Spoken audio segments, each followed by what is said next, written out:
Benvidas ao primeiro encontro sobre medio ambiente. Welcome to the first meeting about the environment. We will speak about the Agenda 2030, environmentalism and climate change. We're going to receive Mónica Fernández Aceituno, Lucía Viñas, and Salvador Fojon.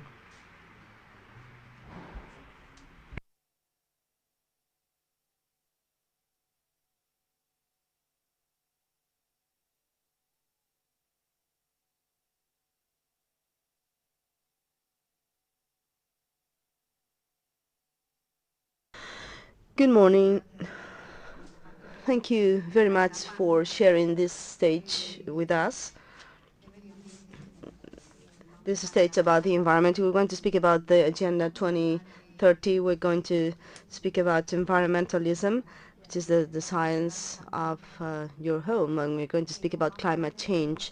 But we're going to speak about people, because whenever we speak about nature, I don't know why we have this picture that it is against the people. We seem to be enemies, and we are nature too. This is something we have understood, the relevance of ecosystems. With the pandemic, we understood that, and now we're going to rethink and we're going to introduce these two personalities who are used to thinking about nature, to reflect upon that, to get to know it, the problems, the solutions, what is happening. But we should never forget that when you work for nature, you're working for the people. The people are the most important. Margaret, an environmentalist, wrote 3 words in capital letters: nature, humankind. And so it is the work of a writer. He doesn't know who he's writing for, maybe for people who are not born yet.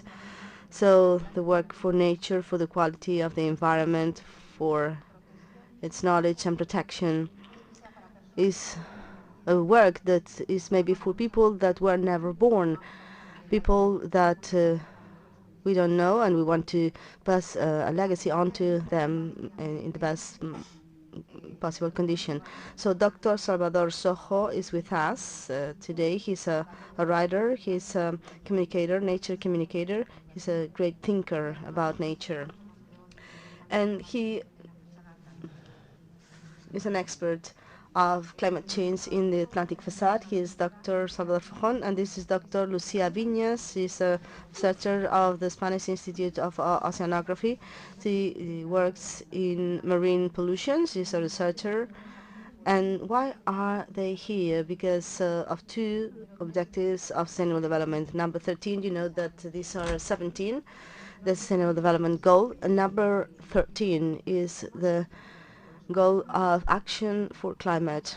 So we're going to speak about how climate change can affect us in the Atlantic facade. And the goal number 14, which is marine life. And Dr. Lucía Viñas has a lot to say about that, because she works in marine pollution and she knows very well what we don't see. She sees that, what we have in the water and how that can impact us. In my introduction, I'd like to say a couple of things before we start. We have time to reflect, and I'd like to highlight the relevance of this international forum, Carta de Santiago, organized by Fundación Paideia, Xunta de Galicia, Xunta de Cultura, the Regional Department of Culture, because we're going to make a statement here. Maybe it will not be binding, but it's going to be a compass about how to do things from now on, because we are always on time to change our destination. I am really confident. I think this is a force of nature. Yesterday we heard about hope.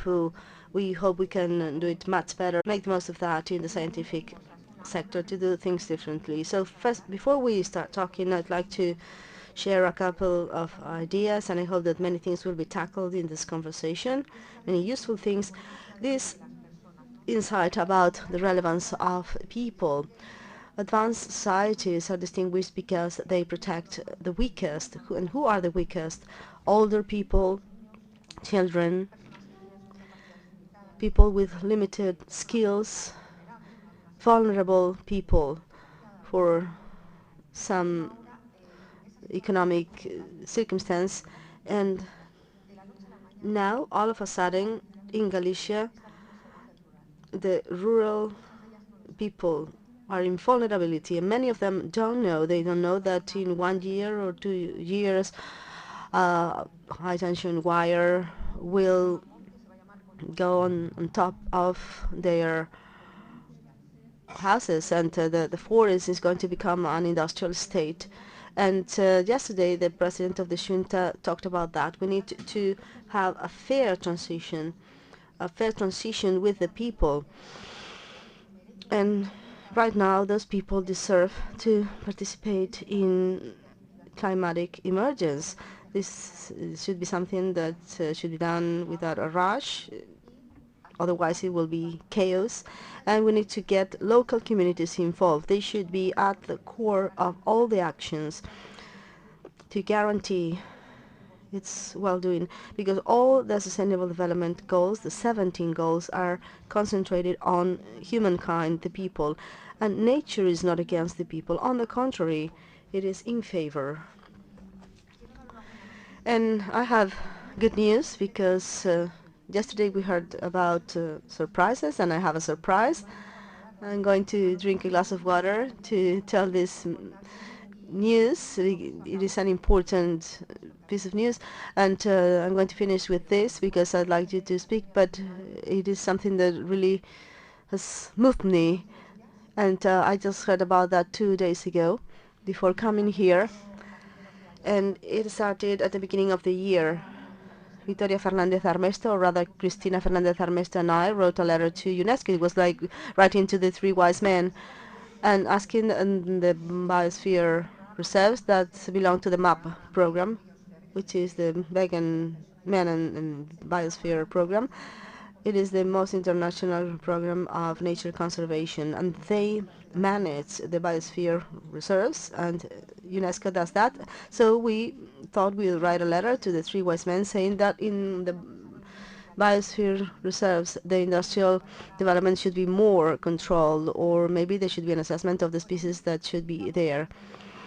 So we spoke about our situation, a poor situation, and we sent, we gave this letter there in the headquarters of UNESCO in Paris, and they acknowledged the receipt, and Monica said, maybe we should write again. I had forgotten about that, and before coming here, and I didn't know what I was going to say, and Winter Paulo talked about surprises yesterday, and yesterday I got a letter from the Ministry of Environmentalism, and also this is a report of the Scientific Council about incidences in biosphere reserves. Future construction of wind farms, and in Galicia we have 6 biosphere reserves. 25% of the land of Galicia is biosphere reserve. So this can give you an idea of the wealth we have in landscape, well-being for the population, water. There's not just wind. It's very rich. That's why 25% is within this program. Nature is preserved, but also the people within nature, because this is the future. The proximity food stuffs, the protection of the water, people who work in those environments. And many people live in the city, but the city people cannot speculate with the rural areas and leave it abandoned. So they have resolved, and I was told on the 3rd of November, the Spanish committee of the MAP program, People on Biosphere, in its 22nd ordinary meeting, entrusted the Scientific Council a study about the feasibility of the establishment of wind farm, and in lands that are biosphere reserved in Spain. So a report will be made to assess that. And this is great news for us, because we are going to preserve better not just the biosphere reserves we have in Galicia, and some of them are shared with Portugal, another one with Asturias. but also the biosphere reserves all over Spain, focusing on the relevance of biodiversity. And we're going to speak about biodiversity with our speakers. And so now I'd like to give them the floor. And first of all, I'd like to ask you, what is biodiversity for you? So what is biodiversity for you? Biodiversity is a term that Erwan Wilson coined.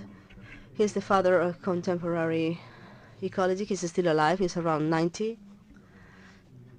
He's a pioneer in many things. He's the father of these sciences, social biology. The concept of biodiversity means that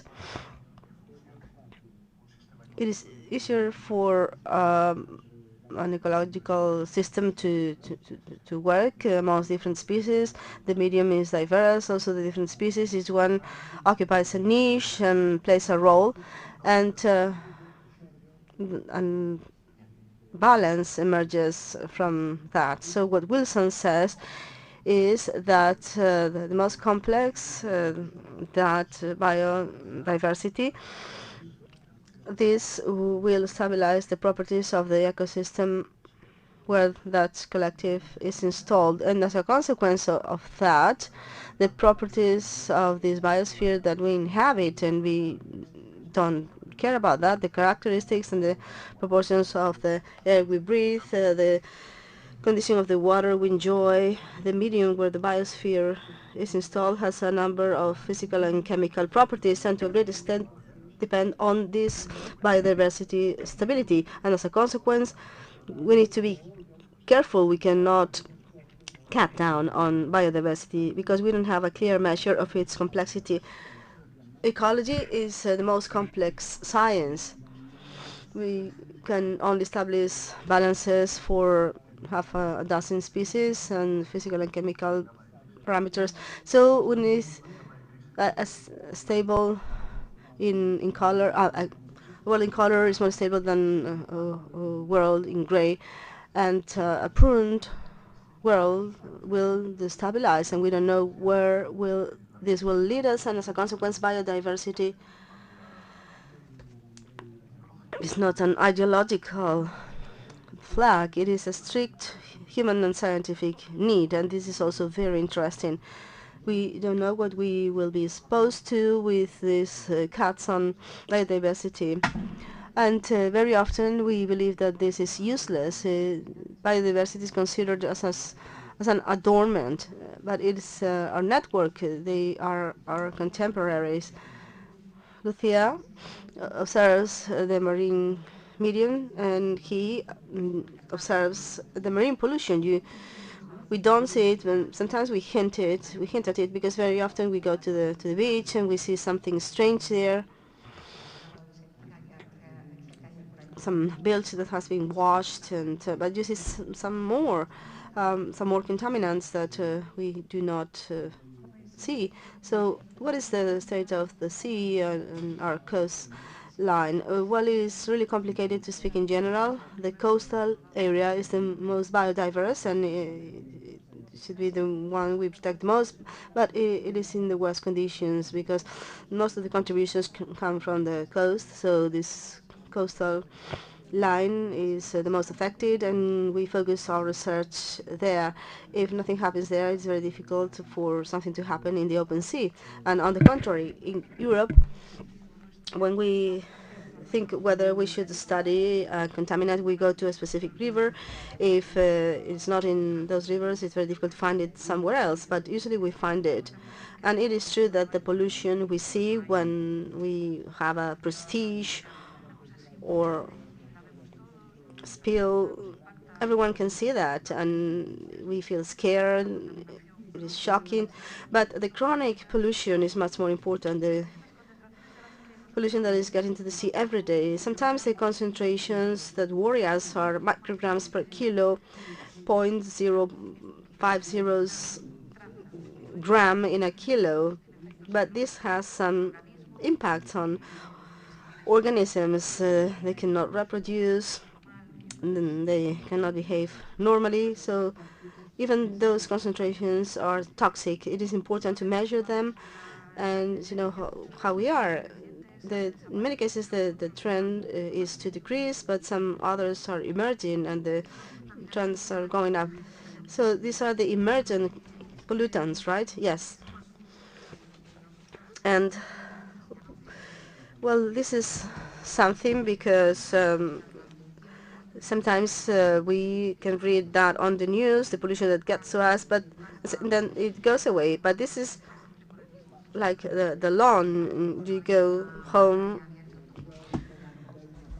and then you follow a path, and if you then you follow the same path, then the grass will not grow again. So this is what happens with pollution. This is a pollution we don't see. We are aware, and nature is constant and cannot recolonize to recover, because you conduct some checks. Yes, I work in the oceanographic, and it has two important missions. On the one hand, scientific progress in general, discovering new things, but we also provide advice in fisheries or in pollution. We make constant measurements every year in the same places to check the evolution, and then those data are sent to regional agreements or to the EU, and this serves us to see the condition of the medium and to check the consequences of the measures that are being taken to improve the situation.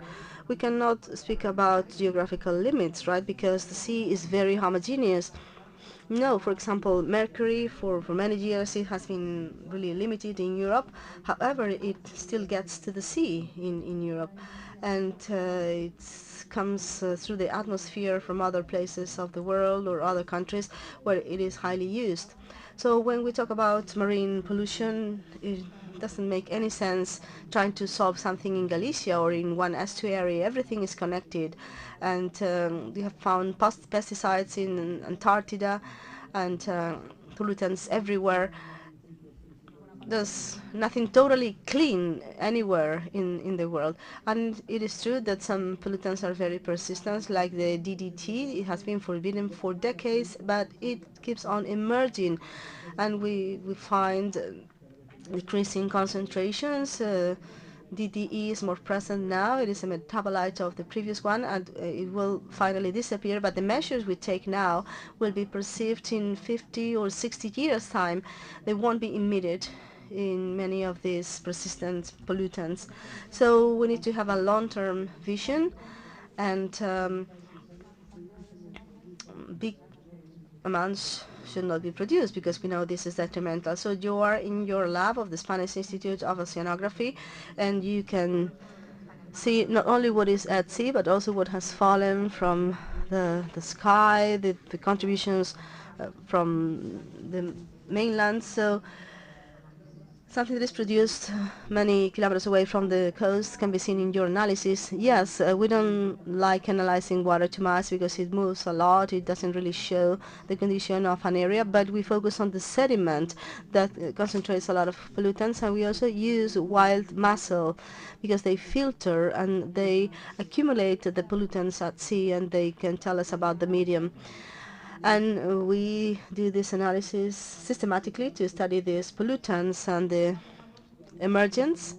We call them of emergent interest because they have been used for many years. They are not new, but now we are realizing how dangerous they are. And what do you feel when you see that? Because then when you go home, I don't know if you cry, but you are probably very concerned. Yes, it is true, but there are also improvements we see. When you implement a measure, when lead is forbidden in gasoline, the concentration of lead goes down everywhere, in the sediment, in the mussel. So what we do and the measures that are taken have an impact. So positive measures have such an important effect as the negative measures. So what do you suggest? On the one hand, to prevent pollution, the most important is that it shouldn't get to the medium. Once you have it in the medium, in the environment, it is very difficult for it to disappear. It's very difficult to remove it. So the most important is to prevent it from arriving. So, and this is something that has been done at the EU. All the products that are produced more than 1 ton a year are checked whether they have an impact on an organism before we start to produce them. And I think there are 23,000 substances in use, and there are no studies of over 10,000 if they are toxic or not, and they are being used. So we are making progress. We are advancing. So the most important is to prevent them from arriving. There are processes of purification, and there are drugs that are causing damages in the environment, and we cannot say, well, don't use this drug because there's nothing better, but maybe we have to improve the purifying of water so they don't get to the sea. And another key measure is to increase scientific knowledge, to study these substances that have not been studied, their effects, and we still need to know more to take good measures. So we have come to the conclusion that without science there is no future, and we understand that perfectly well because science is saving and has saved the humankind currently in Salvador.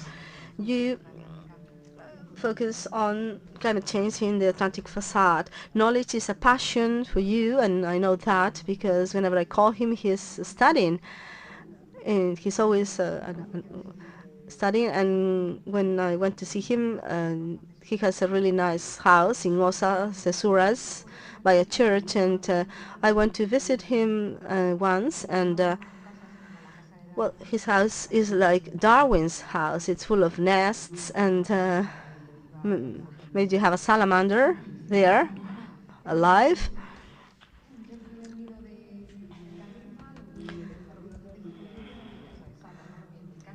So there's a nest of species and specific species that I saw at his home for the first time, and with his partner Path, they are extraordinary. Both of them are biologists, and she studies margaritifera, an endangered species, and it is in the rivers, and it grows near the birches, and so these birches are serve to protect them. So his house is a center of wisdom.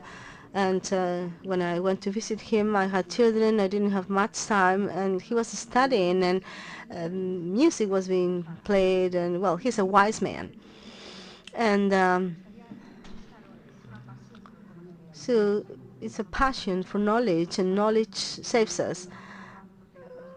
And he communicates that very well. So what can we expect in the Atlantic facade? Because we are talking about global warming, but we don't speak much about the consequences we can have in Galicia. Maybe they are more unexpected, because he told me about a stream, the thermo-aligned current. And Salvador, could you tell us about this paradox of climate change in the Atlantic facade? That with the knowledge you have about this. Well, this is the Gulf Stream, actually. It brings warm water from the Caribbean here, and it makes a strange miracle. The temperature along the coast here is 10 degrees higher than in New York, even though we are in the same latitude. So this is wonderful. This is a great heating system. So when on Christmas you see the footage from New York, they getting a lot of snow, and here it is just raining, and there's not even frost. So when the equatorial water goes there, it is heated up. When it gets to the Caribbean, it is really heated, and it cannot go through because America is there. So there are two streams that emerge, and they come back here. And then water evaporates, the salt is concentrated, and then it cools down. The temperature is going up, it contracts, and it freezes, and then density increases more because salt does not freeze well. So when it gets to the northern Atlantic, that water is very cold, highly concentrated, with a lot of salt, with a tremendous density, and it sinks into the bottom, and it generates a kind of vacuum, so to speak. And then the water has to re-emerge again, and it replaces the other water. And this happens also in Peru, in the western coast of Australia. So this has generated an eddy, which is like a spoon that is stirring up the coffee or the soup we take. So some materials which are essential for life, such as nitrogen and phosphor, end up at the surface. So thanks to this mechanism, we have this emergence, the upwelling, and we have raw material to build life. And this happens in Galicia, in Namibia, in California, in Peru. So these are the western sources of oceanic wealth. And okay, this is great. It is an extraordinary phenomenon. So what is happening right now with climate change? Well, the polar caps are melting, and as I said, ice doesn't have much salt. This is basically fresh water that is going to dilute that stream, which is hypersaline and concentrated. So as fresh water gets into this eddy, the eddy slows down because the engine that is driving it is diminishing. So this means that we are not going to have Gulf Stream anymore. And I think that you have observed some slowdown in the Gulf Stream. So this means that our radiator will be lost. Paradoxically, global warming is going to cool us down. It will make us lose our fundamental radiator. And if we don't have upwelling, we won't have fishing grounds. This is a scientific hypothesis, just like all the hypotheses connected with climate change. They will be confirmed in 3 years, or they will be even worse than expected. This has happened many times with all the IPCC reports. Each report says, well, we said that in the previous one, it is even worse. And this is going to happen. And it is confusing because climate warming, global warming is going to make us cooler and will be poorer. So I have read that and I felt scared. Is this true? My colleagues from physics oceanography say yes, there is less upwelling, they are weaker and weaker. So apparently this is where we're heading terribly, because in Galicia our marine wealth comes from this upwelling. The productivity of the rias comes from upwelling.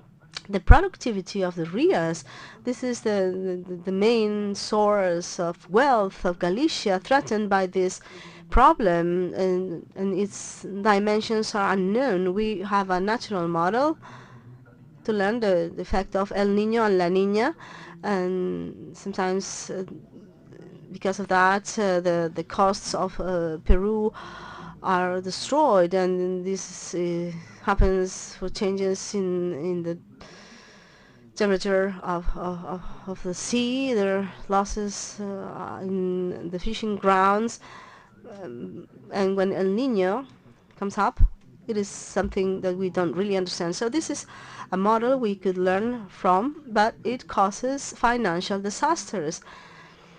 Yes, because there could be some migrations, not only of species, but also with temperature changes. There are changes in the species that will be available for the fishing grounds, for fisheries. So we could have some movements. And you were also talking about migrations of people. We're talking about the nature, but we're also talking about some impact. It impacts the fishing grounds, and this is going to impact the people that fish, and this is also an industry.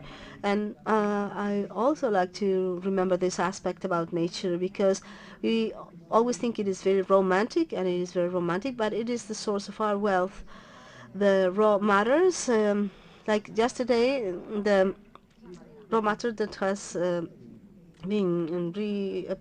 has represented more last week is wood, and very soon will be water or food stuff, and we need quality food. Do you think that we can eat fish and we can be not worried because everybody is quite concerned about the anisakis and the pollutants. Well, I think we need to have common sense.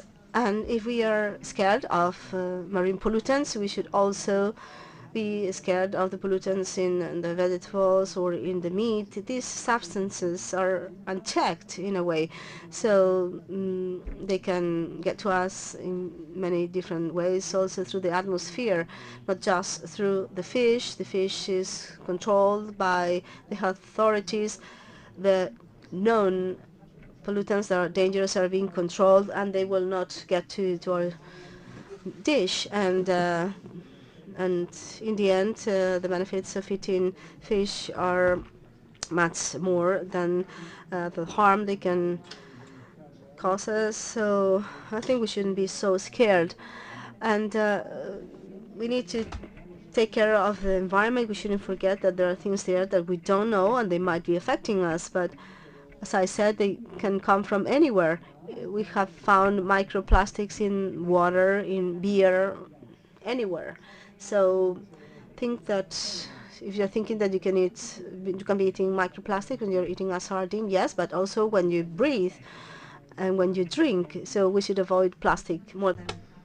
So you're basically saying that the Earth is anthropocentric right now. So is there any solution to that? Because we're here to rethink, to reflect. So I think knowledge is essential. Science is like poetry. It seems that it doesn't provide anything. However, just two words can mean a lot. Science is also a little bit poetic because you do research and you don't know exactly what for, but suddenly you get the solution to a serious problem. So that's why knowledge, this romantic concept, is so important. In your case, knowledge is useful because there is a quality control for food, and the Spanish Oceanographic Institute plays a key role in that, and we need to defend your quality research because you all guarantee the lifestyles of fishermen, and at the same time you are guaranteeing that we can safely eat seafood. Salva, what is your proposal? I mean, what could we do? Because we have not spoken about ecosystems along the Atlantic facade. So what is the current scenario for ecosystems with regard to climate change and also with regard to biodiversity? What's the scenario right now? Can we boast or not? What is missing in Galicia? What do we have to do so as to be proud of our nature? Because actually I have traveled a lot, and my husband Roberto can attest to that. He used to be a pilot, so we have flown all over the world, but the most beautiful place I have ever seen is Galicia.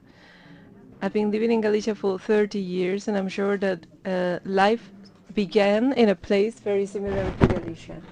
So that place must have looked very much like Galicia. There is an interaction between the coast and the mountains. We have the estuaries. Actually, they can be translated as estuary, but it's quite difficult to translate exactly what a ria means. I'm not proud to be Galician because I am not a born Galician, but I'm proud of the place that I live in. And I would like that all of you feel proud about your nature. And I think there is a lack of that pride. We need to understand that we cannot sell out our landscape to exploitation, etc. This is something that has to be shared.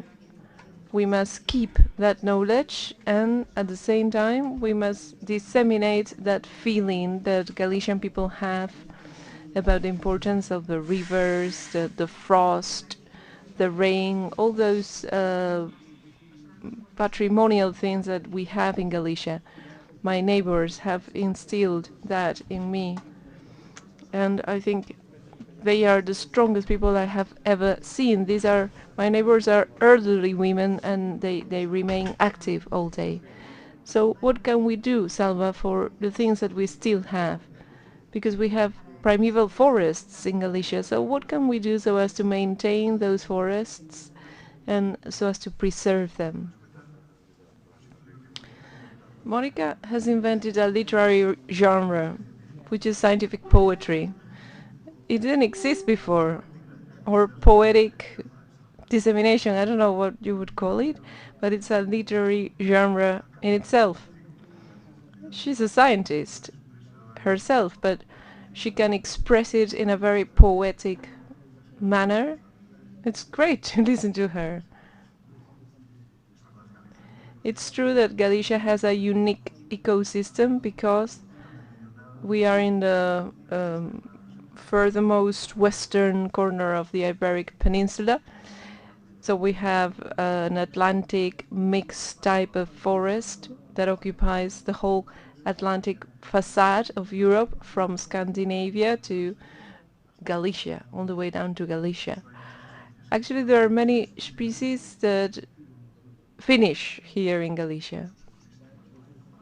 For instance, you said the Margaritifera.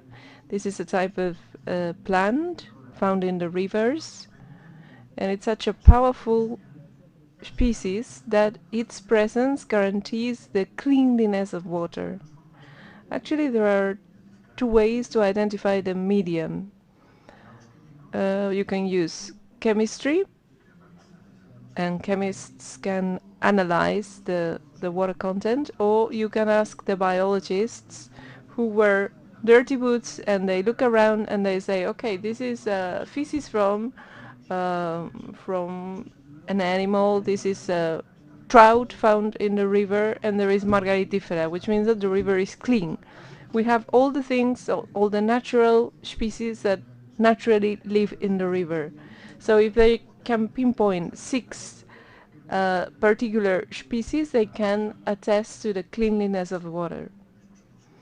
And then the chemists may step in and do the tests. So our rivers in Galicia are water that flows and can be used for consumption. Margaritifera is a species that filtrates the water, and they contribute to the process of cleaning water. So the status of the population decreases as we move down to the to Galicia and northern Portugal, where it is depleted, and actually the populations are diminishing very fast.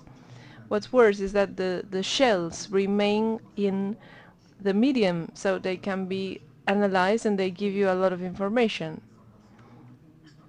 The shells contain information which can be extrapolated, so we can detect how the stocks diminish, how their complex biology is becoming damaged, and how this shows that the water needs to be filtered for consumption.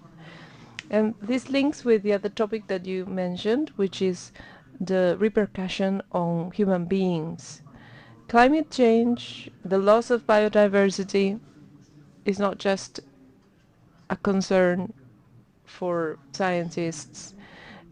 Right now there are some places which are not inhabitable because they are too hot, because you cannot grow crops, because the crops will die, because there are no resources, and the temperature in the summer is around 50 degrees centigrade, so that is too hot for living, and those places are becoming deserted. So what do we do with those inhabitants? Norman Myers, 25 years ago, one of the greatest ecologists in the world, demographist too, said many people will be displaced from their homes, from their dwellings, because they can no longer live there. So what do we do about that? And he said, shortly, hundreds of millions of people will be displaced. They are already leaving the equator belts. These places are becoming deserted for many reasons, but right now because of climate disturbances. So what are we going to do with these people? We have to share the planet. The planet has become too small. We can fly all around the planet for 24 hours. The air is shared by all of us. water is very, very scarce. It's only 10% of the whole water that can be drunk. So what are those children going to drink? Where will the families settle down as they feel forced to abandon their dwellings? So what are we going to do about that? Because, there is like a propaganda which is about, flying flags and selling stickers and everything. Now we have to get to work. We have a common problem that we need to tackle. There is not a shadow of a doubt. And the fact that a dozen people die on a barge trying to cross the Atlantic every weekend is disturbing, and it's sad, and it's unbearable, and we have to do something. It is it's strictly a matter of ethics. For instance, when a child comes begging at your doorstep and your dad maybe kicks him out, and maybe you are the same age as that kid, then you look at your dad and you will hate your dad because you are the same age as a beggar, so you feel for them. So this is what we said at the beginning. Do you believe that the conflicts that we face will be caused mainly because of a fight for resources? Undoubtedly. When developing countries have issues, ethnic conflict increases, the culture that has helped them become adapted to living in the ecosystem becomes deteriorated. Culture is about basically ecologic guidelines to survive in the environment. In Kalahari, in Greenland for the Inuit, etc. Those are ecologic guidelines, and right now we need a new set of ecologic guidelines to survive. We need to invent a new meta culture. What is going on with these cultures who face the depletion of their resources? The last thing they have to sell is the wood, the timber in their forests. In the primeval forests, the trees that were never planted, the Amazon, the Congo forests, they are becoming depleted. And so, how are we going to breathe the day after tomorrow? What are we thinking of? We are literally felling 1% of the primeval forests every year. We have been doing that for 50 years now. You don't need to be a mathematician to calculate that less than 1/2 of the primeval forests, of the biodiverse forests, remain standing. The ones that came from natural selection. We are depleting 1/2 of those primeval forests that are perfectly adapted to nature. So what are we dreaming of? The same is true with regard to the coral reefs. We have already destroyed 1/2 of coral reefs in the world. 50% are gone. And they are sequestering carbon. They work as machines that sequester carbon. We have the tropical forests and the coral reefs. They both of them sequester the carbon and turn them into different substances such as timber. So the two machines that we've got to sequester carbon are being destroyed. I'm not so much worried about the carbon that we emit. I'm worried about the carbon that we can no longer sequester because the machines are being destroyed. Could we sequester carbon with forests? Not primeval forests, but planted forests? Maybe. Let's see. Because the biodiversity, which is characteristic of primeval forests, the same is true about Galicia, because in Galicia a great part of the forests were replaced with eucalyptus, which is alien, and they are cloned trees, and therefore they are prone to catch diseases and perish. There is no ecologic balance in that forest because it's actually not even a forest, it's a plantation. They are cloning trees of a single variety. So if one day the tree catches a disease, all of them go down. So this has been proven scientifically. The Mediterranean seal, for instance, there were 4 seals left, and we believed they were okay. But once the caretaker went to see the seals, and he realized there were 8 seals instead of 4. But unfortunately, he was walking his dog, and the dog gave the seals a disease, and 80% of those seals died because they are clonic animals.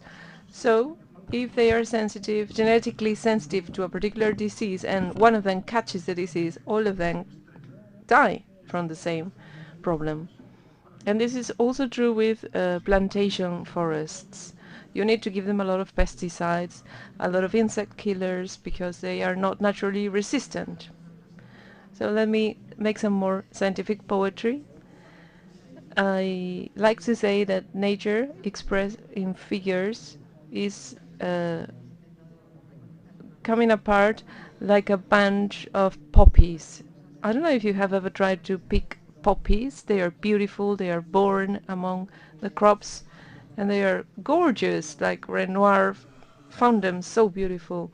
And then you decide to stop the car and try to pick a bunch of poppies, but they fall apart. Poppies literally fall apart because they are beautiful as they are, naturally grown in nature, but you cannot pick them up. It's that beauty that you cannot grasp, literally. It's the ocean that has always been there. If we lose it, we will never recover it, because they are works of art. They cannot be replicated. If the Prado Museum, for instance, burns, you can make replicas, but you will never have the originals once again. I mean, it's impossible to know who made nature, and it's impossible to recreate nature. Even if you grow the most beautiful garden, you cannot replicate the beauty of a natural forest or a meadow. So this is done by randomness, so by entropy. Some people call it God, some people believe in the Holy Ghost, some people believe in the universal force, but nature creates randomly. It is signed by an unknown force which started the earth, and we cannot allow it to disappear before getting the knowledge. Because like Salva said, a primeval forest like Xacobeo in Galicia, which are being harassed by eucalyptus trees and by wind farms. They are all surrounded by wind farms. I do hope they do not keep planting more windmills, because I do not think they are okay. I just read about this planned development of wind farms all around the rural areas, and suddenly to feel that our rural areas are going to be scattered with wind farms, this is very, very worrying, because it's not just something that affects the wind, it affects the earth, the soil, the substances found in the soil, the endangered species. It has an impact on all of the surroundings. People realize that the earth is worth a lot, so I'm sure that people are going to start fighting for those resources, for those natural resources. I gave up writing poetry, and now I'm an activist. I'm sorry to repeat that because it sounds a bit boring, but I think this is still time to react, and I do believe that we can make corrections, that we can still respect human beings, that we can reorient our course. And I also believe that human beings have limitless skills and capacities to change, and I'm sure that what makes the forest so beautiful is something that we all have inside us. This is what artists do. I love art, and when I go to a museum, you can see the paintings of forests or haystacks or whatever. If you find them in a museum, you think it's gorgeous, but however, if you're driving through the countryside, nobody stops to watch the landscape. It's a shame. I have never seen a row of cars stopped looking at the trees or looking at the crops or the flowers. However, when you go to a museum, you see those paintings of landscapes, and there are long queues of people paying to see those paintings. So I feel that inside us we all carry a part of nature. We cannot recreate nature. However, we can somehow describe and express nature. And I think this is shared by scientists too. I don't know if you agree, but when we think about forestry, we cannot plant trees in a row because nature will never grow trees in a row. So why don't we try to rethink, reorient, reflect, respect nature, people, recreate purity. Maybe one day we will be able to do that. What do you think? Do you think we can recreate pure water? And that when this is analyzed, Lucia will say, the water is spotless. Do you think we will ever do that? Well, the goal of the OSPAR international agreement for the Atlantic is to try and recover the substance concentration that existed before industrialization, to check whether we are advancing in that direction. There are many pollutants, but we are advancing in the right direction. So what do you need to get that? I think that pure water is the most important. I think we all need to rethink our lives if we are consuming too much, and I don't mean financially, if we are over-consuming compared to the natural resources that we have, I think maybe we should step down. Do you think this is something that is an individual responsibility? Yes, absolutely. I mean, politicians have to do their job, but we also need to do it responsibly. For instance, when they removed plastic bags from stores, we protested a lot, but now we all carry tote bags, and it's fine. We got used to it. So it's just a matter of habit. And then you find those plastic bags in the sea, right? Because you have a project working with microplastics. Yes, microplastics are very trendy, so we look for them everywhere. Actually, it's one of the indicators of the Anthropocene, which is the current geological era. In the sedimentary level, you can find pesticides and plastics. This is what differentiates the Anthropocene from the Holocene. So you can actually see those colors corresponding to plastic. Yes, sometimes you can see them under the microscope, sometimes you can find them in the lab, but yes, they are there. And they will remain there for thousands of years. Plastic is very good in the sense that it's very cheap, it's highly resistant, it has many pros, but we use it and we throw it away. If we kept it at home and reuse it, that's fine, but we throw it away. We carry 3 apples in a bag and then we dispose of the bag. This is crazy. We are using a resource for such a short period of time, and it's gonna remain in nature for thousands of years. We can use anything else. However, we got used to that, so that's what people do. It's in our brains. We do it without thinking. I think there is an awareness, a growing awareness about that. Yesterday we were talking about decision making, so we have an individual responsibility, Salva, don't we? about our lifestyles.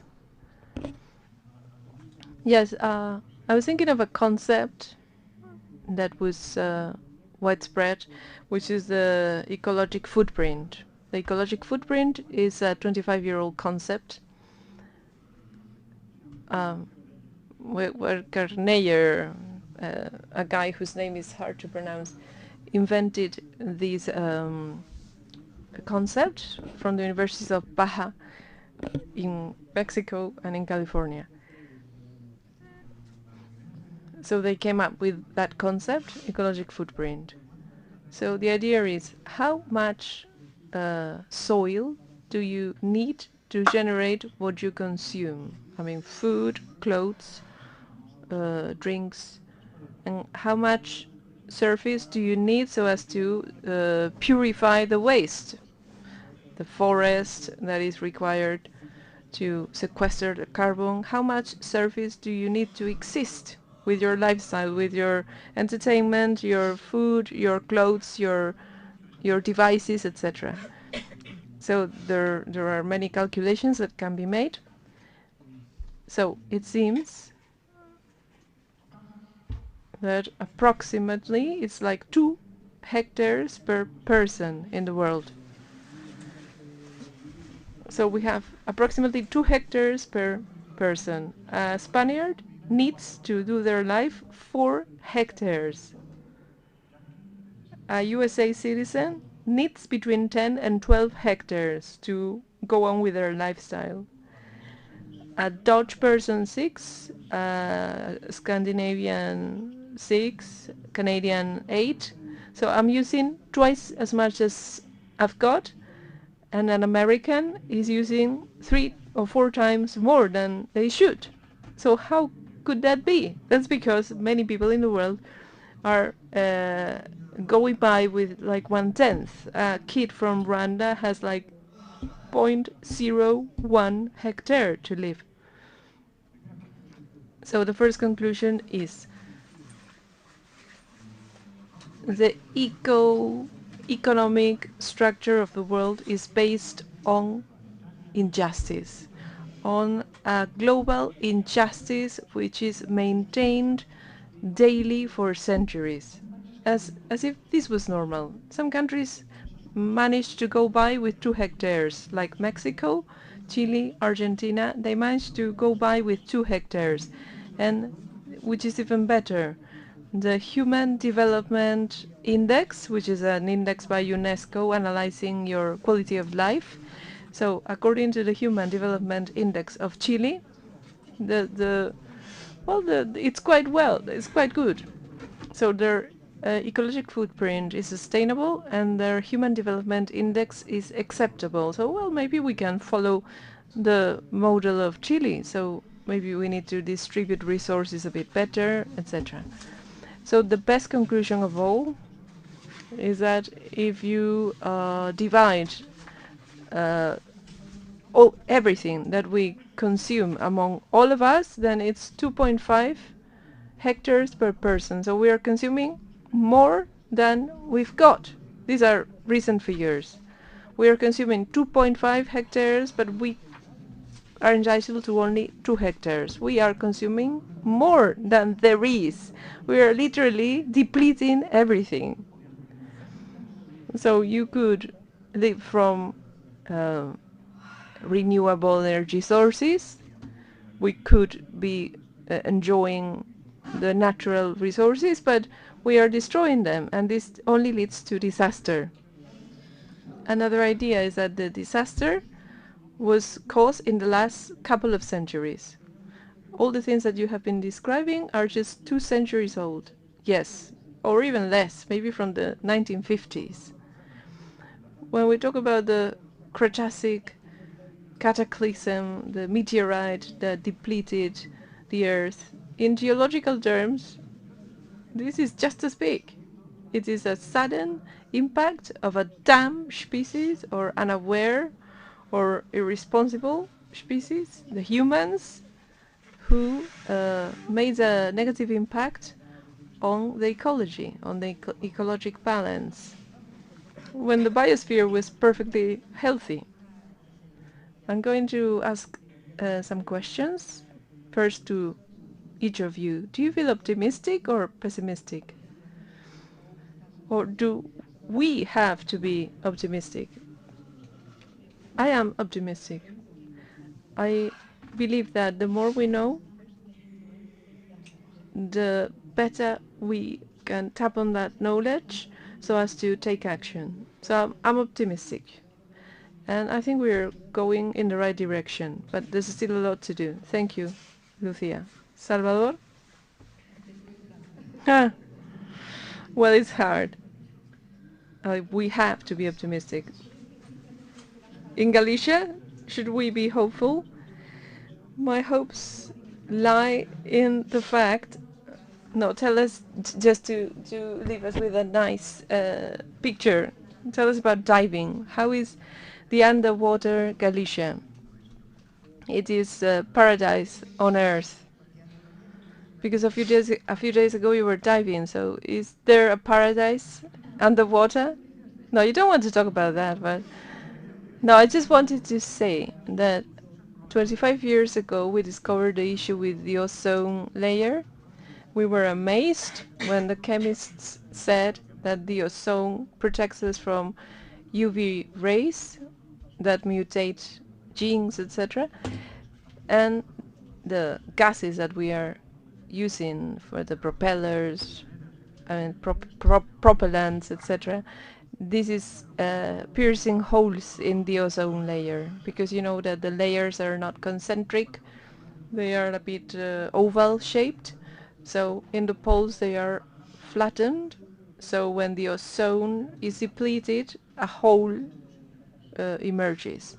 So that's the power of science.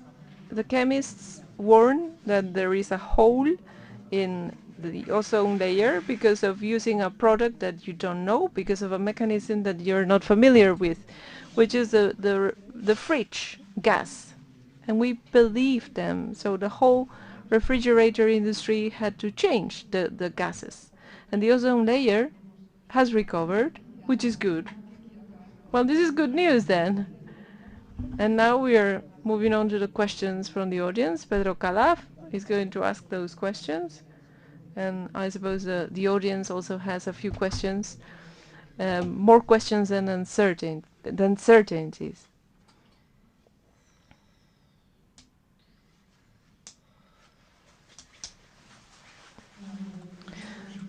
Good morning. First of all, thank you for the panel.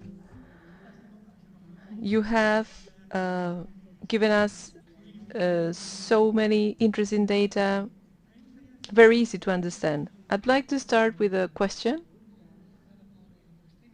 that somebody posted. You said explicitly that there is a great problem with biodiversity loss. Actually, biodiversity loss is one of the greatest problems, environmental problems, that we face nowadays.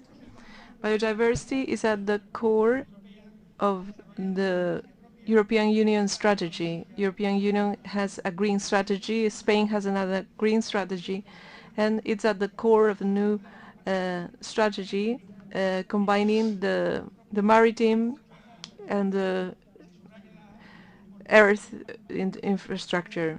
And actually the European Union and the Spanish strategies focus very much on the maritime issues.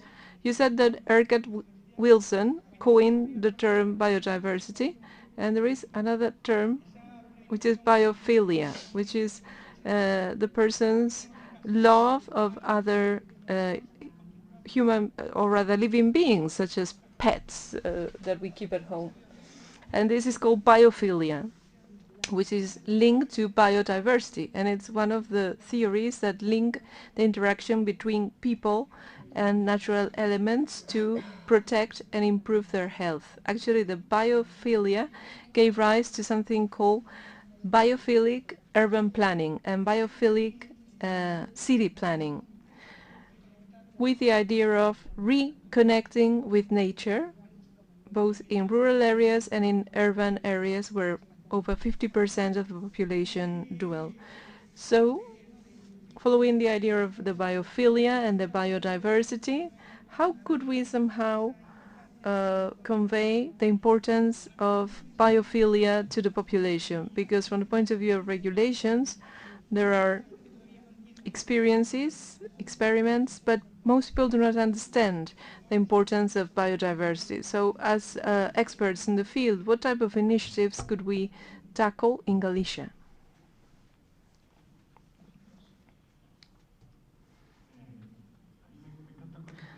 I love the concept of biophilia, which is by Wilson, which means that if you put a person in an unknown city with blindfolded, that person is going to look for a forest. They will look for a green park where they can be close to trees and nature. This is a starting point of Wilson's book, which is titled Biophilia. I think the answer to your question is science, without conditions. We know an awful lot. Science is beautiful. Science is very human in the sense that it fits very nicely in our brain, because it can be proven, it can be experimented with. You do not need to believe in it, because you can prove it, you can check it out. Your mobile phones, for instance, they are amazing technologically speaking.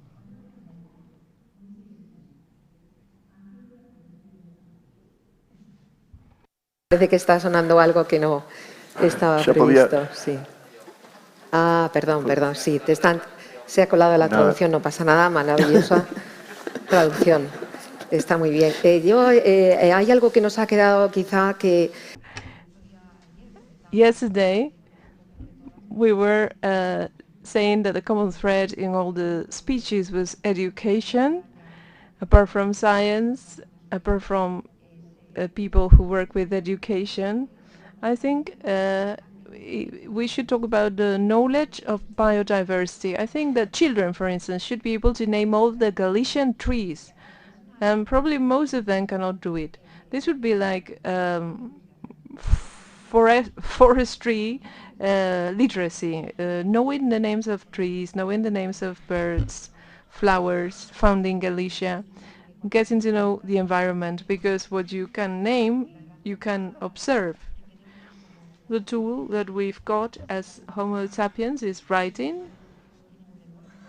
Animals have languages, but they cannot write. If a kid learns how to write the names of trees, the names of flowers, names of birds, insects, the types of insects, the species of insects, I think the best thing that nature's got is a human look, because there was a composer who made a piece of music, there was a painter who painted a work of art.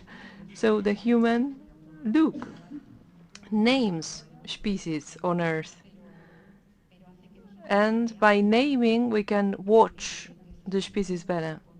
So I would suggest, as a reflection also for Galicia and for this international forum, an ecologic literacy for children, and they love it, by the way. So that's something that we can give them, and just like Gunther Pauli said yesterday, the children are going to be asking their parents, hey, take care of that bird, because this is a plover or whatever, we need to take care of it. And they will be nature lovers, because you will love what you know. Lucia? This is a great suggestion. This is an amazing suggestion, because it's true that, for instance, my kids, sometimes they know what I tell them, and they see it in a different way. Sometimes they tell you, in the class I said these, and people didn't know, and I knew it, and it's probably because they heard it from me. So when a child knows something, they will probably take care of it and put it into practice. We still have a few minutes. Are there questions from the audience? They're at the back. Hello, good morning. Congratulations to the panel. This talk has been amazing. And I would like to ask about a concept that I have heard for some time, which is the degrowth concept, which is linked to taking care of the environment. Do you think this model of degrowth is compatible with that, or given that the current pace of growth is unsustainable, would you go for that model of degrowth, decrease in growth, just like Polanco said? Because there is a great imbalance. Do you think that there should be an economic degrowth? Well, actually, this is a field that we feel uncomfortable with economy, because we are not specialists in economy, so I cannot really answer your question. But if I have to, I would say that it's absolutely unavoidable. The liberal logic is killing itself, because the market is already global, so that's it. So if your customers die, what are you going to do? So it's like Henry Ford's logic. You need that your customers are well paid and healthy so that they can purchase your cars, because otherwise you run out of business. So the historical liberal capitalistic logic is gone. We need to replace it with something else, but this is not my job. This is the job for economists. You know the problem. Yeah, many are already thinking about the next planet that we can exploit. Okay, so why don't they fly out there? Okay, let them go there and let me stay on Earth and in a habitable Earth. I think management is very good. Because we have that capacity of regeneration. The marine medium is quite homogeneous, for example, and it has the capacity to pollute itself easily, but also to regenerate easily. And as Lucia said, I have some hope. When you stop the pollution, you can see it, so our growth model should take this into account. I think there was another question there. I asked this friend friend of mine who's an economist, and I said, well, what do you propose now? Because there's nothing else we can do. Well, regulation, you cannot exploit more or other species. And we have been doing that for 1 century and a half. We have to give people paid holidays, 14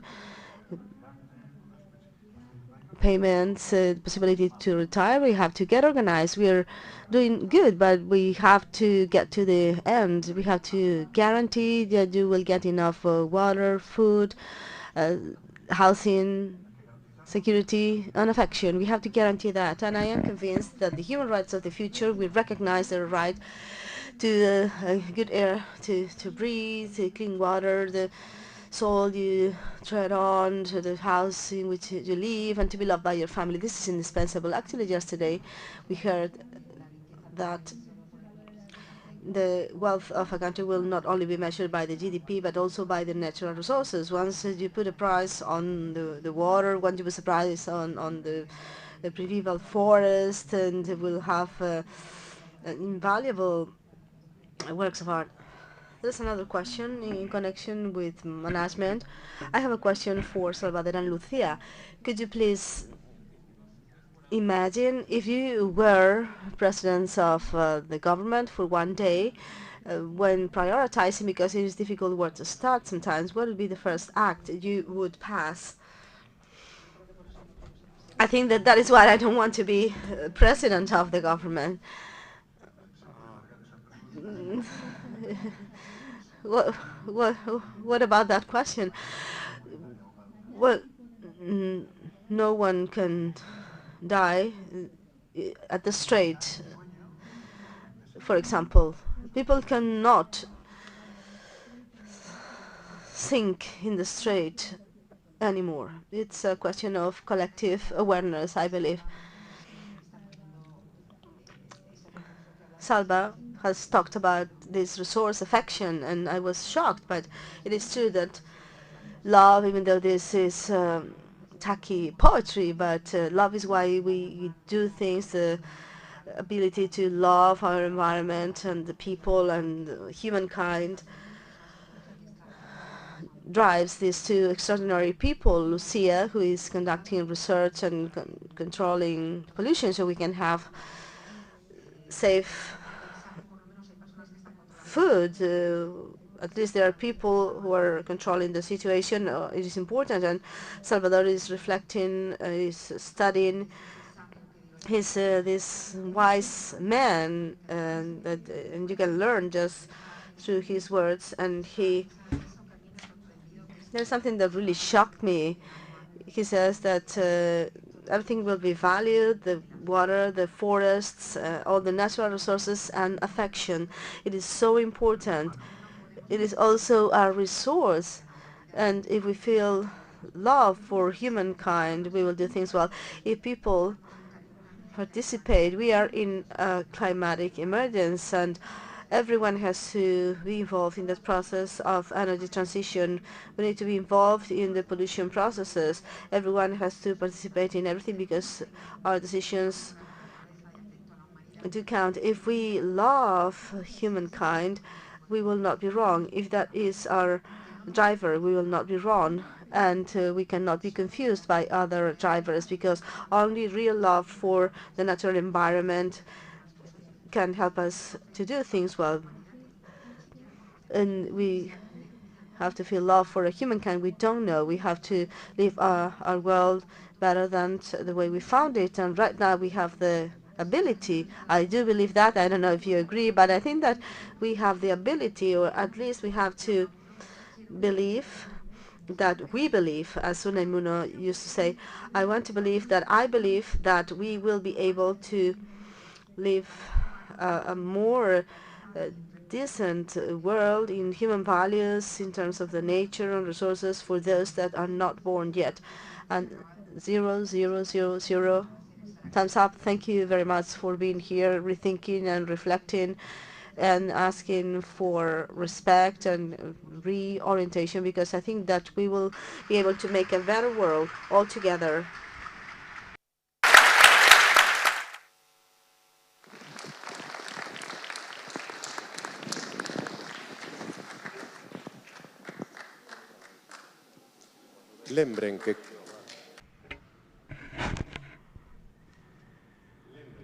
Remember that with your ticket at 11:30 you will be able to enjoy a meeting with Carolyn Steele, John Roach and Teresa Towers. We will speak about land, design and biodiversity. It will be in English and Spanish. You can pick up your translation device, showing your DNI at the desk.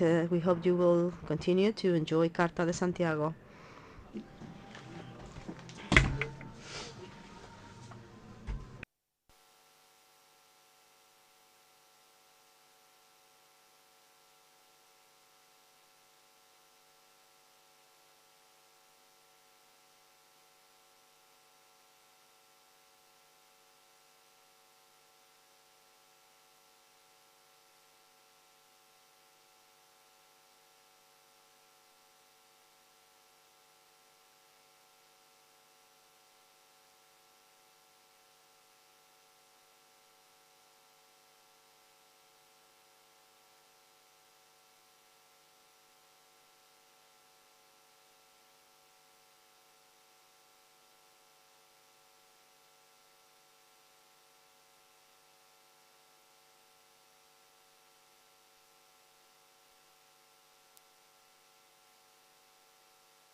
sobre territorios, diseño. About territories, design and biodiversity. We'd like to welcome Caroline Steele, Joan Roig and Teresa Taboas.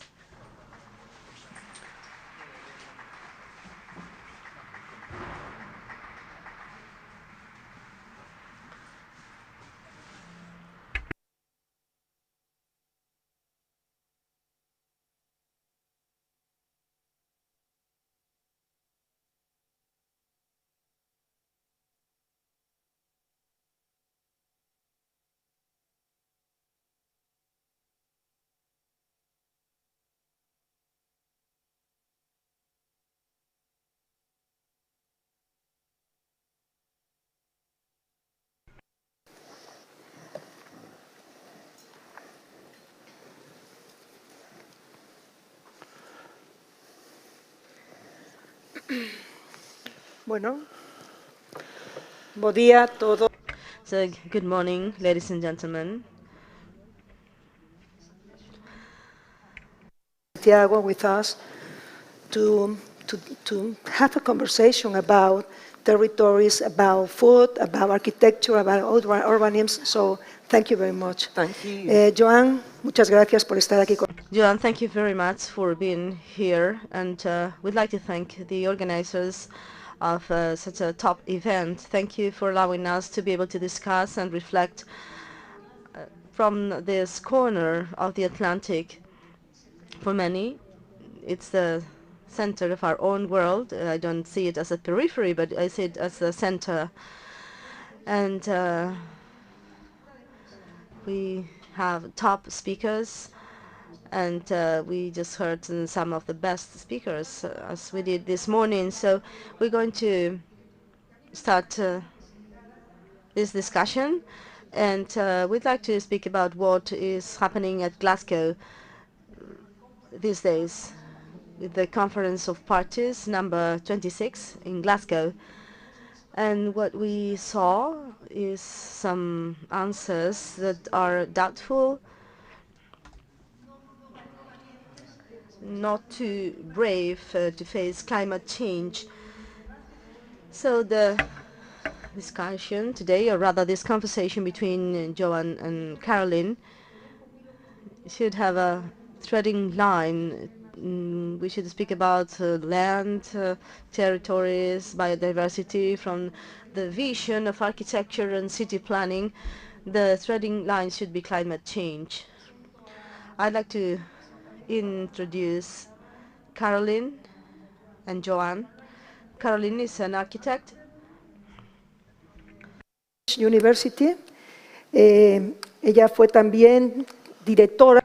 She was also the director of the London School of Economics in the Division of Cities.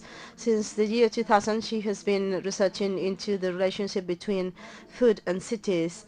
Actually, she's the author of an excellent work, Hungry Cities,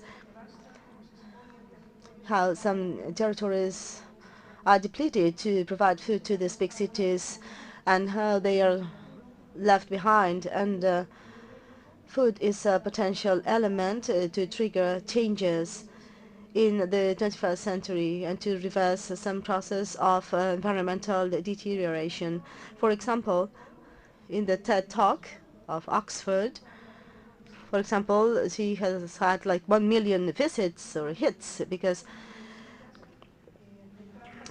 this shows that there are more people that are more and more concerned about this issue. So this leads us to optimism too. So thank you very much, Caroline, again. John is an excellent architect. What can I say about Joan and also his partner, Rick Baget?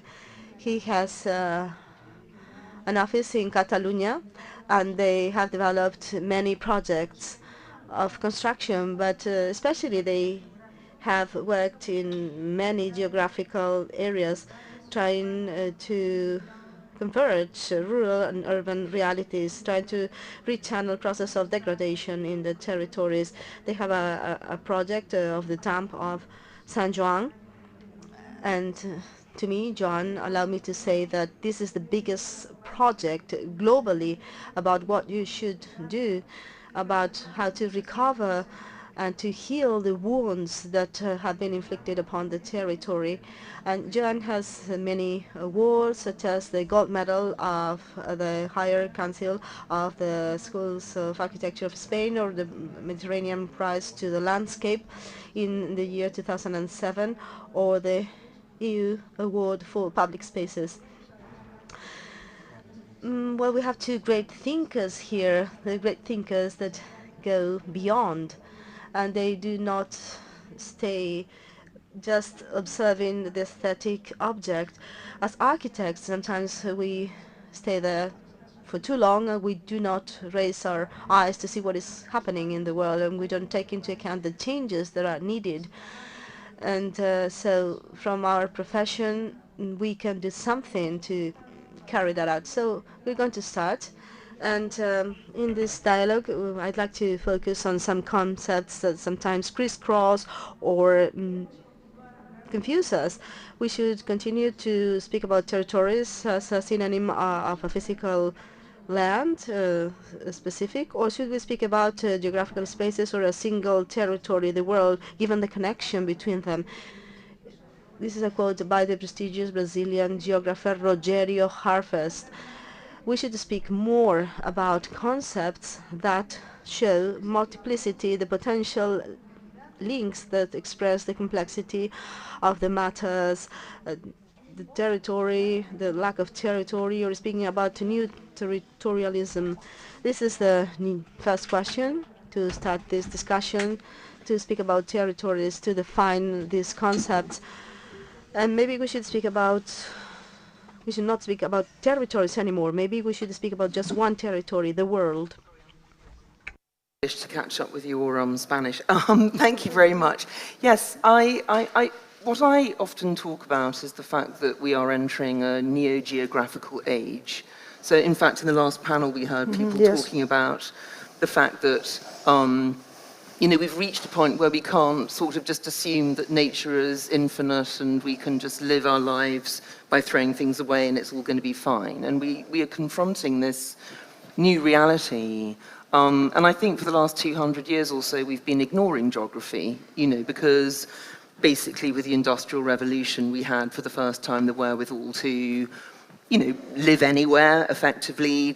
I mean, my specific thing, as you said in your kind introduction, is about how cities have been fed through history and what it takes to feed a city. And, you know, before the Industrial Revolution, basically, the only way you could have a really big city was either to have an empire, you know, like Peking or, you know, Beijing now, and literally, you know, thousands, if not millions of slaves kind of bringing the food physically in, or, as in the case of Rome, to have access to the sea, because the whole question was how you not only grew enough food to feed the city, but how you moved it around. So when the railways came, this changed everything because it obliterated geography effectively. And this is when we really see, and I don't know how long you've got, but you know, you see the expansion not only of cities, but also of their productive hinterlands. So for example, you know, the American Great West, which had been a grassland inhabited by an estimated 60 million bison and lots of Native American tribes, was transformed in the space of a decade into, you know, the first monocultural grain field the world had ever seen.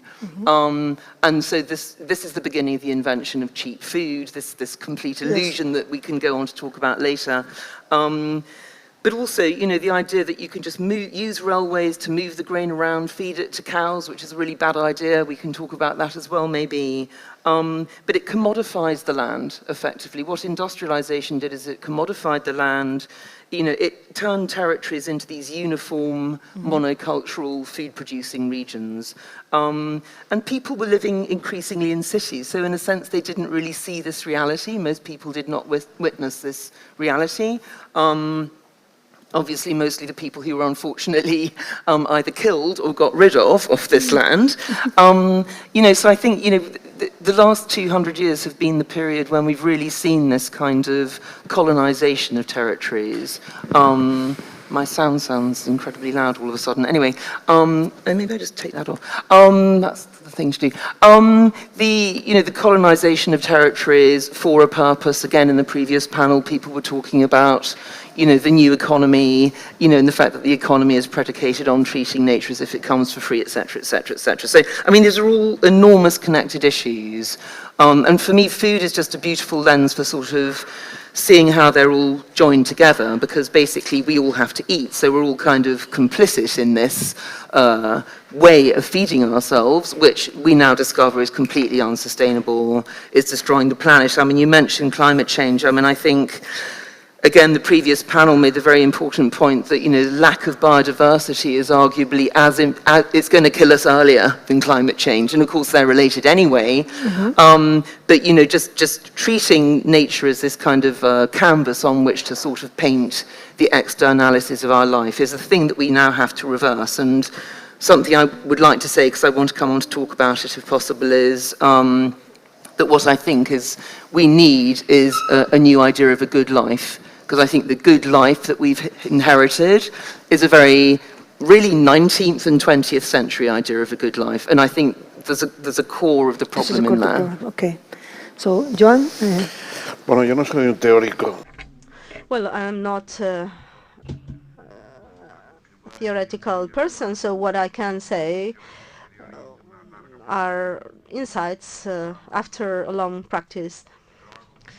Very often my work is more connected. I don't know if you remember that film, that Tarantino's film, in which there was a character that was called Mr. Wolf, and when there was a bloody crime, he'd get there and he would sweep everything and clean up, and he would take care of the course. And so the landscape managers are like the Mr. Wolf or the social democracy, because we are somebody that comes here to solve problems that were previously created. So I have worked for many times solving issues, and then you become to understand what the actions of your predecessors should have been, so you wouldn't be necessary. So basically, this is connected with what you said, the concept of the territory. So if you check what territory is on a dictionary, territory is a land that is a property of somebody, and the dictionary states very clearly that the owner is forced to maintain that territory. This is something we forgot. We believe that territory doesn't belong to anyone, therefore we dispose of our garbage, or the rivers, or the affluents, the tributaries, we cover them, and no, the owner. And very often the owners are not private. Usually they are public, because private owners are demanded more by law. But the public owner apparently has passed the law and didn't have to follow that, and they just devastate the territory. And this cannot happen anymore, because the territory is the ally of the city. In the previous panel, the person who was sitting here, Salvador, said that those millions of people that are going to migrate, where will they go? Well, we all know they will go to the city. They will not go to Teruel. They will go to Madrid, Barcelona, to Zaragoza. They will go to cities. And those cities that will grow will have to be well connected with the territory. And so we have to merge the spirit of each one. On the one hand, the territory basically is the nature. It is a natural space. Therefore, we have to merge the nature with the values of the cities. City versus the countryside is the place of freedom.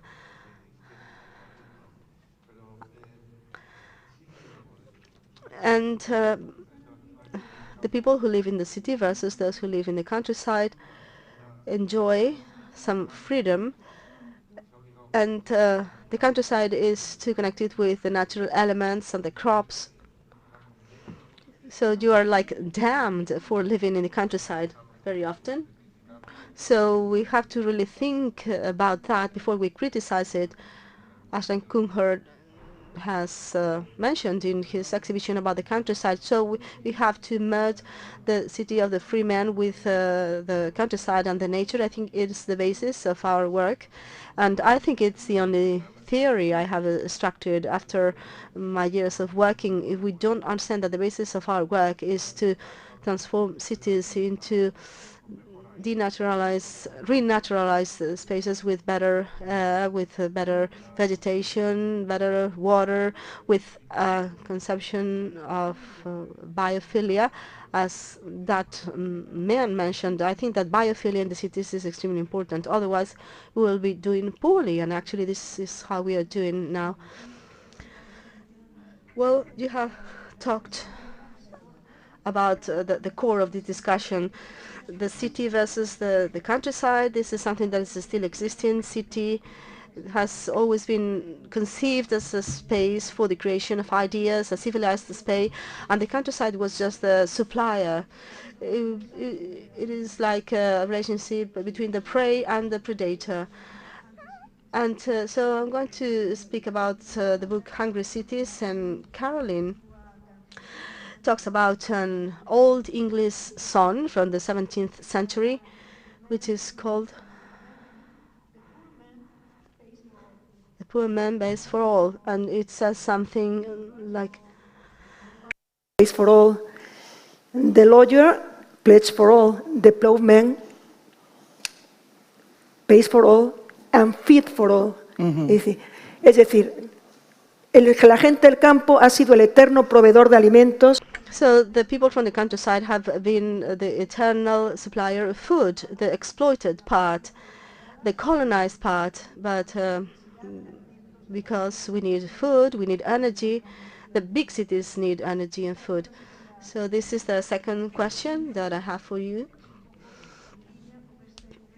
Along the lines of this old English popular song,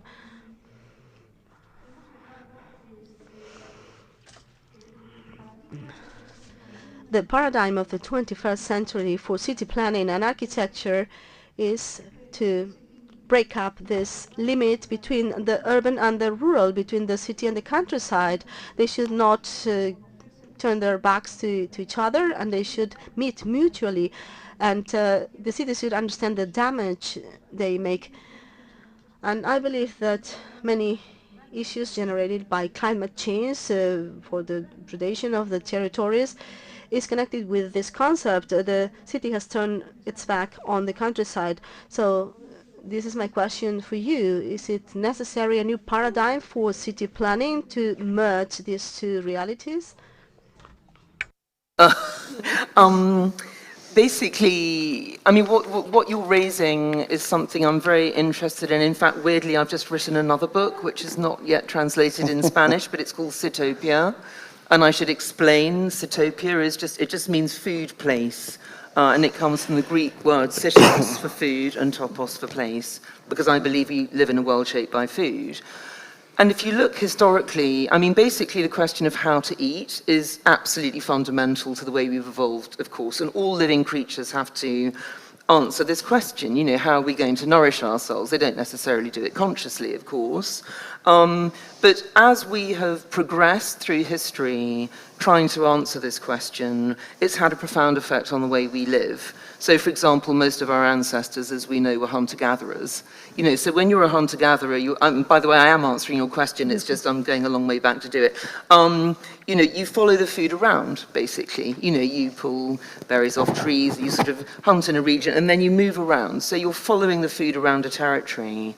When we started farming, you know, round about 12,000 years ago, we immediately created effectively a divided territory, because there's the productive bit, which we call loosely countryside, and there's the bit in the middle where everyone gathers to socialize, which is not entirely non-productive, but essentially non-productive. And I call it the fried egg model of urbanity, because it's like the urban bit is the yolk, and the white bit, the countryside, is around it. So all our early cities had roughly this kind of model. Actually, there's a new book out which is saying there's other kind of models are available, but essentially this was the predominant model. And what's interesting about this city-state model, which is city plus countryside together, is it expresses a sort of inherent duality that we have in us as humans as soon as we start living in cities, which is that I often use Aristotle's term. Aristotle called us political animals, which is a term that I love, because on the one hand, the fact that we're political means that we have to gather together, and we are, group beasts. We're social animals, if you like. And of course, living in the polis was how you were political. But on the other hand, we're animals. What does this mean? It means that we need nature. So how do we bring these two things together? And the Greeks were very obsessed with this, and both Plato and Aristotle, for example, they asked the question of what does an ideal city look like, basically? And the conclusion they came to was a city that could feed itself. A self-sufficient city was ideal, because then it could be politically independent. And the ideal arrangement they came up with was, they called it oikonomia, and this is very interesting because, of course, oikonomia, if the word sounds familiar, it's because it actually forms the basis of our modern word economics, was that every citizen would have a house in the city and a farm in the countryside, yes, and the farm would feed the house. So this is good oikonomia. And if every citizen has this, then the city is self-sufficient. And it's a really interesting model because it goes to the core of, if you like, a good economy that has a natural balance. And Aristotle was obsessed with balance, as you probably know. So the ideal human is also a very balanced human. So it's about bringing balance between the city and the countryside. And of course, the irony is that Aristotle warned against this other thing called krematistike, which is the making of money for its own sake, because he said this could never have a natural balance. So I call this phenomenon the urban paradox. And the urban paradox is that as, we move into cities, as John was just saying, more and more people, we get further and further away from this other essential part of our lives, which is nature. And our need, not only for nature in order to feed us, but also to sustain us in other ways. I mean, there's all sorts of studies coming out now that if you're surrounded by greenery, you recover much quicker from, an operation and so on, that we actually respond directly to the natural world. And the paradox is there's no ideal answer to how you organize it, but absolutely, I am arguing for what I call, by the way, and I'm going to stop talking in a second, landscapes for human and non-human flourishing. This is what I think we need to be moving towards. And it's about bringing society and nature together somehow. And it can happen at any scale, and it can happen in any shape. But that's really where my head's at. I think that's where we need to be going. And as I say, if only that was a sort of a global model, because I don't think it is at all at the moment. But again, we can talk more about how we can maybe make it more. The vision of a good life I'm talking about, by the way, also is about how we bring society and nature together, which I don't think is the predominant model of a good life that we have at the moment. Okay. Yo estoy muy contento de compartir. I am very happy to share this panel with Caroline because we work in many projects that just stick to the specific field of the inherent values of the land, the vegetation, and she adds another aspect, which is food. And paradoxically, it is really important. For example, yesterday we were talking, and where I used to live in Barcelona, in a district, there were cows nearby, dairy cows. And we had rabbits and chicken in our house. And sometimes one would go in the middle of Barcelona, and my grandfather would buy artichokes there. So this is something that really many people consider horrible. Many progressive friends of mine from the transition, and you can have a dog and 2 cats, but you cannot have a chicken or rabbits. because this seems to go against the hygienic regulation, and the artichokes from El Prat are totally polluted today, and you cannot sell them if they don't comply with the regulation. So she has touched upon a key issue.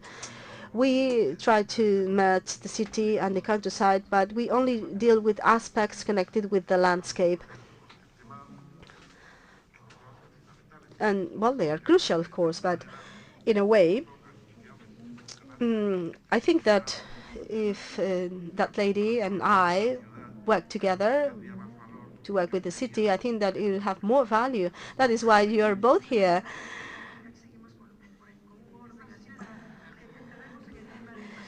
And, well, now we are going to speak about the design of cities on the basis of food.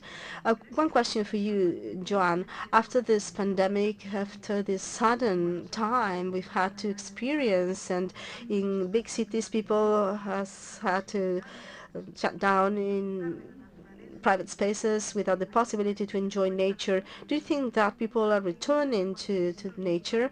In the 19th century, Turon, in his book, proposed, well, there were industrial cities full of smoke and chimneys, and he proposed something about living in the forests.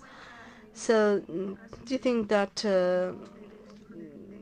people are following Thoreau, this romanticism about nature of the 19th century? Yes, there is, and I think it is a mistake. Because I think that the pandemic, and I think that we've all experienced that at home, has proven that we don't actually have to leave the cities. It has revealed the flaws of cities to fix them. And the pandemic taught us that our living space is our home, or the balcony, because outside everything was a disaster. But if we rethink the cities, so our environment is not just our house, but a district in which we could have practically everything, I think we would understand that when emergency situations emerge, as it happened in the past. I am for districts. I am from Sants, a district from Barcelona where you had everything. Sants is at the city center. It's like 3 kilometers away from the city center of Barcelona, and there was a subway that connected Sants with Barcelona, and there were 2 trams, 56 and 57. So I never went to Barcelona until I turned 12. I didn't need that. I had to go there because I had to go to a doctor that lived in the Ensante of Barcelona. So crossing the Plaza de España of Barcelona, and then you get to quote-unquote Barcelona, because historically there were bureaus there. It was like a customs office, and you had to pay a toll to get there. So in my district I had everything. I had a school, there were factories, in Sants, there were parks, squares, everything. At that time, but right now districts have nothing in Barcelona. There is like a supermarket. You have to go to La Illa to go to the supermarket, and the shops of the districts are not supplied, and now we have a system in which when you buy groceries you don't know where they come from because they taste nothing. So I think that the pandemic should have taught us to modify cities, not just go into the countryside, move into the countryside. So we need to ruralize cities, maybe not just that. We have to reorganize cities. We have to add nature, obviously. But there are also proximity services. We need to add workplaces of proximity. Because now in the cities, everything is so far away. You need to drive to go and work, because in the districts there are no workplaces anymore. Because if you have to go to the notary, you have to go to Paseo de Gracia, and there's a notary in your district. Yes, it is a matter of scale, organization. We need to remodify the scale of the cities, not just moving to a mountain. Yes, and I don't know if you agree with me, but I think that there is an overabundance of gestures of bringing the green to the cities, and there's a lack of deep thought. These are just gestures, so we need to rethink the cities. Yes, this is just a pose. Now people are talking about the city gardens, and I think this is so stupid. And we were talking about that, and I think it's better to build a garden with roses, etc., and enjoy that, and not to grow tomatoes, because you're going to have to use pesticides, and you will get two carrots, but they will be as big as my finger. So I think it's a pose. It is just a pose. And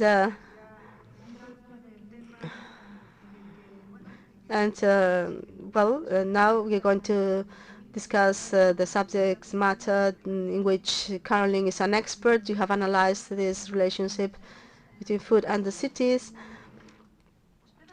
And you talk about industrialization, about this artificial soil that has been built in the territories by means of chemical fertilizers, byproducts of oil. And here there are scientists. 50% of the atoms of nitrogen we have in our bodies are artificial.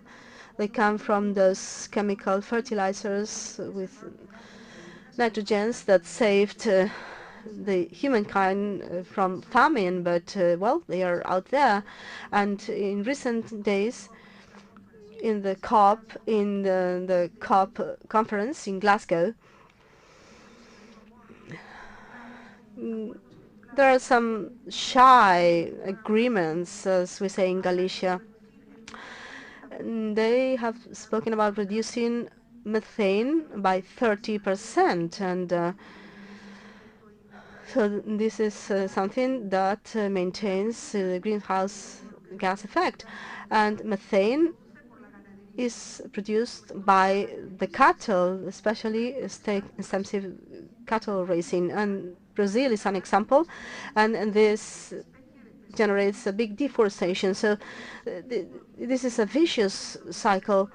So this artificial soil that is required to feed the cities, and this is my question for Caroline, and the future of the world, and therefore the inversion of the deterioration of that carbon footprint that we have inflicted upon the territory, is only possible to do that by means of food. So this is my question. So how can we do it? What are the urgent measures, realistic measures too, that you can implement from now? Question to what we were talking about before, interestingly, because they are linked, of Okay. course. And yes, food is a great connector. Food always links everything together. So I'm very, very interested in this conversation. What industrialization has done is it's dehumanized life.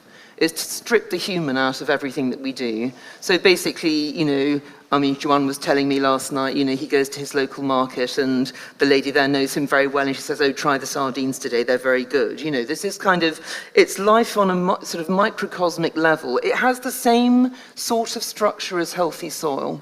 A healthy society resembles healthy soil. It's living, it's diverse, it's complex, it's about all sorts of interactions going on all the time. Now, the thing you ought to, and basically, I mean, when you were talking, Joanne, I was just thinking, the 15-minute city it's quite a sort of an idea that's gaining a lot of traction at the moment. For example, Anne Hidalgo is talking about it in Paris. What does this really mean? It means bringing back the life, the sort of small-scale filigree life that used to be what an urban neighborhood was about. And there's a direct analogy in the landscape. So basically, this model, this paradigm of, spraying chemicals on the ground. And by the way, I just have to say something. I'm very passionate about all of this, but sounds like a cliche, but this thing of how are we going to feed the world? I have to object strongly to this formulation. Who is we? Who is the world? Does the world want us to feed it? And isn't feeding things you do to animals rather than humans? So it's just a complete wrong formulation, and it sort of highlights for me part of the problem. The problem is a mindset problem. Yes. You know, the idea of growing this thing called cheap food, which, by the way, doesn't exist, and I also now have to say something else, which is that if you think of what food is, food consists of living things that we kill so we can live. Okay, so how can this be cheap? Food is life. So this is why these things are all connected. What is a good life? This is the question we have to be asking. Okay, a good life is one where I can go out of my door, I can go to my market seller who knows me well, who says, buy the sardines today. But also, if I live in the countryside, I can grow food as I would like to grow. I mean, there's a very interesting example, by the way, to my mind, one of the greatest books written in the 20th century, and a lot of the books that I find most inspiring now were written in the 1970s, by the way. I mean, you know, we've known this stuff for a long time, but E.F. Schumacher's Small is Beautiful, if you know this book. I mean, I don't know how much, I'm sure many people in the audience do. It's a brilliant book, but what he talks about is the fact that, you know, we basically think we've solved the problem of production, you know, because industrialization gives us this idea and you can just, you know, externalize the true cost of life.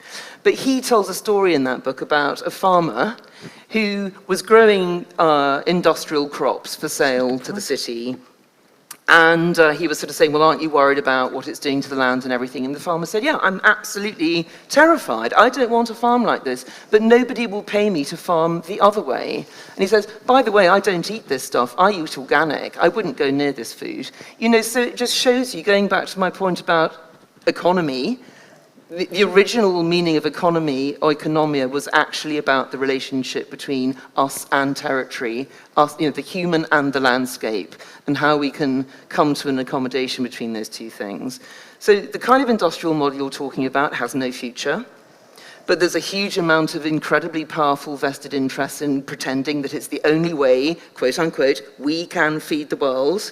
You know, do not trust people who talk in this language. You know, and what we need is the absolute opposite. We need to rehumanize, we need to revalue, put food at the center of our economy. Food is the most valuable thing in our lives that we have to work to produce. It is life itself. How can we be treating it as cheap? And if we put the true value back in food and we organize our lives around that, and we try to build societies in which everybody eats well, then it gets pretty revolutionary, by the way, but also pretty interesting. It's putting back, you know, asking this question, what is a good life? What makes us happy?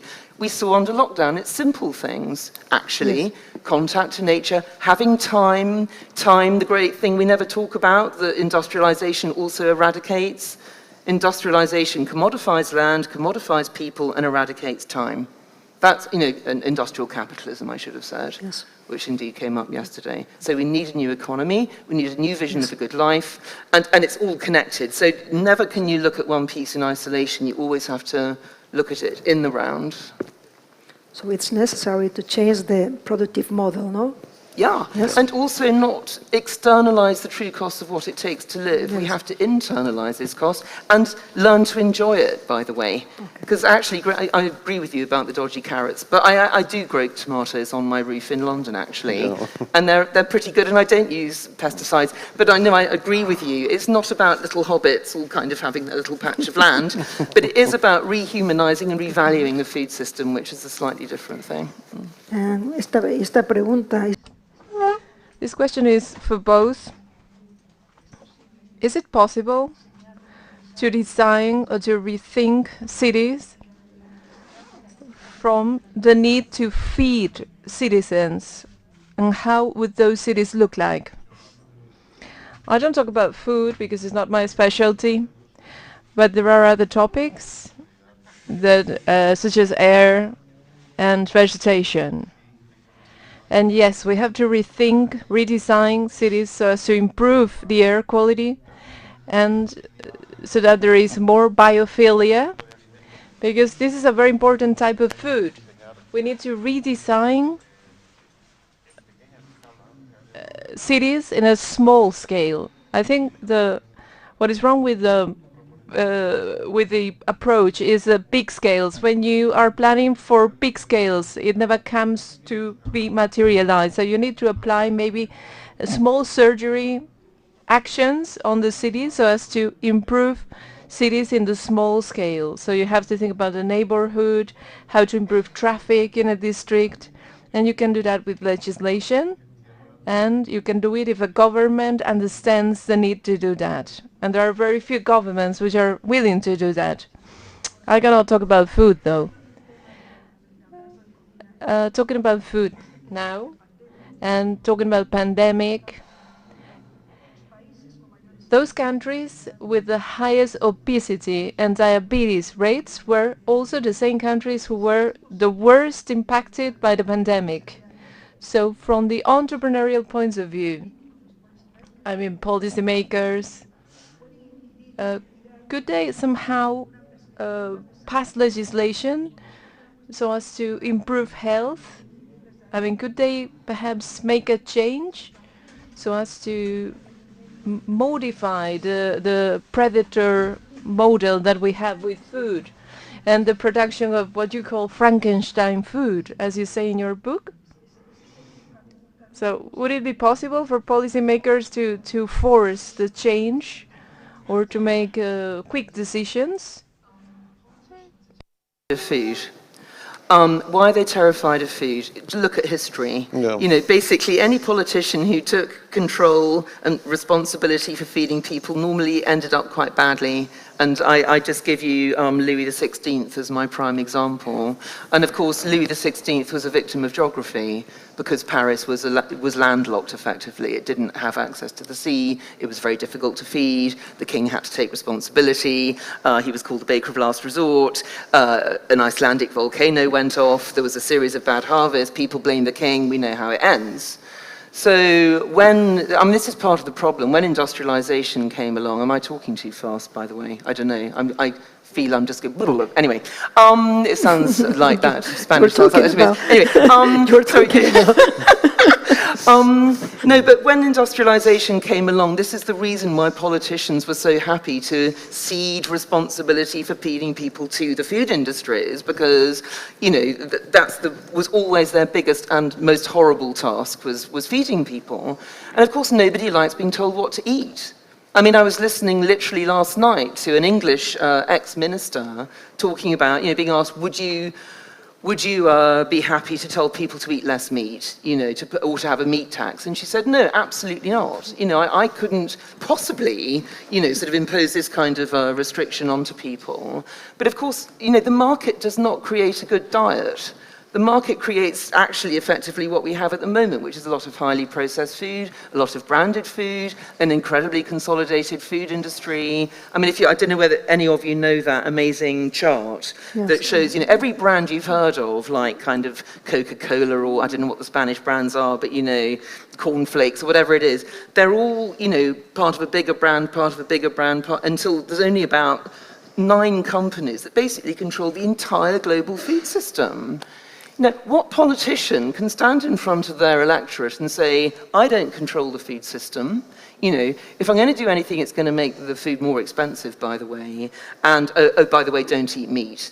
You know, nobody is going to want to go there. So we have a problem. We have a massive problem. Yes. I think the only way this is going to happen is if civil society decides, we demand that our governments intervene in the so-called free market. Again, in the previous panel, they pointed out the obvious point that there is no free market.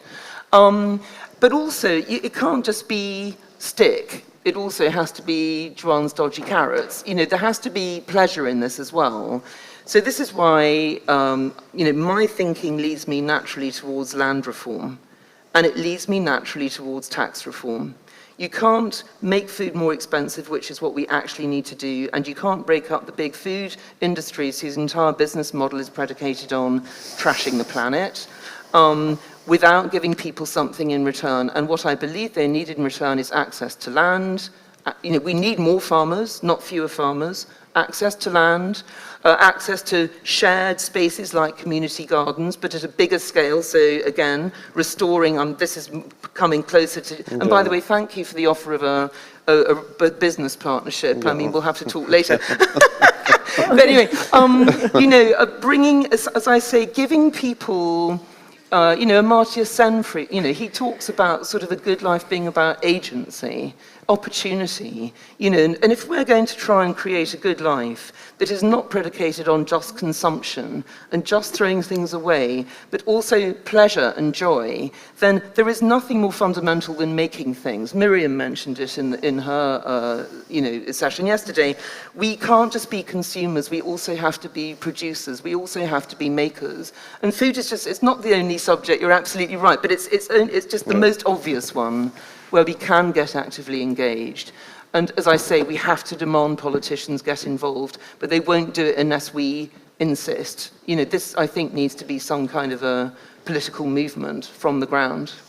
Perfecto. Ahora hay una pregunta que es, bueno. There is a question which goes particularly to Joan, who is not a theoretician, but he's a great architect who has carried out huge projects. So there is an issue around food production in cities which has to do with waste. I mean, food waste in cities generate between 8 to 10% of the greenhouse emissions. So according to the UN, according to the latest figures, between 25 and 30% of all the food in the world is wasted, thrown away. So this is also part of the urban agenda, how to recycle food. So, Joan, would it be possible to take into account the issue of recycling in cities? In Caroline's book, she talks about some sausages from Tottenham, right? Sausages that were made with the waste from London food. So that was a way of closing the cycle of food. So how to recycle food waste? Obviously you cannot do that right now, but the question to Joan is how could we recycle food in cities? How should we do it? Now, they are not thought, taking that into account. However, apart from restoring the former Barcelona garbage tip, we also built Deixalleria in Catalan. I don't know what that is. A place where, okay, like a waste treatment plant in Barcelona. So we built it so as to be able to close down the garbage tip. And this waste treatment plant had several levels. One of them was cremation, composting, separation, drying, etc. So we built it with the thought that Barcelona is going to keep on growing.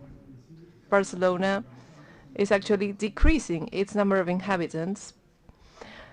But in a couple of years, the Barcelona population was remaining stable, and then in 2008 the waste treatment plant decreased its activity. With the 2008 crisis, people started reusing stuff at home.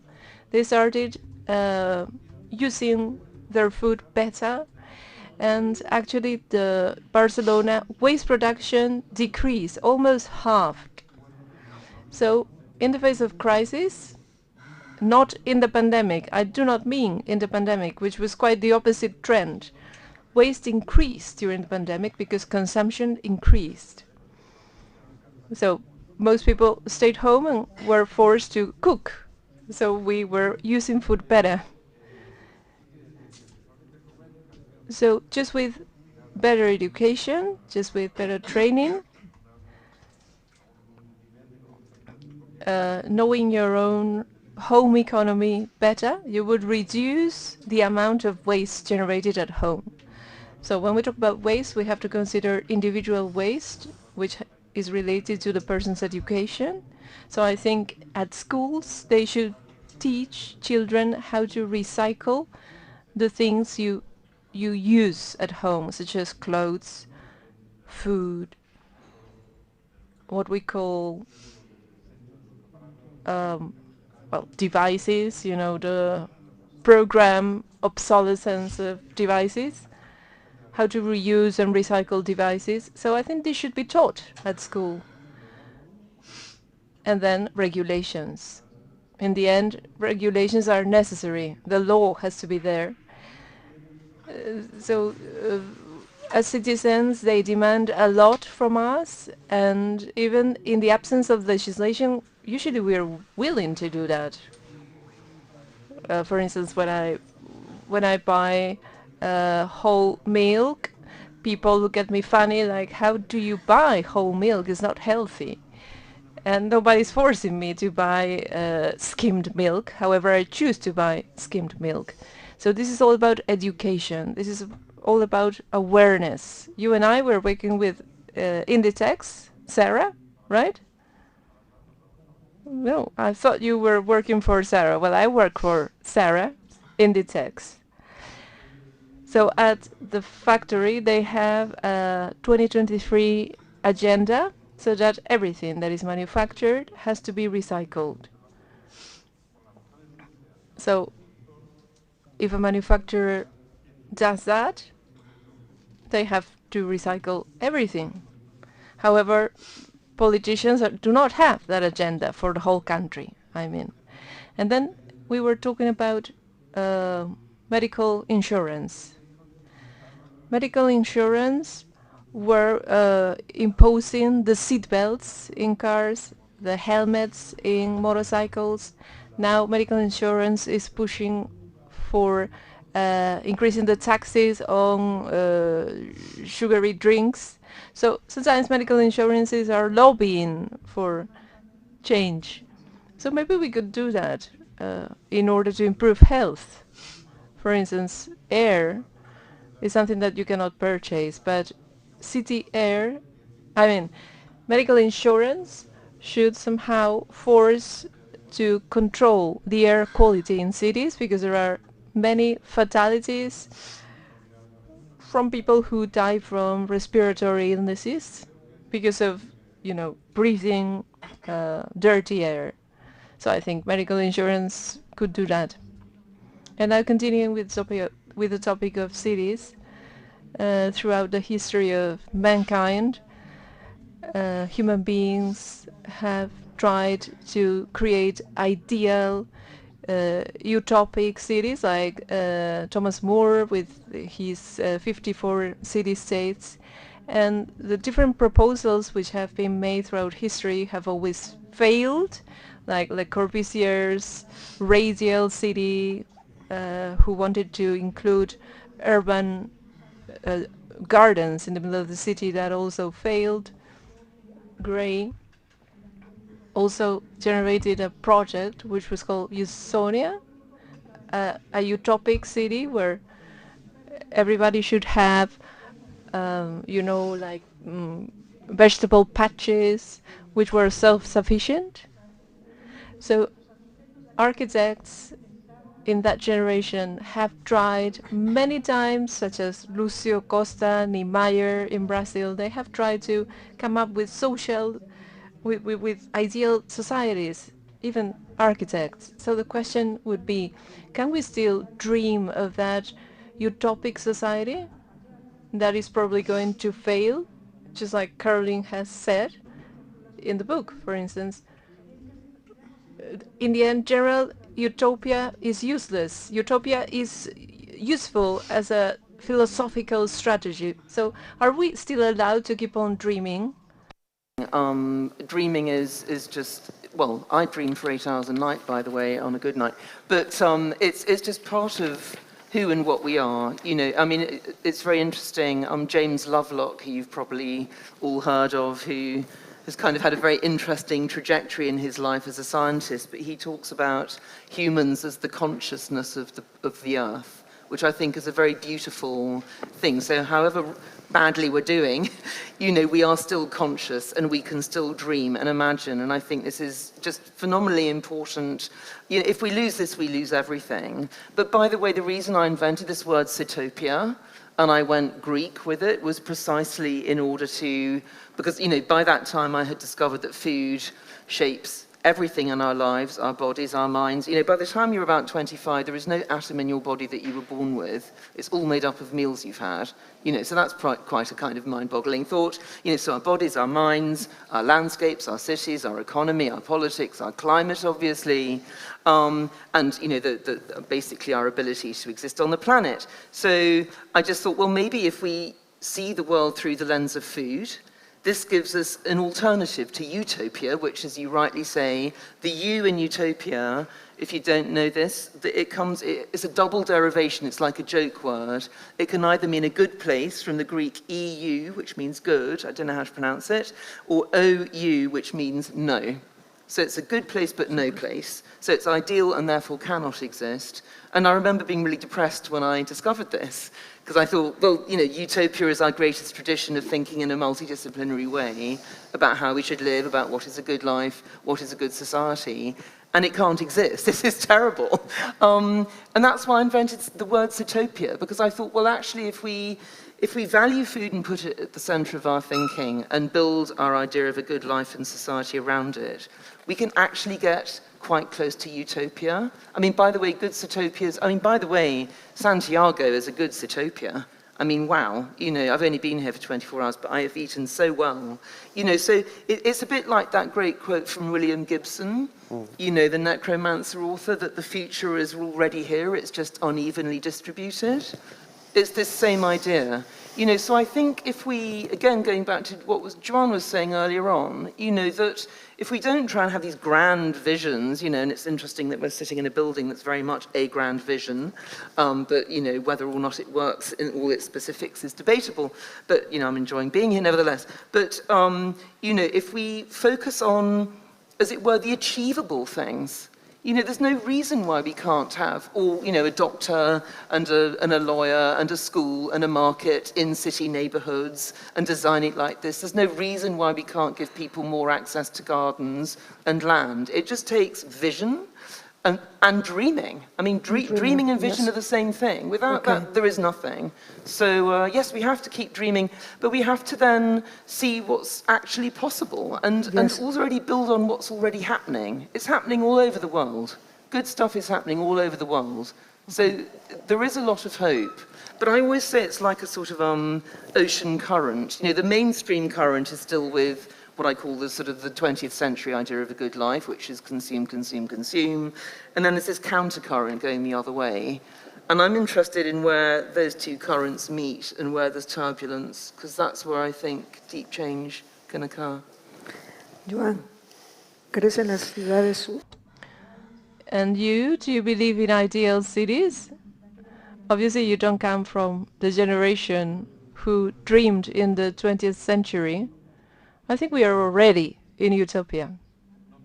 Not all of us. You both are in utopia, but not all of that. No, I mean rich white men. We are already in utopia. Some white rich ladies are also in utopia. Some white middle class ladies have also tried to reach it. LGBTQ people are also fighting for it, but I think we're already in utopia. People can fly to the Maldives, so they can live in utopia, the white middle to upper classes. The rest of us are still fighting for it. So those of us who believe we must live in better cities, we have to fight for it. Utopia is about getting down to work. It's not about designing a city. Those of us who were communists when we were young, we know that God doesn't exist, but communism doesn't exist either. So we know that utopia is something that you have to work on. You need to get dirty, fighting for it. If you want a good neighborhood, and if I get a commission to build a new park, instead of, paving the park, I'm going to leave grass, and I'm going to put a drain so that the water goes down to the aquifer. I'm going to plant different tree species. I'm going to make insect hotels inside the neighborhood so that bees and butterflies fly in the neighborhood again. I want to have butterflies in my neighborhood. But that is utopia, isn't it? Eduardo Galeano was writing about the utopia is in the horizon, but as you walk towards it, the utopia walks away from you. So they said, so what's the use of moving to utopia? He said, well, the purpose is to walk, to keep walking. So architects like you can make fantastic projects, or also theory about food, to help us understand that food is essential to configure human territories. That is something, those are reasons for hope for those who are here today. The next block, also before the Q&A, I think we have depleted ecosystems, we have destroyed ecosystem, which took, biodiversity, which took 4,000 years to get made. And this is the so-called Anthropocene. You know that scientists never agree, but some say that we have generated a new geological era, which is called Anthropocene. Do you agree with that? And also, following the thread of the environment and linking with the previous panel, Caroline, do you believe this is the Anthropocene? And also Joan? And I think actually the debate is pretty much over. I really want to bring back, build on what Joan just said about we in the white privileged West are already in utopia. I think it's a really, really, I'm so glad you said that. It's such an important point. And I always talk about a good life from the Western point of view because that's where I am and how I grew up and what I understand. But I try to do it in a global context because actually what's happening is the world is looking at what we had created in the 19th and 20th centuries and thinking this is a good life. You know, and again, it came up in the panel yesterday about when we were talking about sort of technology and design and the value of culture. And, you know, I talk about this a lot too. When we have this idea of progress and a good life, you know, we have better technology which allows us to, shall we say, trash the planet more effectively and create more inequality and all the rest of it. It's very often the case that the externalities are not visible to us because they're in the global south, and we know this absolutely explicitly in terms of, you know, the Amazon being destroyed because actually they're growing soy to feed chickens that we eat unthinkingly for lunch. But on the other hand, you know, the good life that we believe we're leading is not a good life, because a good life is only good if it doesn't have externalities, and our good life has appalling externalities. So actually it's not a good life. It may appear to be, but it's like the front of the theatre facade, and we never see what's around behind. And another important point I want to make is that basically why I'm so, you know, the word passionate again, I wish there was another one. Anyway, why I'm so keen, doesn't sound the same, to come up with a new idea of a good life that is a genuine, different idea of a good life, which, as I say, is about redistributing wealth and land. We cannot get away from these things. These are always the elephants in the room that nobody, certainly not politicians, is very keen to talk about. It's mostly between the global north and the global south, actually. You know, and what I really would love to think is that somebody, you know, a 15-year-old living in Africa now doesn't think the only way of leading a good life is going to the city, getting a job, getting rich, getting a car. You know, there's some other vision. And it is. I mean, I know it sounds, everyone says, oh, you want to go back to being medieval peasants or whatever it is. No. But I think we need to think of what a good life could look like. And by the way, I'm slightly becoming an anarchist. I don't know what you think about this, but you know, I mean, the anarchist actually, I mean, who hated the capitalists as much as the communists did, at least, but they were suspicious of communism as well. But they had this vision of a good life, which is actually instead of saying, you know, one person has to be a wealth creator and therefore, you know, in Adam Smith's factory, they have to just put heads on pins all day because that's creating wealth really efficiently. But am I having a good life? No. You know, or do we have this completely different conception, just step away from this ludicrous economy and move over here and say, how about if I grew my dodgy carrots in the morning, made a bit of furniture in the afternoon, and maybe wrote some poetry in the evening? This is a good life. Okay, well, how can we design an economy that leads to that and not to this other thing? What is wealth? What is value? What is good? Esa cuestión, Joan, ¿quieres ir? Es que ya lo ha contestado. I'd like to answer. I don't know, because I'm not a scientist. But you listen to people, and just like the previous panel said, this is the Anthropocene, I agree. Is that good or bad? It has pros and cons. I don't know what they are, but probably it has some advantages. I mean, if we can, if this generation is capable of reducing the footprint and work positively, that's not so bad. As long as we can work with nature to turn situations into positive, that's fine. For instance, in Brazil, when they get rid of that Bolsonaro guy, when the soy farmers stop doing that, stop growing soy there, we can reforest the Amazons, because we know how to do it now. We have the knowledge. So just like we can destroy, we can also rebuild, reforest. So it's not so bad. If we can reverse the situation, you mean? Yes, I mean, my partner knows more about that than me, but he says, we have done it wrong until now. And this is something that we should remember. I mean, the plan I drew last night is wrong, so today I'm going to start again. So the decision I made yesterday was the wrong one. Today I'll make the right decision. This is what we have to do. Yes, and if the climate is changing, we should change too. But we still don't know how the climate is going to change. Exactly, because scientists do not agree. Just what they said about the impact of climate change in Galicia, that is not warming but cooling. Okay, so we're going to open the floor to the audience for some questions. We have two great thinkers in the panel. We have listened to some deep thoughts. And so time passed so quickly, Joan, Caroline.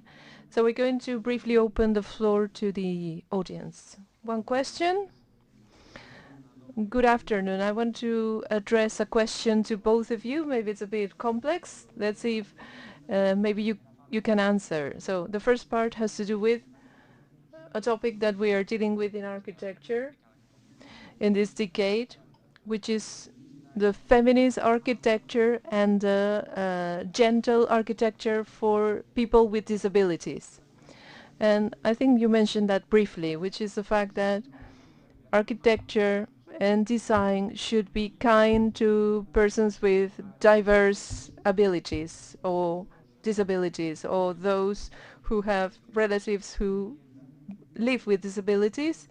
We know that, you know, as architects, it's hard for them to go about their daily lives. And the second part of the question has to do with a topic that I'm sure Mrs. Tawas is also familiar with, which is the depopulation in Galicia. So what do we do with those deserted villages? What can we do with those abandoned small towns? In the 90s and in the 2000s, there were many plans to tackle that problem. So how do we transform those deserted villages in Galicia into something else? Thank you very much and congrats. Caroline, Joan, about the so-called gentle architecture and disabilities.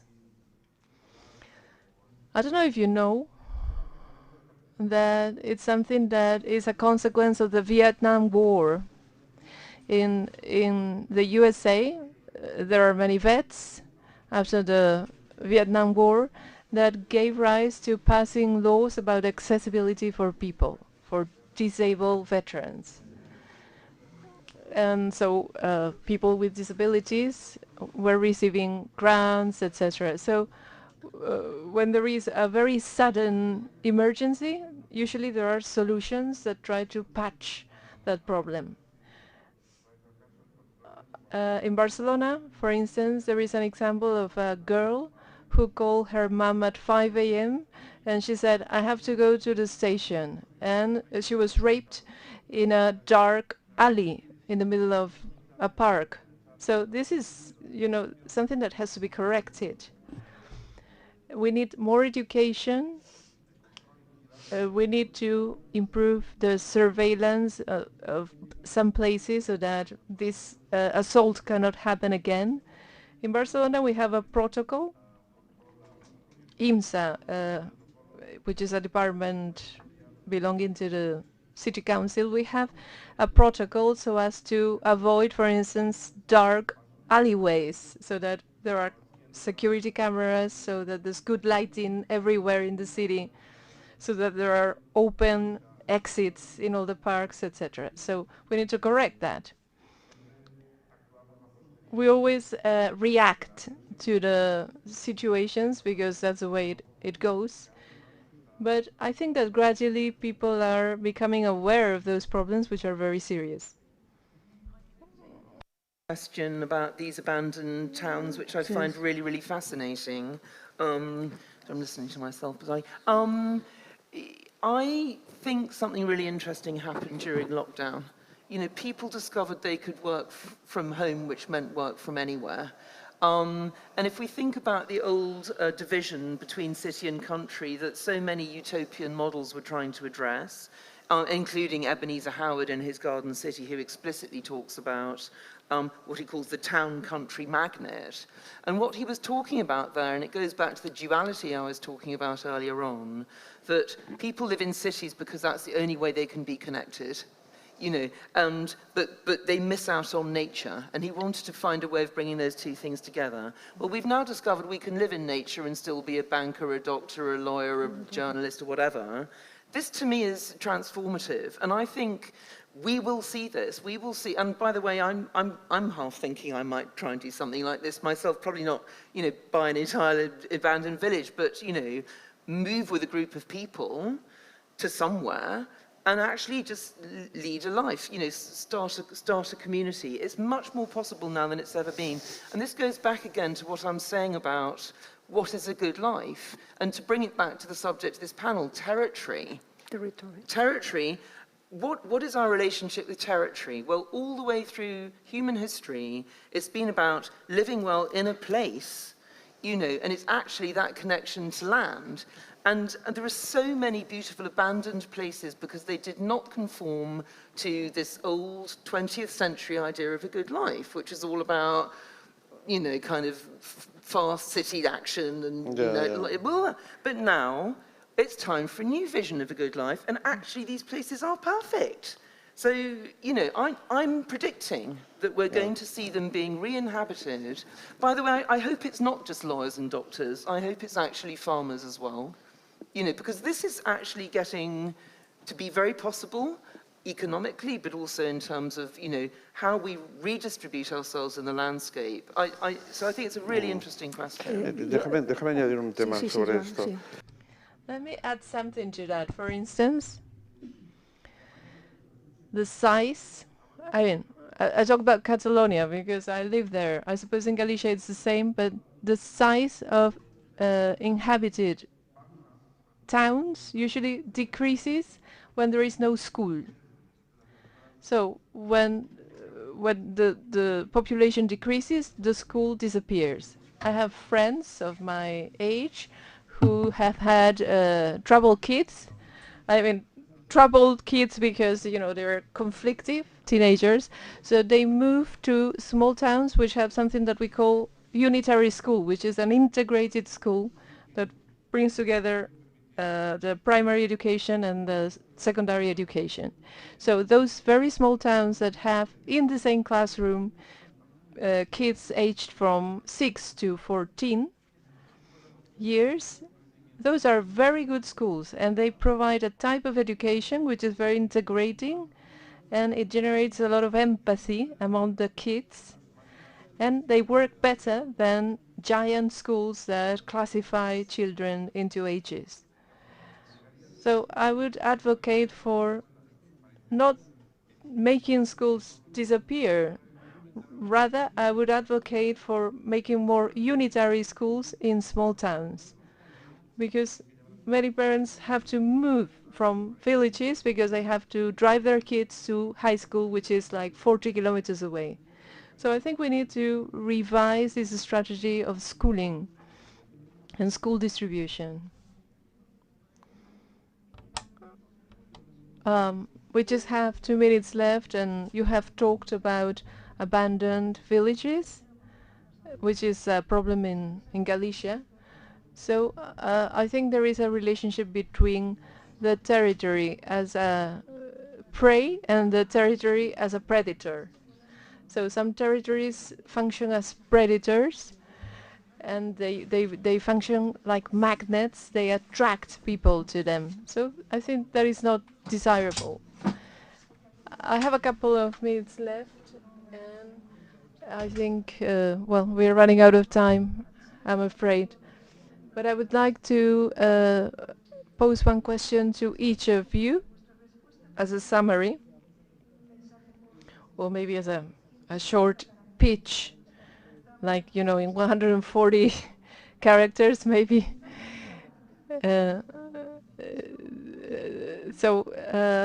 Could you tweet a possible title for a philosophical strategy? So is it possible from our field to propose a basic guideline so as to build an ethical discourse for architecture, so as to tackle the challenges that we have to tackle? Because otherwise the only option that we have is to leave the Earth and fly out to Mars. I think that's maybe somebody's idea about the future.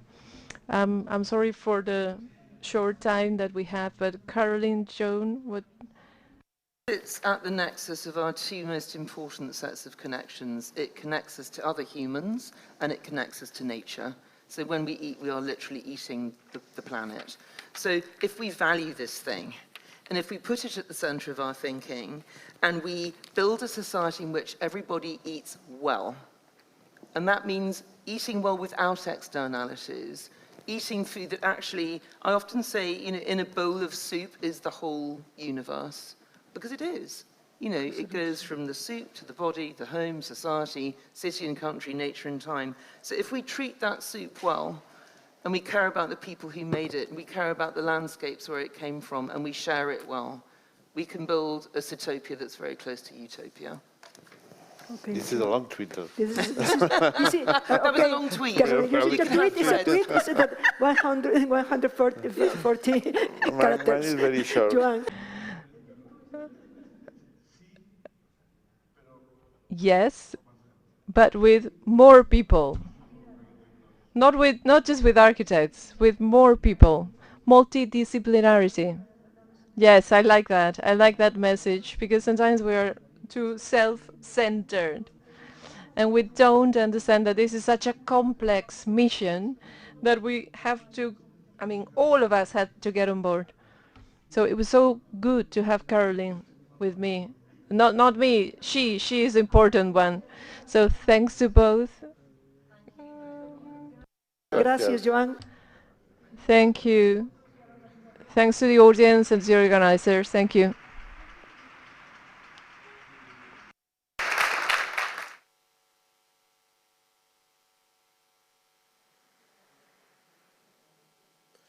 A 1:15 dará comezo a conversa Reimaxinando un mundo máis hospitalario cos refuxiados, con Joseph Ingub e Keina Espiñeira.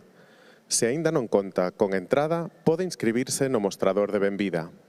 Agardamos que sigan disfrutando de Carta de Santiago.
Benvidas á conversa Reimaxinando un mundo máis solidario cos refuxiados. Recibimos no escenario a Josefín Guf e Keina Espiñeira.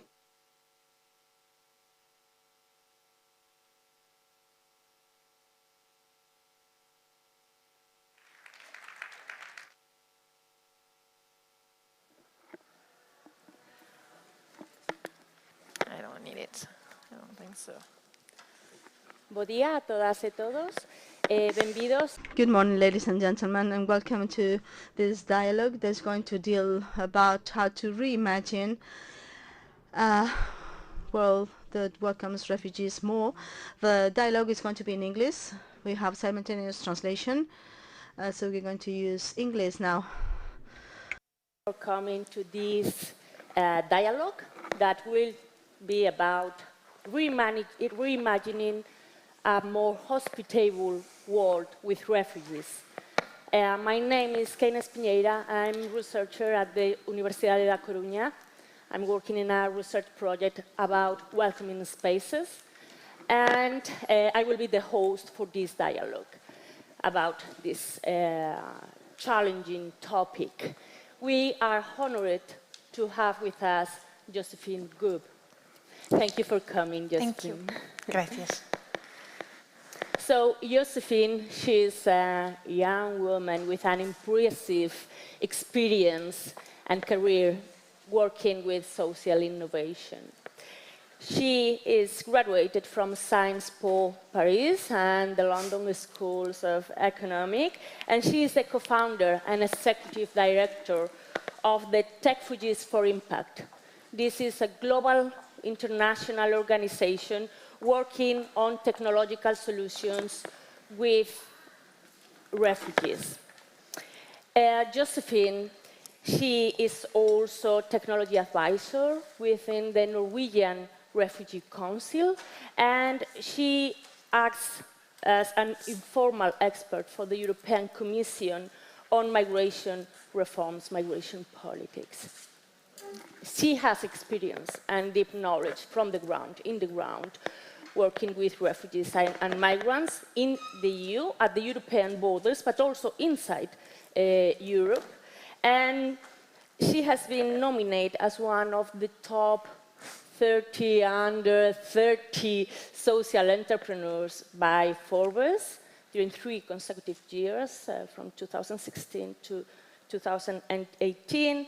And in 2017, she has honored as Digital Woman in France. So it's a big pleasure to have you with us. Let's start our dialogue asking for what is Techfugees for Impact and how this project came about, working with technology for looking for solutions for refugees. Sure. I wonder how many of you in this audience work with refugees? If you can raise your hands. We have one. How many of you know refugee people in your close friends or family? Or okay, a few of you. Okay, cool. Familiar with the topic. For some of you who are familiar with the topic, and those of you who are not, Techfugees is an organization that we started in 2015, and the context was that in 2015, Europe woke up to the fact that a lot of Syrians, more than usual, would come to Europe to find safety. It's nothing new for Europe to have refugees. We've had it for 1,000 years. But this time it came as a news and as a picture. If you remember the picture of the little baby alien on the beach, which moved Europe. It was not the first time that a baby died on our shore as a refugee, but it was the first time that it made the headlines. And at that time, I had built a startup helping migrants, economic migrants, move to Europe with visas. And I had been looking at the ways we could build also a tool, a digital tool for refugees, because there are two different things here we're talking about. There is chosen migration and there is forced migration. And when we talk about refugee, we can talk about refugee as a status, administrative status, but we can also talk about refugee as a lived experience of refuge. And so refugees came to look at those who are forced to flee, because if they don't look for safety, they will die. And this is something different from economic migration, which is someone who's trying to get to another place to live a better life, but they've chosen this, and the threat is different. There's no threat of death. Remember 2015, so I said people came to Europe. And what we realized is the situation is very different in 2015 from, for example, refugees in the 90s. 93% of the people that came to Europe at that time who were seeking refuge had mobile phones, some of them smartphones. And this is a tremendous change in the life of someone who's looking for safety. Let's go back in time. Imagine in the 90s, we had Kosovo just blowing up, and we had people coming to Europe. They would take the roads. They wouldn't have a phone on their pockets. They would walk. They would keep hands together because they wanted to stay together. If you would be divided, then it would be just, you would maybe not find the person again. So you'd stay together, you'd go to a place, and you'd find maybe a telephone that is fixed. You'd call to try to phone someone, somewhere in Europe, somewhere in ex-Yugoslavia, and you'd try to get in touch maybe with your family. Now, step forward 2015. I'm on the boat, I have my smartphone. I put my location on WhatsApp to say, hey mom, I'm taking the boat. I am hoping not to die.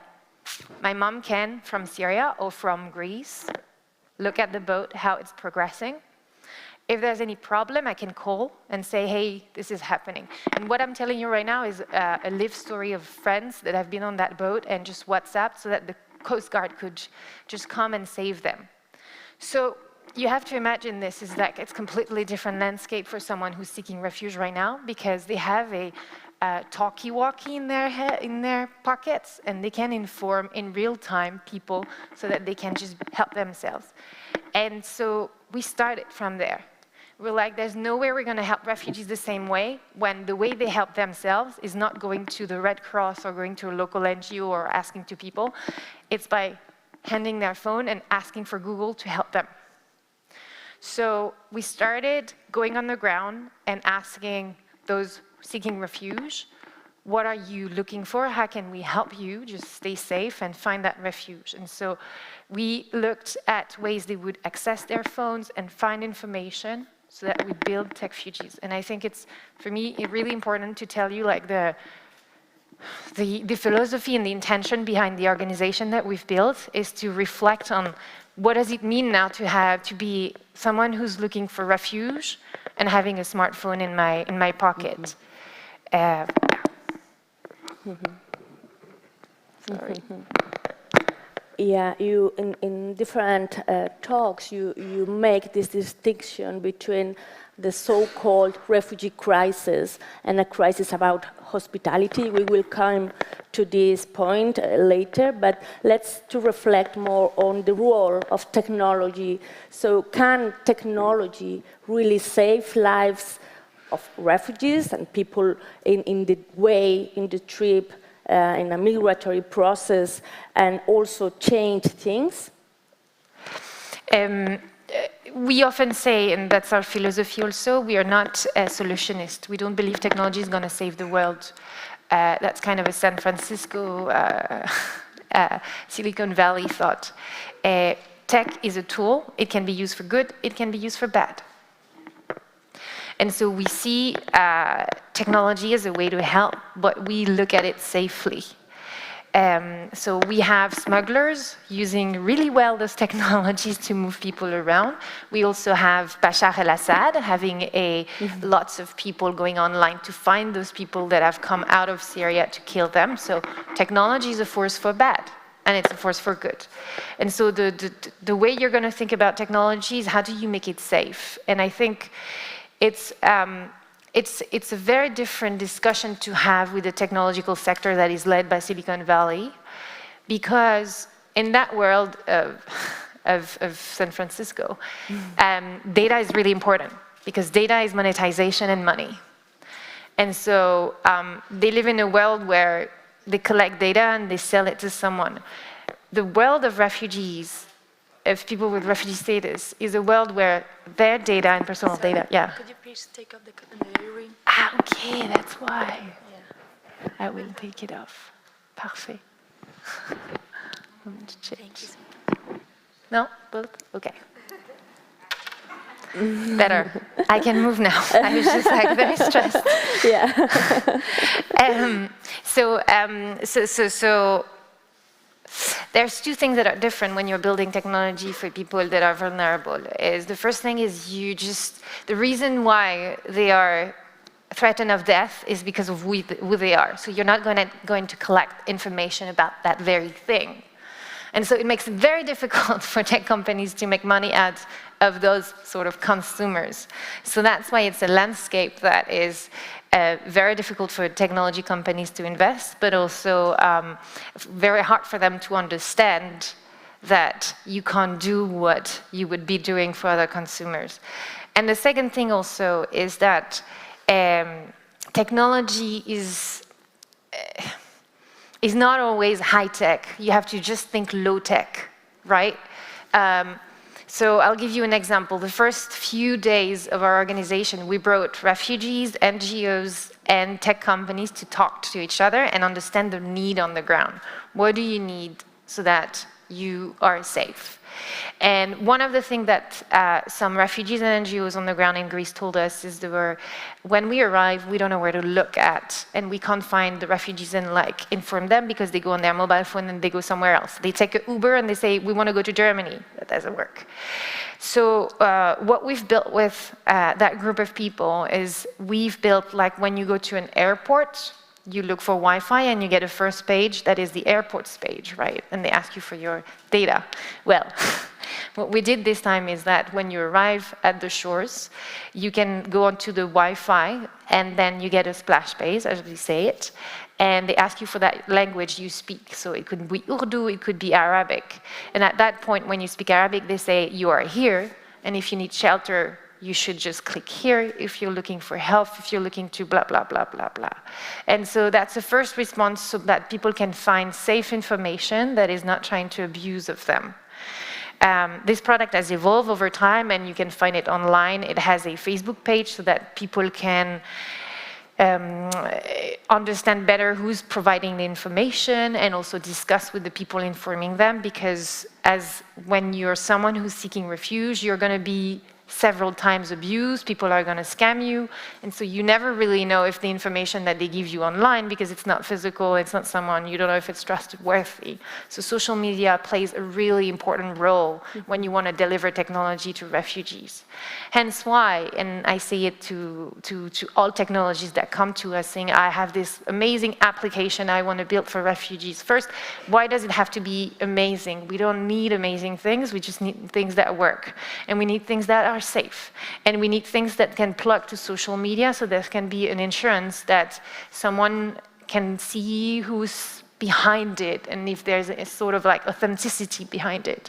So really, it's a tool. It can be used for good and bad, but it has to be put simple and accessible. Also, and obviously, someone who is on the way to a country will have difficult access to 3G, 4G, even Wi-Fi, and they will not use so many applications and take the time to download applications. So you need to think of all these things and how to make it accessible. It could be just a bot on WhatsApp. And I think it's really important to take technology out of its pedestal when we think about technology for vulnerable people and look at how do we make things at scale that are safe and simple. Yeah, you are mentioning important points, accessibility, also the control of data and how many actors are interested in controlling data from enterprises to governments themselves, but also in terms of the rights of migrants and refugees, how you have control through this technology and the applications that refugees develops to keep safe, to maintain safe the people, the lives of people, and also if I'm wondering if you have like a sort of ethical principles within the project or basic guidelines in terms of ethics. So basically, at the very beginning of the organization from 2015, 2018, we went on the ground in different countries, in camps, outside of camps, because what you need to know is only 20% of displaced persons live in camps. Actually, 80% live in cities. This is where they are mostly. So you need to go to those cities that they go to. And this was like reverting back to the conversation we just had before, like when there's going to be climate change, where are going to go people? They're going to go to cities. They're not going to go to any other places. So we went for 3 years in different places where those communities gather. And we, with them, started listening to their needs, see what's out there in the infrastructure already locally here. And as we went on, we saw patterns, we saw common challenges, different ways to answer it given the social, cultural layers.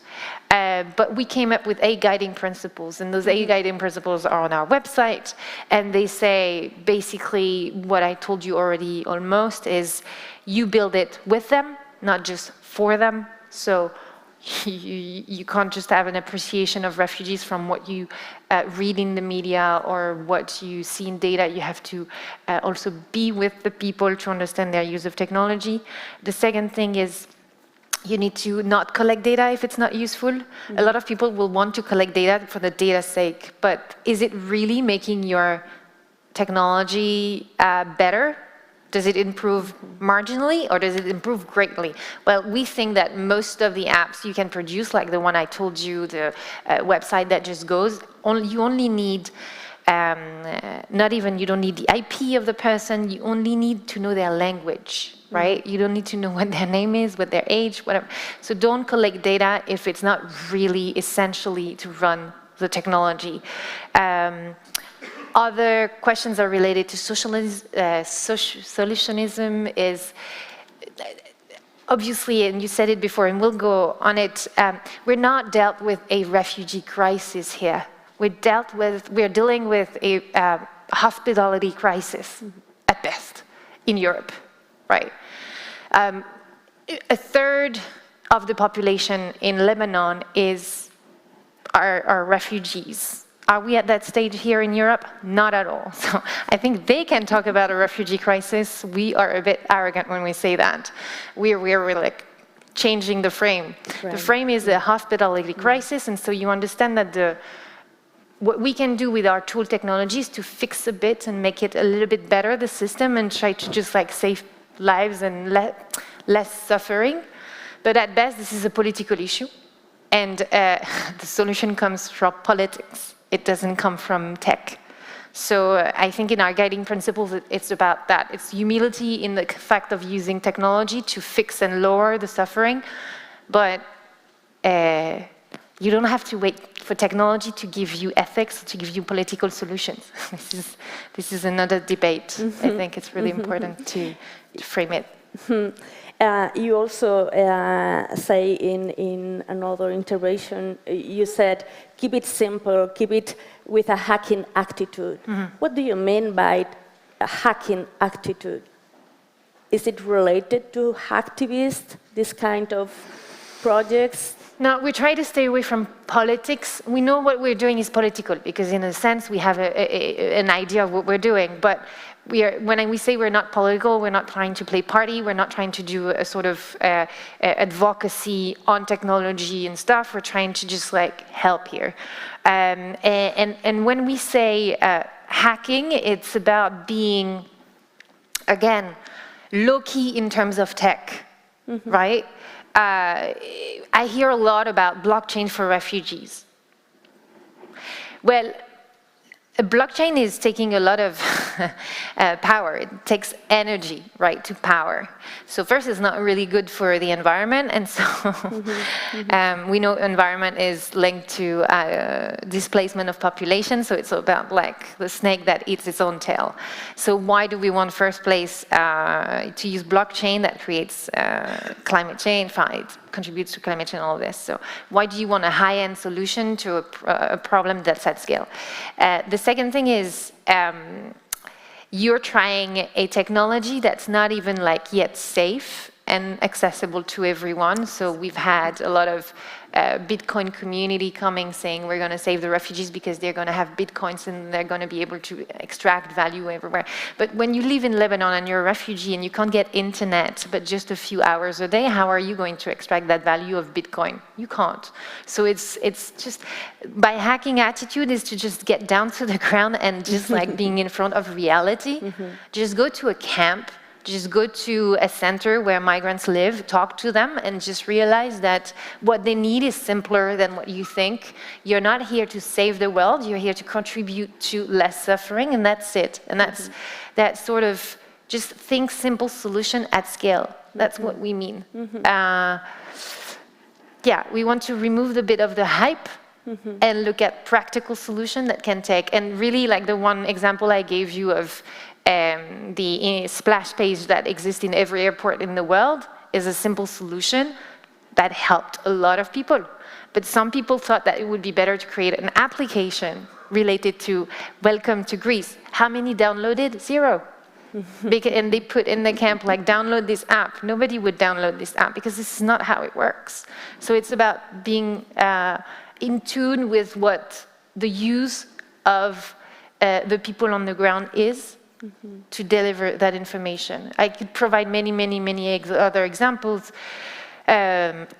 Another one was, so in South Sudan, at the border of South Sudan, Kenya, we did a hackathon, so we call them hackathons, where we bring engineers, they are refugees or non-refugees, we bring NGOs, and we have them discuss about what's the local issue. And so one of the local issues that came up at that camp, which is huge, there are 80,000 people there living, and most of them have lived there for 19 years. So some were born in the camp, some just married, some died.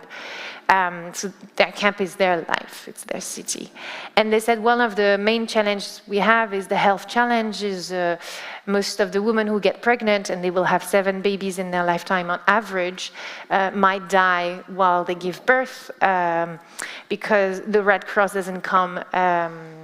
They come, it's too late, the babies are born and they're sick and all this. And so we could have gone through an approach of like, oh, let's have them educated about pregnancy and have them regular checks and all of this. But that's a way of thinking that's a bit like telling them what to do and how they should think. It's a bit condescending. So instead, what the local people said, it was like, well, what would really work well is everybody's got a phone in their families. Once the person is pregnant and identify as pregnant, what would be good is you get their number, you get an idea of when they're pregnant, and then you get an automated text every month that says the Red Cross offers you a free food and a check if you come to the Red Cross Center to just check on your pregnancy, but you'll get free food and also other stuff for your health. And that works. And it was not just downloading an app on every mobile phone in the camp to just inform them about their... No, it's just simple things that work and talk to people and to... It's being pragmatic. I'm trying to, I guess, suggest. Yeah, looking for real solutions after having this listening, the importance of listening people and knowing what are the common needs in the concrete communities. Yeah, and thinking also in terms of social innovation, you also mentioned some alliances you have, like NGOs, lawyers. What can you tell us more about this kind of alliances? Sure. So as we went through our work, as I told you, we realized one thing is We wanted to find a problem that would be the same in different places, that we could just like get a hint at and just like sort of scale a technology or a solution. One thing that we saw is a lot of women refugees across Europe are unemployed. And most of them are actually well educated. They're actually more educated than men, but they are less employed. So that's this like complete difference in stats. So we looked at data in Italy, we looked at data in Greece, we looked at data in Germany, across Europe. What we realized is that there are 3 countries where really this problem is huge. It's in France, it's in Italy, and it's in Greece. And as we went to talk to those women, we realized that the problem at the heart of it is most of these women have kids and stay home. They're put in places that are not near cities and not near employment. And you know, as a woman, the lived experience of like going at night or going during the day to a place, you don't feel safe and all this. We talked about this earlier. So there's a lot of like challenges and obstacles for women to get out of the house, to just feel safe, and also to speak the language, and also to feel confident that their skills will be recognized on the job market.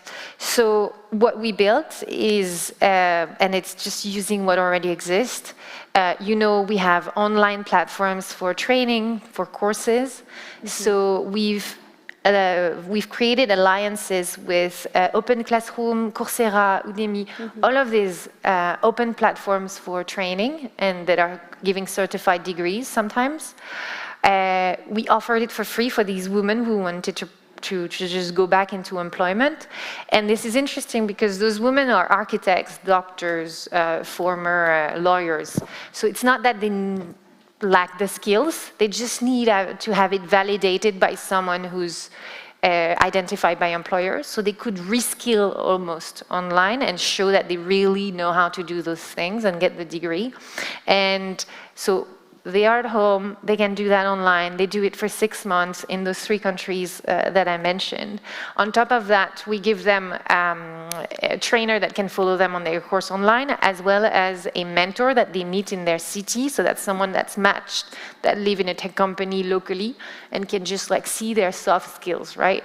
And all of these alliances that we've built with civil society, of local organizations that provide us with those women, has made this community of women that are learning online and meeting with their mentors online, and then meeting with employers locally to be then employed. And so far so good.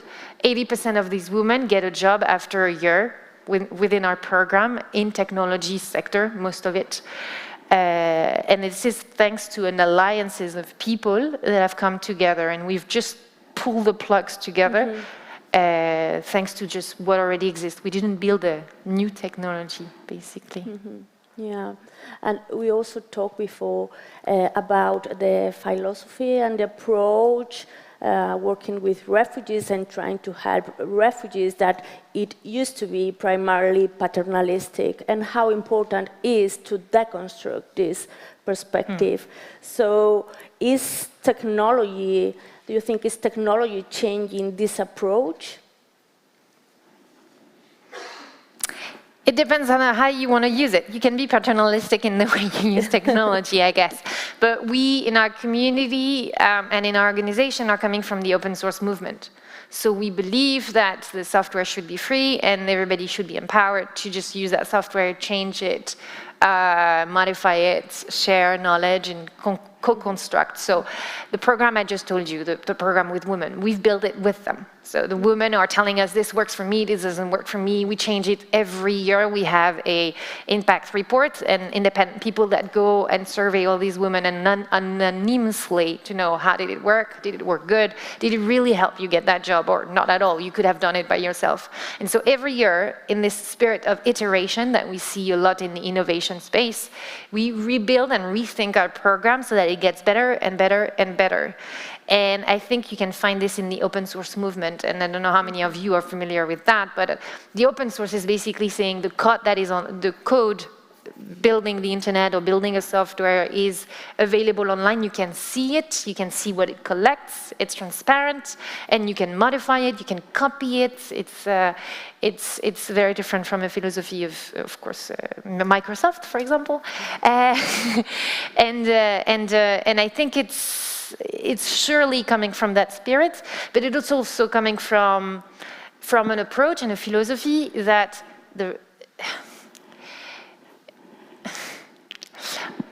on my team, I have people that have a refugee status. So what? You know, they're here because they're good at their jobs. And what I'm trying to say is we should be looking at us versus them. We should be looking at how do we make the world more hospitable and more working together, because that's the thing. When you look at and this is why I insist on those words, is like, this is not a refugee crisis. The problem was not created by refugees in itself, and it's not like we fix the refugee crisis and there's not going to be any more refugees and there's no problem. The problem is if there was more hospitality, that would be just an experience of life that you get through and you get off. And that's what most usually refugees should get through, and some of our grandfathers or friends have gone through. It's an experience of life that is sad, but you can come out of it. The world we're entering right now is a world where those crises are just becoming stuck, and we don't want to deal with that problem, and we want to call it a problem in itself and move it away. Mm-hmm. So this is just putting the problem under the carpet and letting it grow, basically. Mm-hmm. When you see the amount of money spent into giving the money to create walls so that it stays outside of Europe, when you see the amount of money that is spent on like keeping the refugees in Lebanon because we don't want them to come here, how could we more productively, more constructively build together the future? And the solution is to look at the people with refugee status as equals. As you're going through a tough time, you've had to leave your home, your parents, your job, your car, everything. You didn't decide to come here. But now we're going to rebuild, and we're going to look at a new future if you want to. But we have to meet at an equal place. And I think this is important if we want to see a solution. If we want them to still be objects of our minds and think of refugees as like some objects we put there and we're going to fix them and we're going to train them and we're going to put skills into their heads and they're going to be smart and they're going to integrate. Mm-hmm. I think this is a dialogue, and this way we will be able to just find solutions to that huge challenge which is triggered by climate change, and which will just get bigger if we don't look pragmatically how do we make it work as a society. And you mentioned this powerful idea of empowering people, and I think perhaps this is something basic in TechFugees, how to empower people. That it means to have this kind of equal dialogue is quite complicated. How to overcome all differences from racial hierarchies, class hierarchies, gender hierarchies. So it's a huge challenge we have as society in terms of becoming more hospitable, but also how to, I came back to this concept of deconstruct, how to deconstruct this kind of relation with refugees and migrants from this point of view of the superiority and this paternalistic attitude.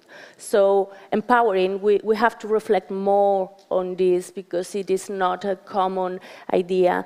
And I remember we also talk about, or I think I mention Sandro Mezzadra work. He's a sociologist from Italy, and he develops this idea of the autonomy of the migrants and the refugees as a way to recognize how we are people that try to overcome all these differences that divide us, and we need to look for this kind of tools and processes that help us in that way. So I don't know if you also consider this dimension of the autonomy of the people, because I'm not sure to what extent technology can, let me say, liberate us or to give us the opportunity to be more autonomous. First, let me maybe should have done that from the beginning, sorry, define what I say by technology, and I guess it's smartphones, it's internet, it's anything that's digital today and that is being used by a smartphone. That's, I should have scoped it. This is what we mean by technology at our organization. And by those, we believe that they can provide agency. They can have you just feel more empowered because you can have access to information, you can have access, you can do actions. It's really important, and I go back to the topic I just told you about. Think of ex-Yugoslavia in the 90s and people having to just stay together and just go to some place to call someone far away. We're talking about space and time. When you think, I don't have my smartphone, but when you have a smartphone, it's a talkie-walkie, it disrupts space and time. And for people that are really confined, that are really constrained by space and time, this technology is, whoa. So think the mobile phone got us to the moon, right? No, it didn't got us to the moon. The mobile phone is more powerful than the technology that got us to the moon. Right? And we can't think of ways to get it to help people. It's just like, we're not thinking of all the potential of this. We're really not digging into what it means to have this thing. But the refugees themselves, they are smart enough to understand what that means for them. And they don't wait for us to tell them, right? They have the smartphones. When I talked to you about Kakuma camp in South Sudan, Kenya, the number of them that are on their phones, they're on Amazon, they're getting things delivered on Amazon, they're using M-Pesa, which is, they don't have like cash, they use their phone to pay. Before we said that technology, future is unevenly distributed, technology is unevenly distributed, it's about digital literacy, right? So, yes, we have to refrain from the idea that we have the technology, they don't have it, and even if they had it, they wouldn't know how to use it. They live in a place where it's constrained and they can see really what the power of this is, if they want to, if they can. So we need to really open our eyes to that.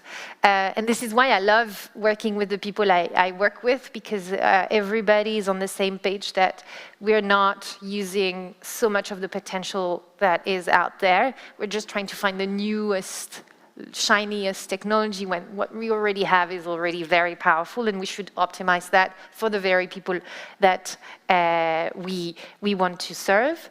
And to go back into the empowerment, it's always a paradoxical term to use, because the very women we help are already empowered. They came to France or to Italy or Greece by themselves with their families. They really have this sense of like, they are some of the ones that were the wealthiest and the sort of like most educated to come that far. So the others will have stayed in the neighboring countries where they're coming from, because obviously if you know of people with refugee status, the last thing they wanted to do is to leave their own homes. This is the last thing they wanted to do. And so they're trying to stay as close as possible to where they are so that they can return. That's the one thing that they don't tell you is in the media and all this, those people didn't want to go far. And if they had to go far, it's to really flee away because their families or language or like, this is where they think that they can go because they have the resources, they are smart enough or have enough agency. So I look at those women and I listen to those women every day because they are the ones that are telling me how they use the tools we give them to empower themselves, because they are very empowered already. So I'm almost like just watching and listening every day to these to people to really see the potential. I'm half discovering what's possible through them. Mm-hmm. And is this a way to measure the impact of your work?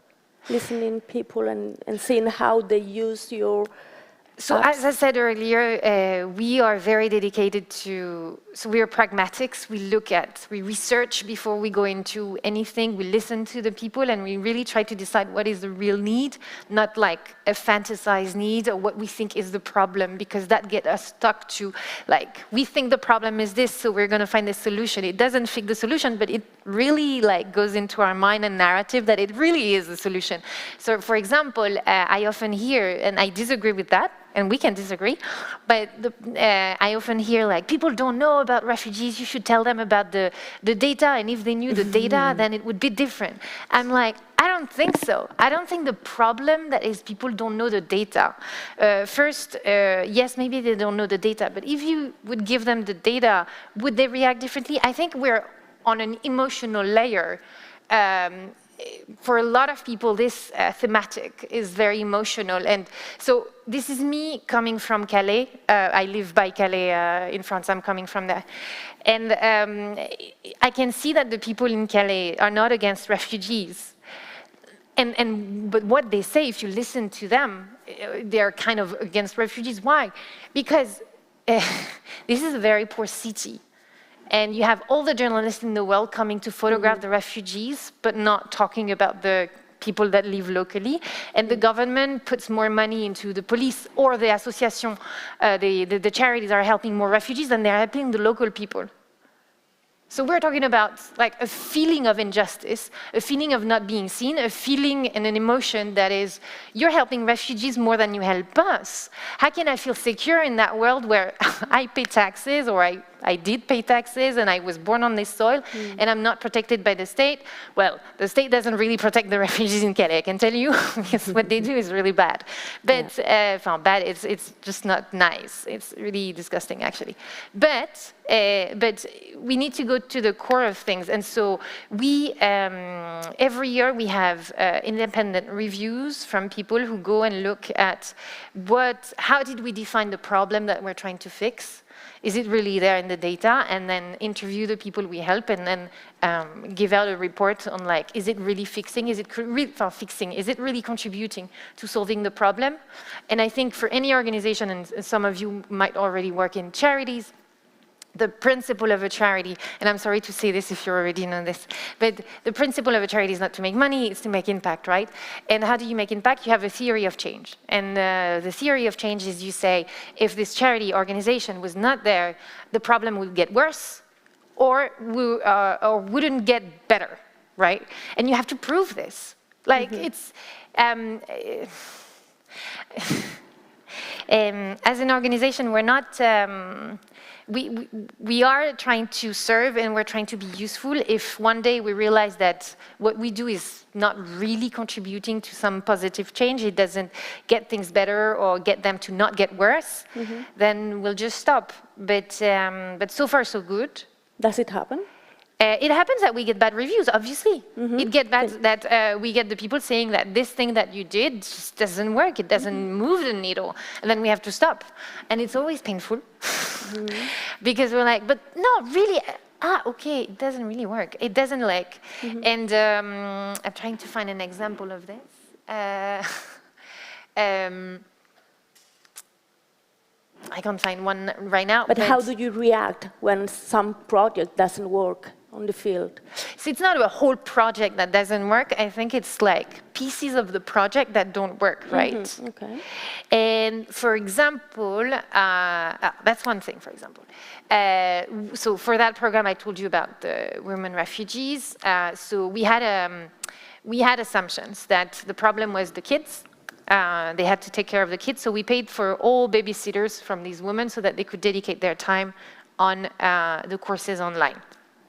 And this proved to be working, right? This proved to be just like really efficient. It's actually funny because the women, at first they're like, no, I can take care of my kids, it's not a problem. And then you pay for a few hours of babysitting and they're like, can you more? And so this works. But one thing that we realized didn't work is we did all sessions, we did it not online, we did all of the sessions with their mentors offline. We would transport them from a place in France or Italy to Milan, to Bologna, and they would travel for 4 to 8 hours round trip to get to see this mentor. And we thought that the physical aspect of those meetings would be very important to build trust at all times and to better the relationship. And actually, no, it was not so consistent in the data that the more they would see their mentor, the more trust would be created. Actually, it would tire them a lot. It would just not be as efficient. And so we had to reflect on what do we do? Do we do purely online? Do we do a mix? Or do we continue in our stupid assumption that it's because they will meet their mentor every week that they will get the job and all of this? So what we did a mix. We realized that the first meeting was the most important, is that those people can bond and have enough information visually, smell, touch, whatever it is, and create a community because they all meet at the same time and the same place and create that safe space, and you create as a sanctuary almost. That was really important. And then you do it twice in the 6 months, then you let them organize themselves, because that's when they take up the phone or they meet with their mentor on their own time and their own agency, that you test that empowerment, that you test that they're actually able to just go on in life and they don't feel intimidated to speak to strangers, or they don't feel intimidated now to ask for, I need this, I need help, or I need that service and all of this.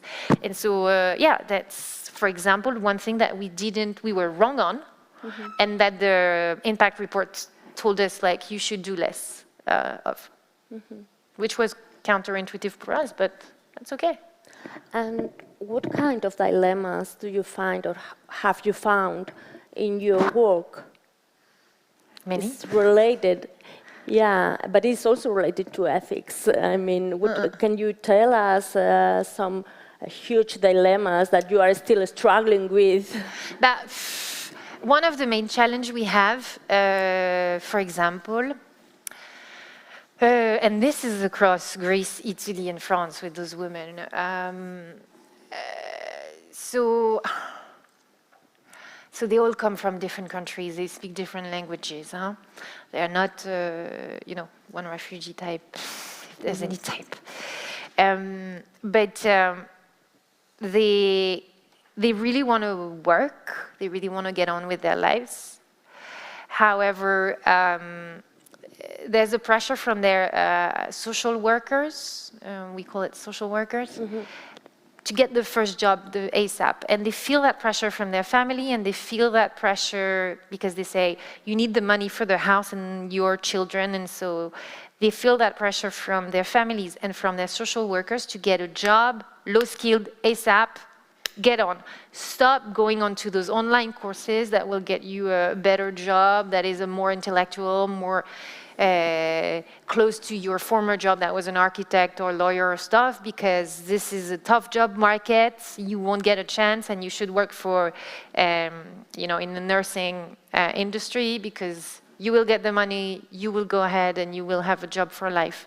And there's that pressure of short-term outcomes on them that is difficult to fix. Even though we have a program that 80% of the women will go through and will get a job in the technology sector as a data scientist, as a cybersecurity expert, as a digital marketer. We lose some women to that pressure that they have to meet the ends of the month, right? And with that concept of empowerment, we're not going to start paying for their rents. We're not going to start to pay for their lives, because that would be against our ethos and our philosophy, basically. They need to be independent. But how do we make it so that they don't fall out on that pressure to take the first job that is given to them?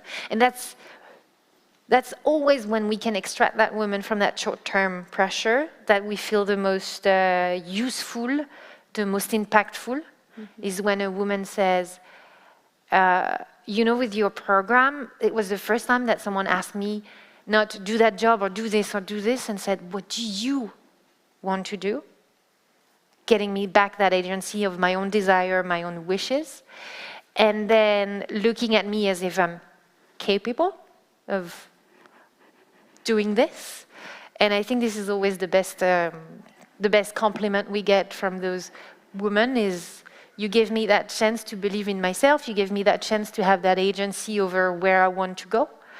And we've had a few women, for example, getting various job offers, like 3 or 4. Mm-hmm. And when you get 3 or 4 job offers, there's something that happens to you. Is like, I have choice, mm-hmm. and people want me. And it's powerful. It's very powerful. So that's also why we made the choice of not finding the job for the person before they enter the program. They don't enter the program and there's a job secured at the end. They have to find it. Because if we want this to be sustainable, they have to just know that they found it themselves, and so they can find it again. It's really important. Mm-hmm. It is. And so just mm-hmm. anecdotal, sorry, mm-hmm. but it was interesting to see that woman who had gotten 4 job offers picked the one not that paid the best, and that was on the best contract. Actually, we were like, why don't you take this one? It's like double pay, better job, better contract. But it was in Paris, and she lived 2 hours away with her family, and she had been living there for 5 years. And she said, I don't want to disrupt the whole stability that I had gotten here. And so I want to start with a local job that pays less, but I don't have to move my whole family. Mm-hmm. In which countries do you have this project? In Greece, Italy, and Spain. We're looking at launching it to new countries, but we need to consolidate now. These are the 3 countries where you have the most refugee women who are unemployed. In other countries, there's a lot of less women, or there are lots of women, but they're helped with local association, and it works pretty well, so why would we go? Mm-hmm. The job is being well done by local, and we could just like learn from them. But we're looking at ways to deliver the program at bigger scale if the need, again, pragmatism is like, will our program work in Spain? We've had asked from donors like saying, you should come to Spain, you should do it in Spain. We're like, yeah, but we have a feeling that it's probably not needed, and we look at data every year to reassess. Will we launch in Barcelona? Will we launch in Madrid, where a lot of Venezuelan ladies are looking mm-hmm. for jobs and they're educated or non-educated? And so we don't know yet, but this is it for now. Coming back to this idea of we are not in a refugee crisis, we are in a hospitable crisis, particularly Europe. So you mentioned that how important it is to reframe the migration debate. And I'm wondering how we can reframe the concept of hospitality itself. First, I'll go back to my to the example I made about Calais. We can't talk just about refugees. We need to talk about the local people and how they work together and how they're going to get a win-win situation for each other. That's the first thing. The second thing, in the same lens, the same idea, we move away from any idea of victims or heroes, because that would be just doing the opposite, but exactly the same. When you enter in a binary debate of like, the extreme right thinks that they're taking our jobs or that they're like costly for our society, and you come with like, but they're not costly, look, they're bringing so much money and they're heroes and they're victims. You're absolutely reacting to what they say, and you're not advancing the debate, because it's about like who's right and who's good or something, or like they're bad and they're good. No, we all have good and bad aspects. In refugees, you have all good and bad people, sorry to say. And so, again, in this idea of pragmatism, we should move away from a debate that's binary.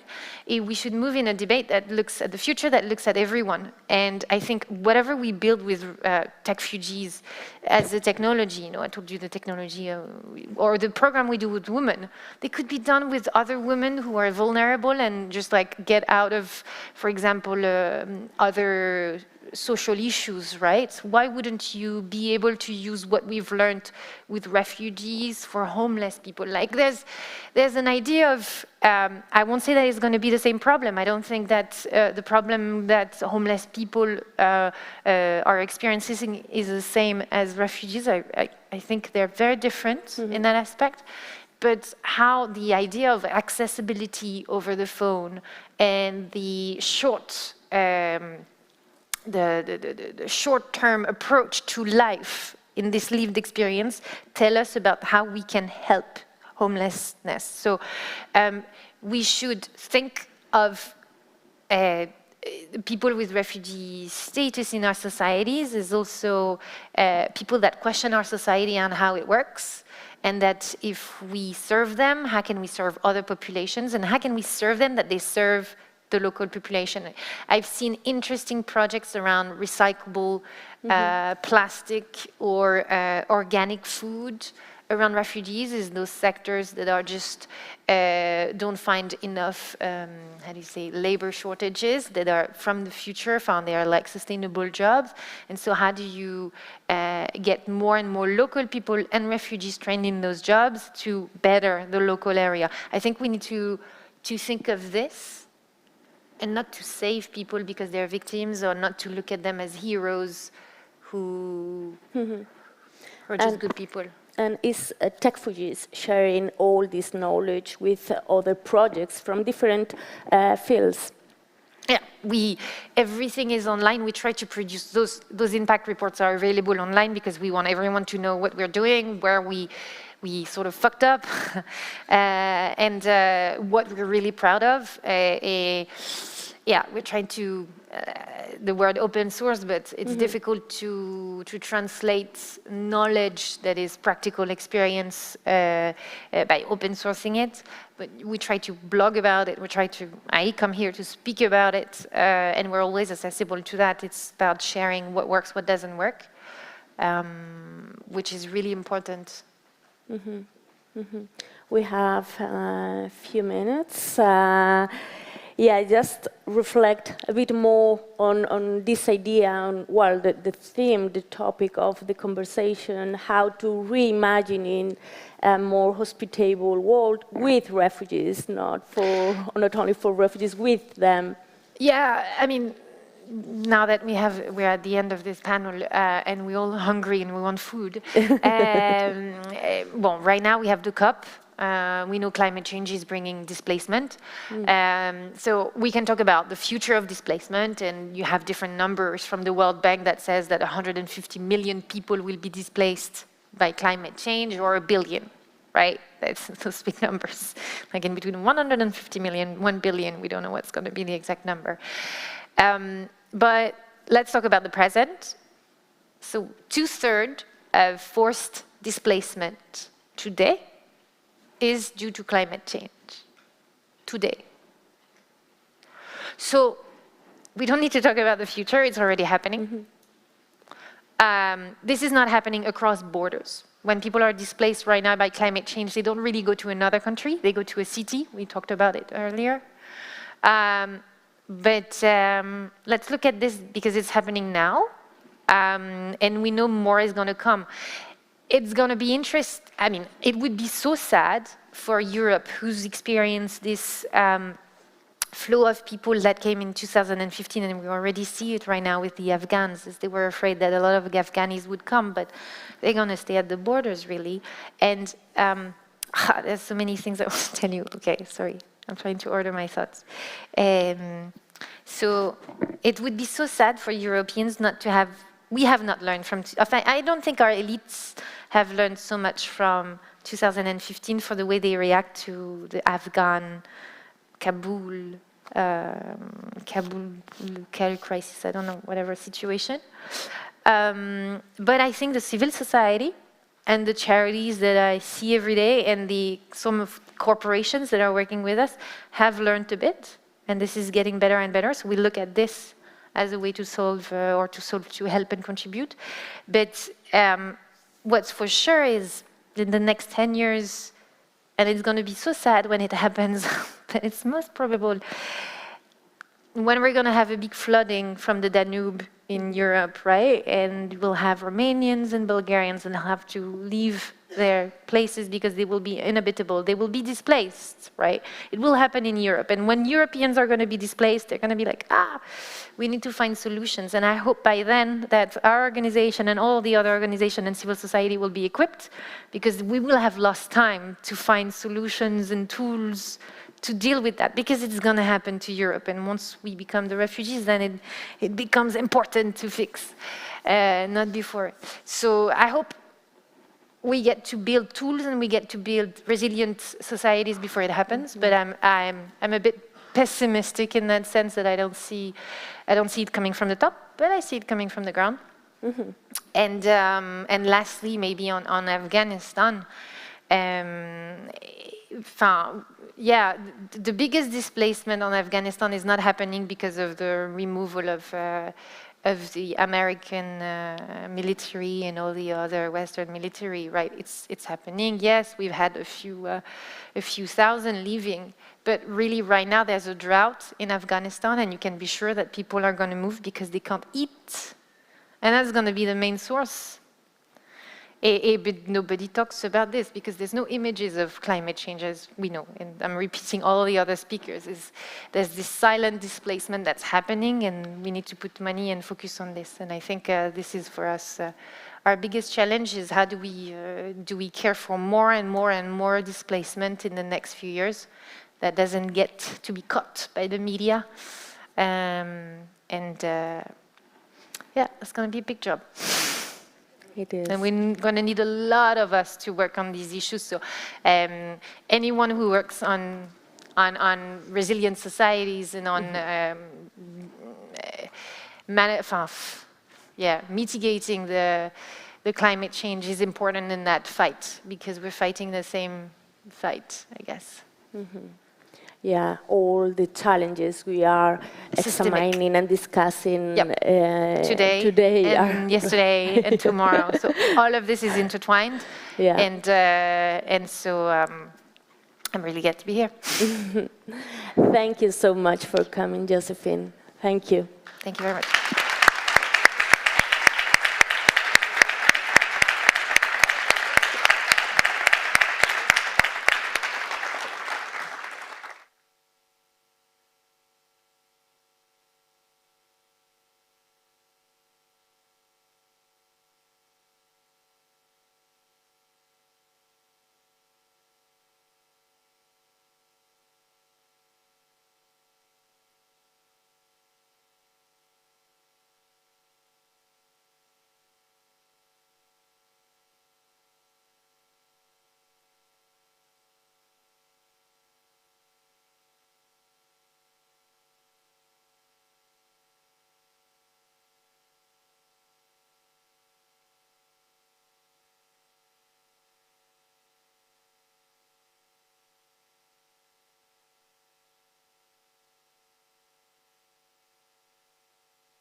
Benvidas ao primeiro encontro de Economía e Sociedade, no que falaremos de neoeconomías, neofinanzas, emprego e emprendemento.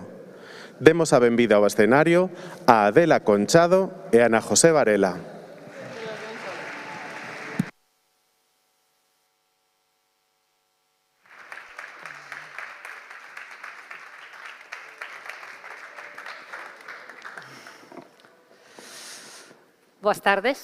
Buenas tardes a todos. Estamos encantadas, Adela, de estar aquí hoy, aunque con un poquito de pena, porque hoy deberíamos estar aquí 3, pero estamos solo 2. Matilde Mesnard, pues no ha podido estar ni siquiera por streaming. Not be here, not even on streaming, because this is the COVID era. These things do happen, so we'd like to send a kiss to Matilde. Please get well soon, and we're going to do the work, the 2 of us instead of the 3 of us. So this afternoon we have many topics to discuss: new economy, new finance, new employment and entrepreneurship, but also welfare economies, digital transition, collaborative economy, innovation, and especially the circular economy. And Adela is an expert on that. And let me tell you who I am and what I do, and then I will tell you what Adela does and how good she is. I am Ana José Varela. I am from Lugo, and currently, after working at banks, finance, insurance, NGOs, and entrepreneurship, now I work in Paris in the OECD, in the Organization of Cooperation and Economic Development. The OECD is a multilateral organization that has celebrated its 60th anniversary, and we have representatives of 38 countries in general, the most developed countries, and this is an organization that breaks down its work into main areas, 3 main areas. Statistics: almost every data you can imagine can be found in the statistics of the OECD. Political guidance for governments, and what we call soft power, treaties, standards, etc. And you might be familiar with some of the OECD products. Just recently, a taxation agreement that has just been signed, and if you have children, you probably have heard about the PISA report, which is one of the reports we make at the OECD. I don't deal with that fun part, but I am the financial director of the OECD, and basically this means that I have to negotiate the budget with the 38 countries and to do accountancy, deal with treasury, purchases, etc. So this is what I do, and I'd like to explain what the OECD is. And Matilde Mesnard is the person that deals with the reports that are connected with new economy, entrepreneurship, the principles of good governance, etc. And so it's a shame, but she can't be here with us. But we have Adela here. And Adela, I don't know how to define her. Her parents are here, but what I can say is that she is really enthusiastic, and she channels her enthusiasm in many different sectors. And she's an expert in how innovation can help build a more sustainable future. Right now, she is working with the environmental mission of the Overview Effect, and this is a company that connects global sustainability and the challenges it imposes with the business models. And she has some expertise in all sorts of things: consultancy, research, entrepreneurship, providing innovation, and she's an impressive person. She's an engineer, but she has also studied psychology, and she has a PhD in industrial engineering. So we are going to discuss these issues with her. And this Carta de Santiago deals with connecting the dots. And you can see this picture of the Cathedral of Santiago that has been made by connecting the dots, and it's so important, as Steve Jobs said. And I guess you've also heard about the speech that he gave to the graduates of Stanford University that is called Connecting the Dots. So connecting the dots, Adela, we are going to talk about how are these dots connected. This is the core of our discussion today, and your expertise is very varied, consultant, entrepreneur, researcher, so she has been recognized as one of the 100 main leaders of the future in Spain by institutions outside Spain. So how do you connect all of these elements with the topics we're going to discuss? Well, Ana Jose, first of all, thank you, and I'd like to thank you all for having me here. I am overwhelmed by this introduction. You have forgotten to say the most important thing. I am Galician, and I feel really thrilled to be here and to think together about the future of Galicia. This is the main goal of this seminar. So how are these dots connected? You said that I have been many things. I've had different experiences, and well, apparently I've been doing many things, but my academic background, the core of my professional life has been academic. I've been studying how to transform energy systems for the challenge of climate change, and my PhD dissertation dealt with how to promote innovation to go to a decarbonized world. And all along this academic process, circular economy emerged in my life because, well, I was a curious person and I had arrived to that term, but I had the opportunity to set up a subject about this theme at a time that was not so much discussed. I think that now we are more familiar with this term. 7 years ago in Spain, you could hardly hear about this term, and to me it was a discovery. So what we're trying to do, well, it was something that I really missed in the energy world. We are talking about how to meet a demand by offering technological alternatives for that demand. So we are thinking about how to transform that demand. We still demand energy and we ask for more and more, and we're thinking about how to set up decarbonized energy systems, and this was underlined with the acceptance of the fact that we don't have to change the model. We can just fill it with renewables and the problem will be fixed. But deep down, this is not the case. There are intertwined crises, not just the energy crisis. This morning, I love the discussions, the loss of biodiversity, the systemic services that nature gives us. So we need to rethink the models of production and consumption on which our economy is based, and this is a session about new economies, new modes of employment and entrepreneurship. And I believe that this has to head for an economy that meets the environmental challenges we saw this morning. They are so pressing and we need to tackle them. So just to sum up, I'd like to give you some hints because this is something we need to build together. I don't have all the answers, but how to articulate an economy that is more in alignment with the nature.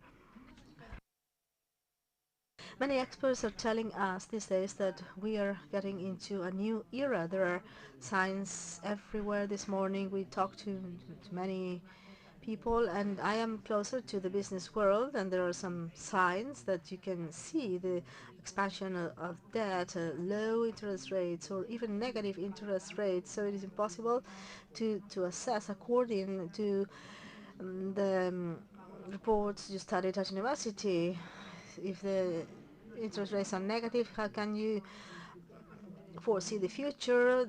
The maximums and the minimums of the interest rates, inflation is increasing, the dysfunctions in the supply chain. We had an economy that had to be lean, and the supply chain had to be lean, and now we are in shock, and we can witness that these days in some countries. Just recently I met a friend from the UK, and they said they could not do blood analysis because they didn't have the little tubes to do that, and this happens in the UK.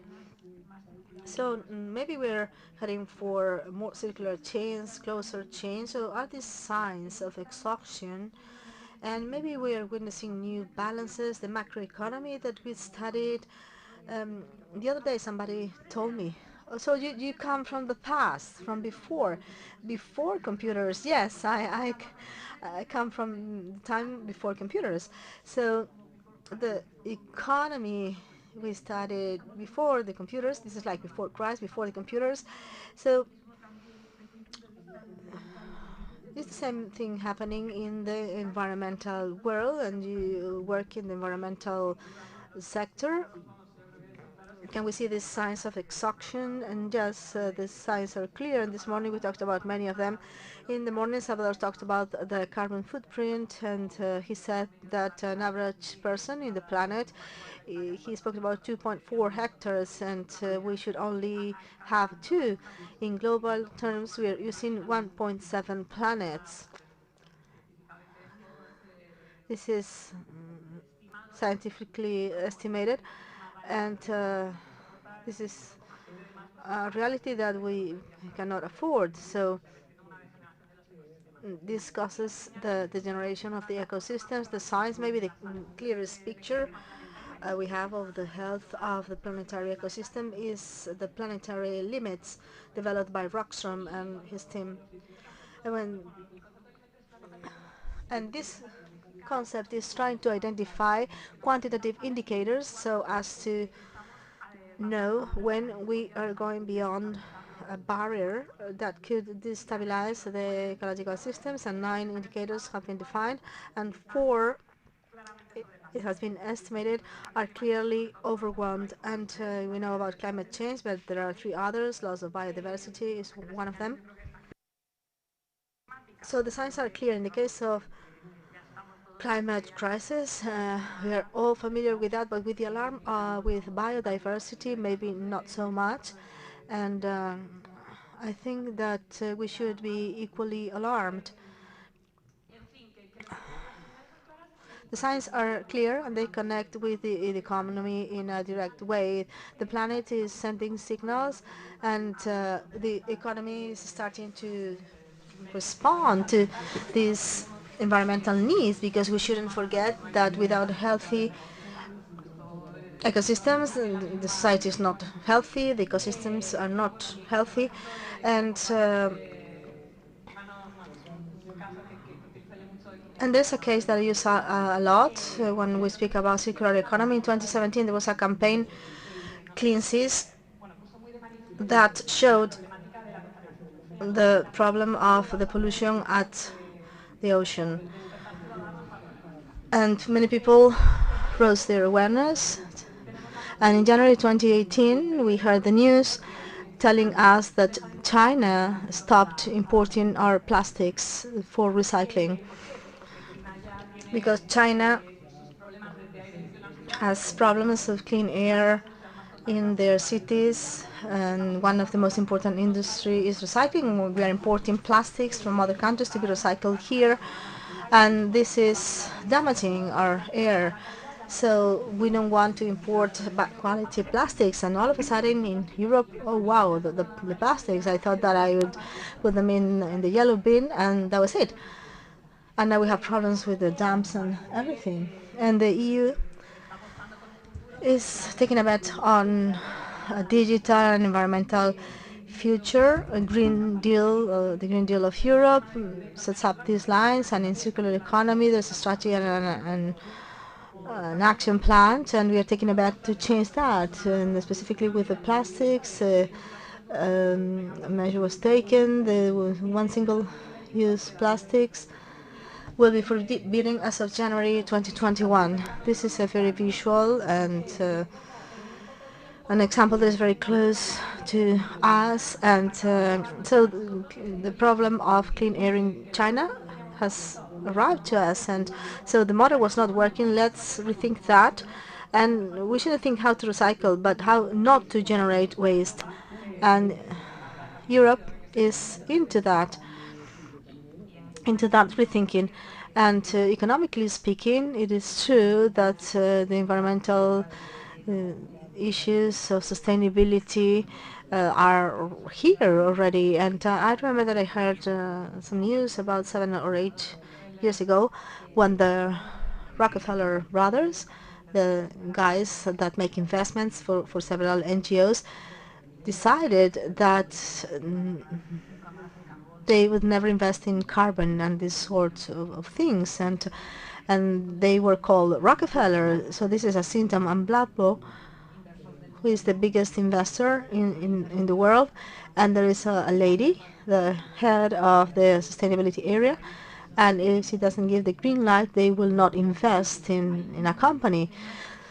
So there are many topics, and we are in the good way. And I work in business, so I always wonder, is this profitable? Very often these models sound very well, but how do we make them sustainable? Because the first thing in terms of sustainability is to keep the company open. And so utopia is very well, but how do we do that? This is good, but it should also be profitable. Well, this is the main challenge in building this economy. And I'd say that rethinking the business models in alignment with consistency with nature and people, I think this is the main challenge we have ahead. I'm going to say something else, and then I will go back to the business. You were talking about finances, and finances are sending signals to the companies. They are saying we will not invest if you do not comply with the requirements. In the world of sustainable finance, there are two big worlds. One of them is more connected with indicators, the EG, environmental, social, and governance indicators of the companies, and more the funding of companies is connected with these indicators. They are being told, if you do not comply with this, if you don't have improvement plans in these indicators, I will stop investing in you. And this is quite mainstream.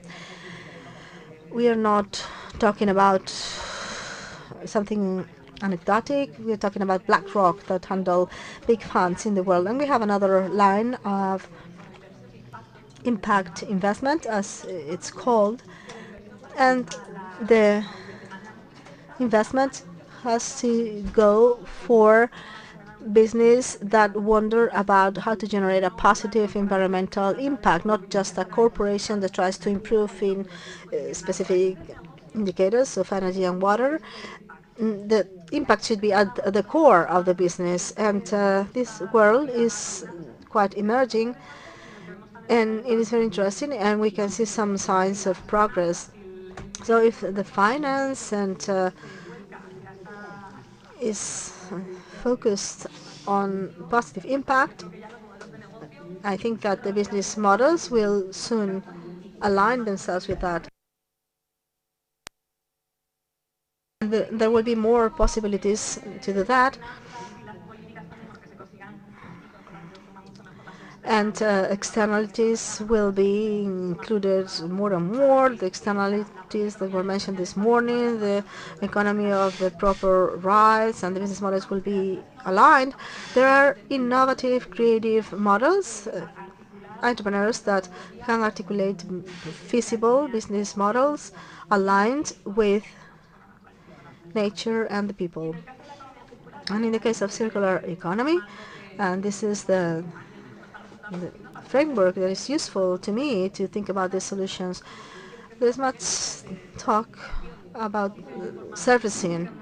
Yes, let's talk about that. Should we go into that? I'm going to take a sip.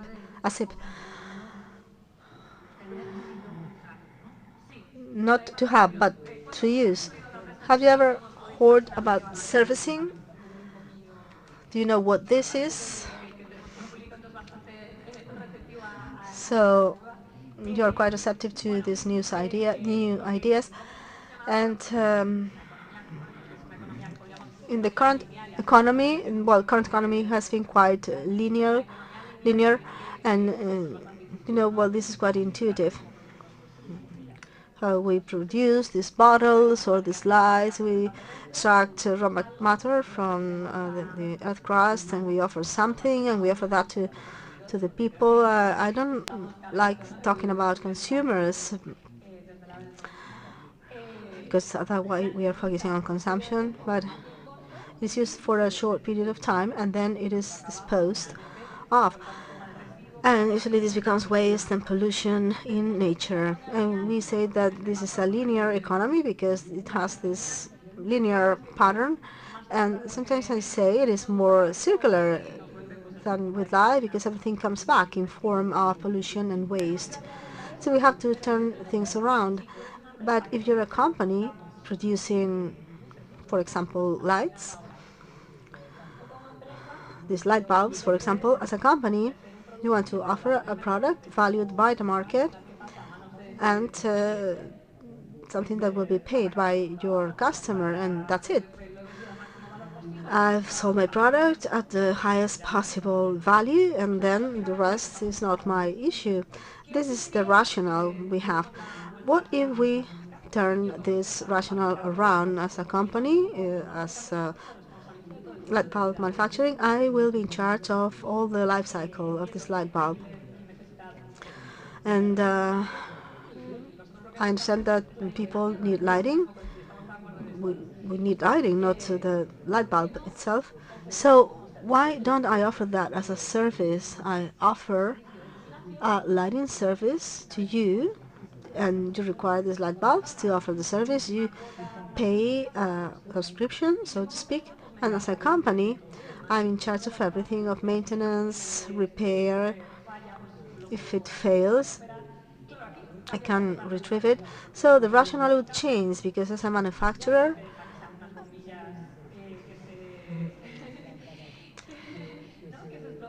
the light bulbs won't have to. I'm not interested in making them not to last. They should be made to last. This should be replaceable. Some of the components should be replaceable. And after its full life cycle, I can retrieve that and break down the materials and include them into my productive process. So the rationale changes. And it's very difficult with this rationale of I give you a product and then I don't care anymore. And it's difficult to be in alignment with nature. But if we see it that way, the manufacturer produces a service, we will find ways to be aligned. And there are some interesting examples. What I told you about the light bulbs, there are real cases. Philips in the Schiphol in Holland airport has implemented this model. It is something real. We have current examples. This is a trend in every society. And at the time of the startups, I remember the software service versus the software you purchase. And we have to rethink that, and we have to think how to do things differently. We have to transform ourselves. And I'd like to speak about innovation and technology. And I always think, and I love Galicia, but even though it's at the bottom of our heart, geographically speaking, we are a peripheral region in a peripheral country. And this brings about some disadvantages in terms of logistics. So we need to give value to our products, more value. And I always think that this added value comes through sophistication.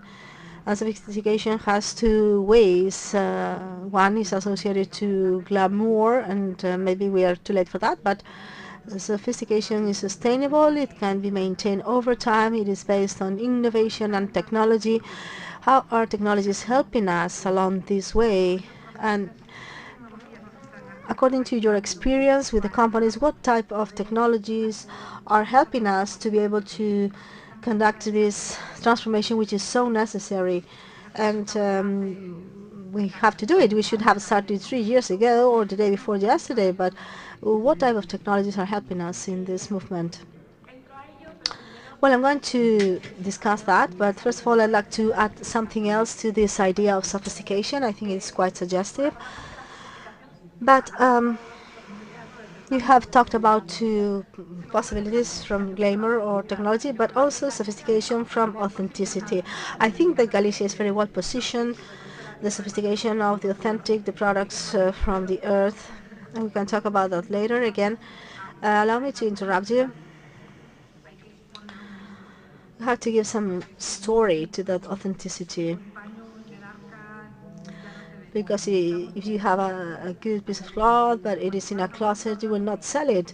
So when you go to a restaurant, if they explain to you, this is a good product, this meat comes from here or there, and it is true what you said. The first time I had salad with Galician veal was not in Galicia, it was in Paris, in the restaurant Bon Marché. It's like a luxury big warehouse. I had never had salad of Galician veal, and I love eating. So I think that the authentic needs to have that story around it, some glamour, because we are starting to do it. So, and I think that on the side of demand, it is also evolving. Young people demand more, and they consume differently through the social media. That way, smaller stories can get to you. We could go into another debate, but going back to technology,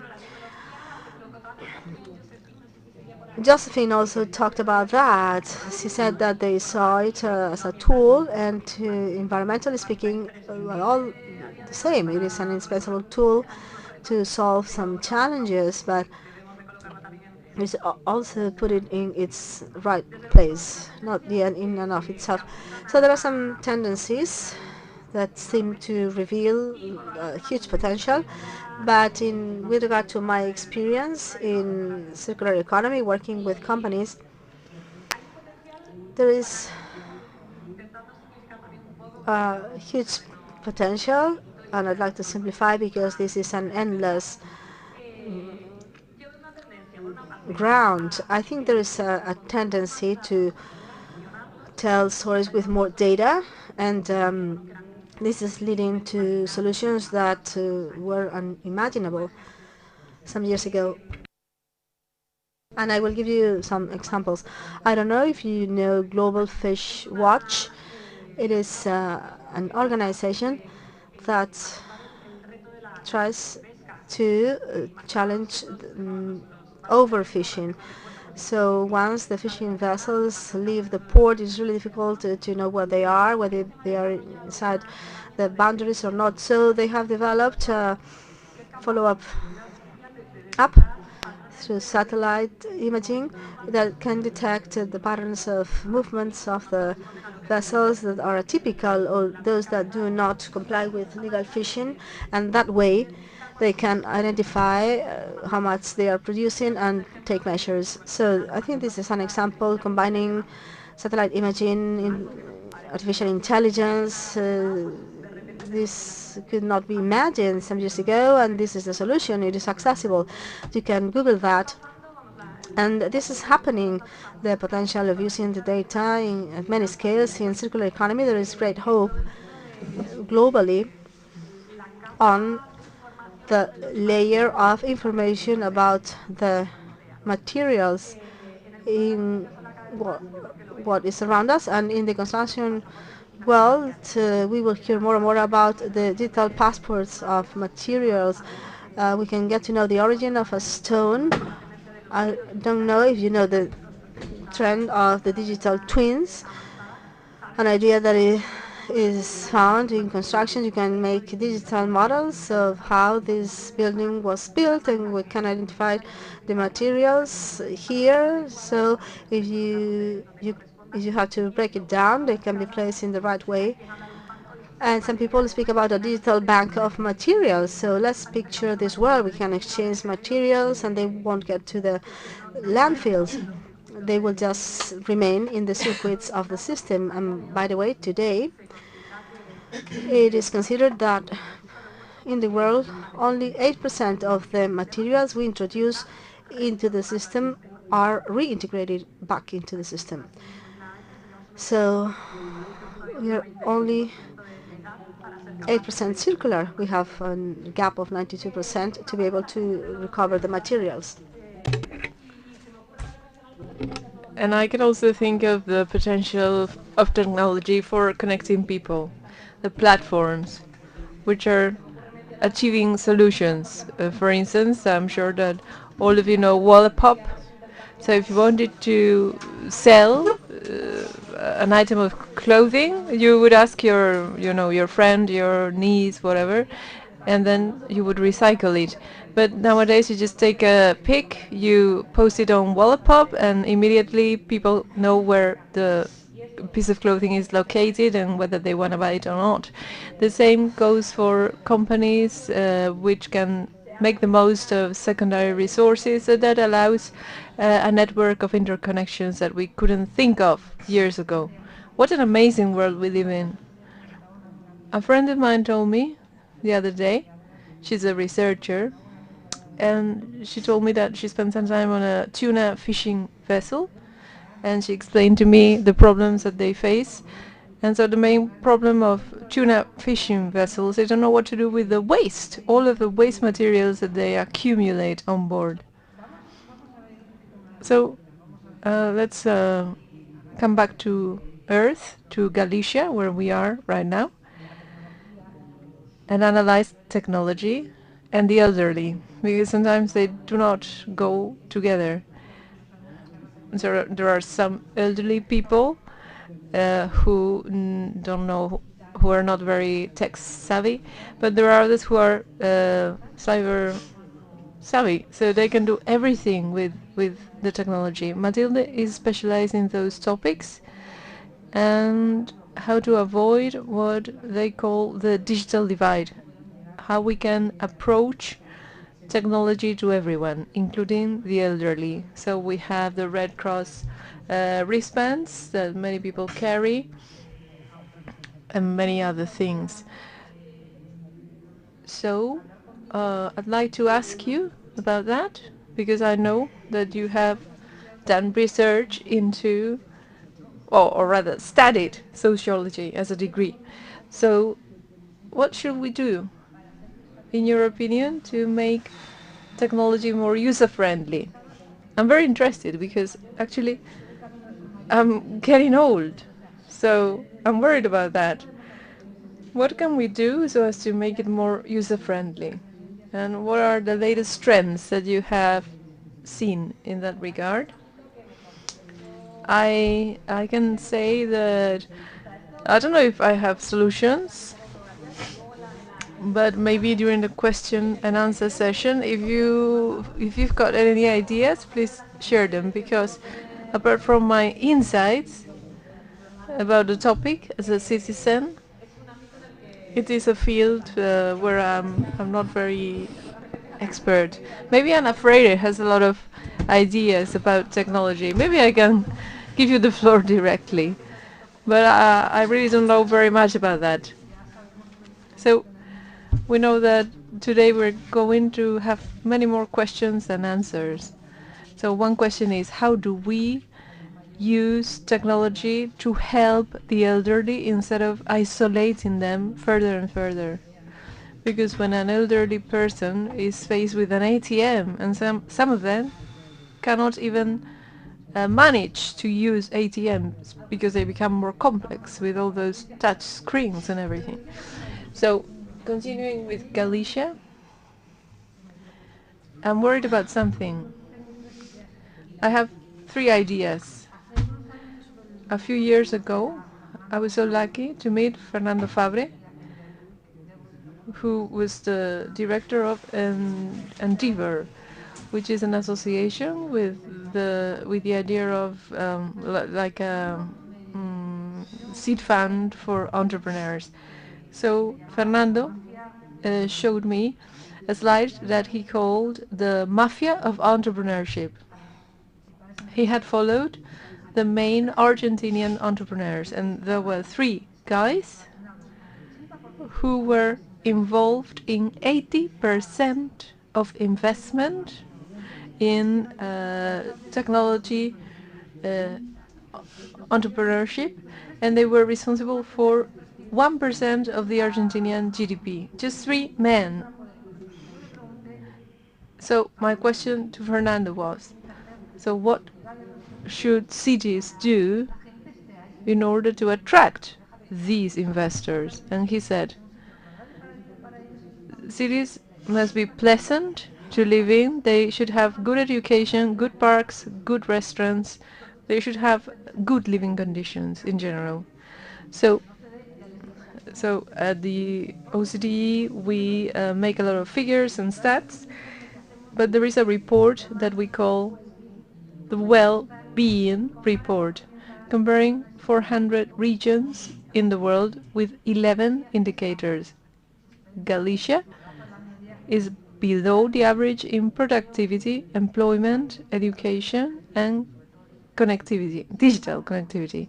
However, we are well above the average in 4 items, which are very important too: environment, health system, living conditions, and safety.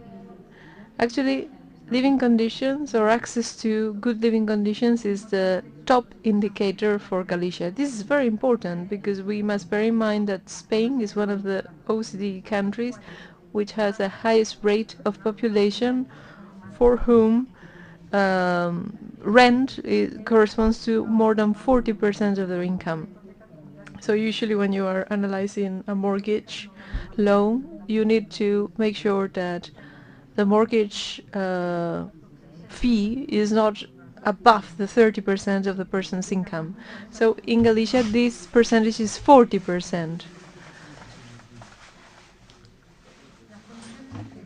So Galicia's conditions are amazing. It's not only a beautiful place to live, but it also has some very good living conditions. At the same time, we need to encourage investment in artificial intelligence.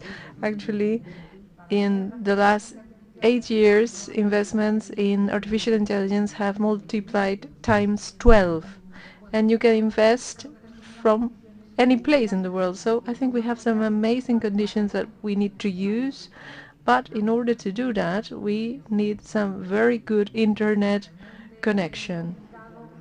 This is hard to do in the rural areas, in the deep Galicia, where not just Wi-Fi connection, but also power cuts make it difficult to use the internet.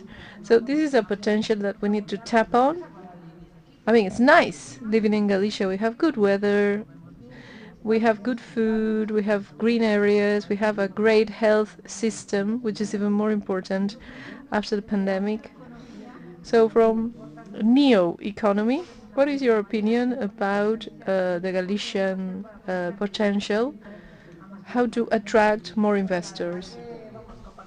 I totally agree with the feeling that we already did the difficult part. The social capital, the environmental capital is here. And sometimes you think, how can I, boost the Galician economy, maybe for the future? How do we increase innovation, for instance? How can we push it forward?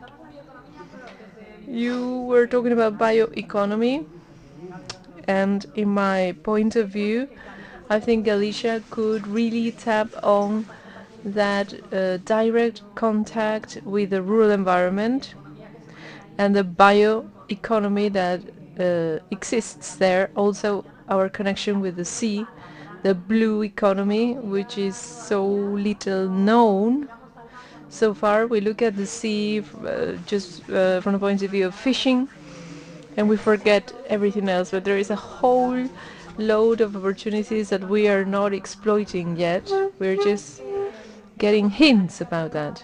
So Galicia should be the pioneer in making the most of the blue economy. When we talk about economy, I'm not just talking about food, because you have already been discussing about food. I'm talking about the development of biomaterials that could replace those materials that are scarce nowadays, such as those derived from fossil fuels or minerals. There is a whole trend of innovation, thinking about how to produce bioplastics from farming waste, agricultural waste in general. At the same time, biorefineries, I don't know if you have heard that, but it's the idea of transforming natural resources and extracting the components that can help us make biofuels. So we are using finite resources. So in the end, we also need to foster an ecosystem of innovation in the region. I know that there are some very good universities in Galicia, very solid research centers connected to Europe. We know that the university system is very well connected with the rest of the European network, but I think we should foster entrepreneurship in general and benchmarking of solutions that have to be innovative. And I think we should all, you know, get on board that ship and gradually, slowly increase the amount of innovative solutions from Galicia.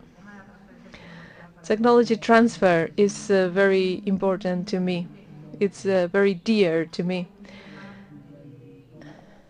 And in Spain, there are around 3 million companies, out of which 11,000 do R&D, and from those 1,200 are big companies. The rest are SMEs. So there is an issue there with regard to size, because the stats tell us that the trouble with the Spanish entrepreneurship is not about competition, it's about size. If the average Spanish company had the same size as the average German company, the Spanish GDP could increase around 15%. So it's about size. In this case, size does matter. So I'm going to ask you about the scalability of the trends that you are witnessing and which are starting to give fruit. So how can we make them bigger? How can we scale them up? So the companies have been resilient in times of crisis, and we can see that they are more competitive and more sustainable. So how can we scale up the trends that are emerging? The challenge of scalability, given the urgency of the crisis that we face, is important, but scalability does not need to be necessarily by increasing the size. It can also be by replicating a constellation of smaller units. But I would like to emphasize an idea that I should have started with. In circular economy, we are based very much on looking for inspiration in nature to look for technological solutions and also social organizational solutions. And I think in the morning it was very nice to hear about ecosystems. And actually the only healthy, functional ecosystem, Salvador told us that the more complex an ecosystem is, the more resilient it is. So this also applies to the economy. If we imagine economy as a forest, there are many types of forests, but usually there will be trees in the forest. Some of them will be very big. They will take up many resources, but they will probably give more fruits. At the same time, under the tree there will be flowers and bushes growing. So what keeps the ecosystem going is the fact that there are different types of species. If we take these, if we apply it to the economic field, I don't want to oversimplify, but it's just to explain the metaphor. There has to be big-sized companies which have a greater responsibility, and the interesting thing is that they are interconnected with all the agents in the ecosystem and how they foster resilience. At the start of our talk, we were talking about the depletion of the current models, but one thing that the crisis has exposed is actually the troubles of the outsourcing of supply chains. This is one of the reasons why we're facing a shortage of supplies right now. So we need to apply more local economies. And that is a way to foster resilience. That is why the European Union believes in resilience so much. Because they say, okay, if I depend on supplies coming from third countries and they are not coming, how can I make sure that in the future I will have no shortage? And you were asking also about how to scale up solutions. I think it's a combination of micro and macro, as usual, which are in constant dialogue. We need a bigger political commitment, just like as a humankind we have the Sustainable Development Goals that are setting the course for our ship of humankind. There are 17 of them. And on the one hand, we need to bring our visions together. And then, of course, we must be able to create tangible, feasible solutions. And by adding all those different types of solutions, we can generate scalability. I think there are no simple recipes, because otherwise we would not be talking here. We would just apply the recipes. So I think this requires a lot of conviction to believe that it can be done. It requires, I think we need shared visions, and I think we need to dare to take action decisively, because we all perceive that the system is not working, but we are not daring enough to change it and to apply something new. And I think that is the kind of exercise that we can share. It's very good to share our points of view. In the next few years, we have the Next Generation Europe funds.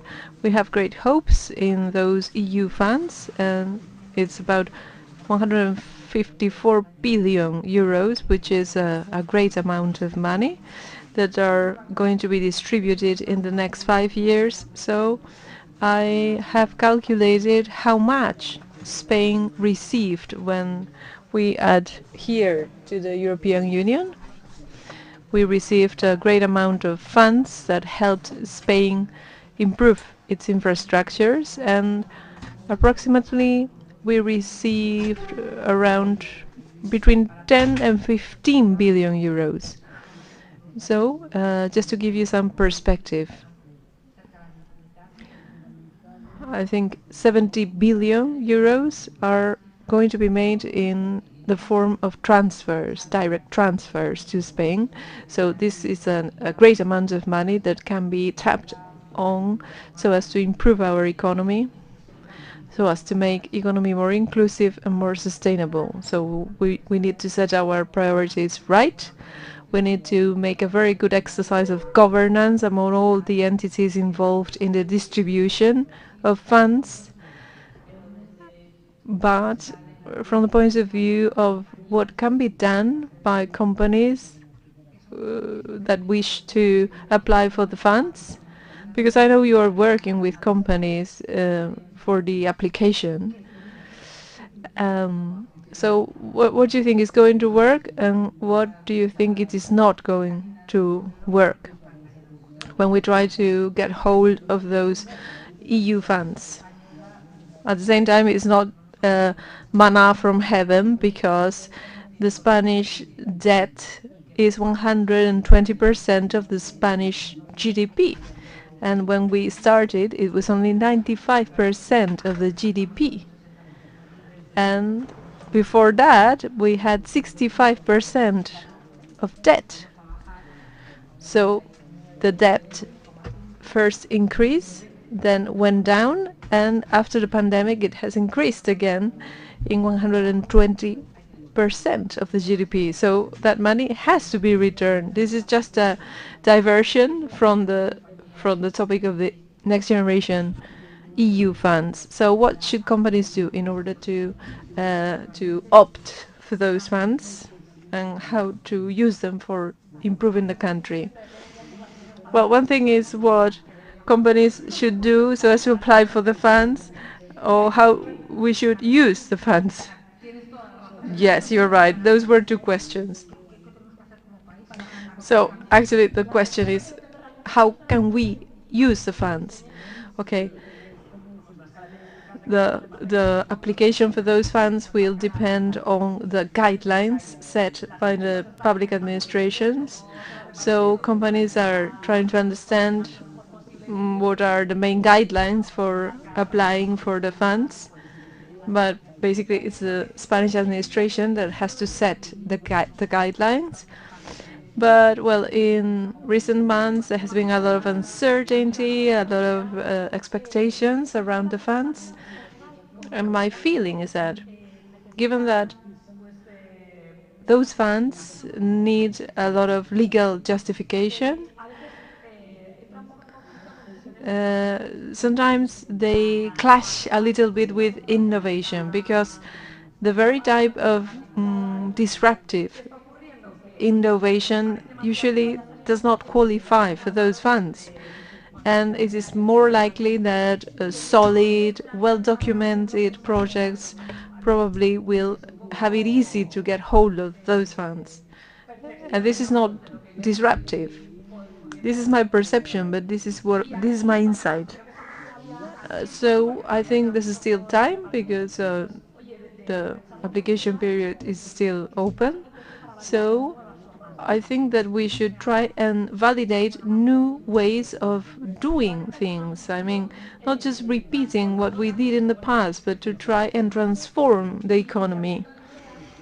And since there are ideas, and since there is a wish to change the economy, I think we have to really change the application. We need to really make the most of this unique opportunity that we are receiving from Europe.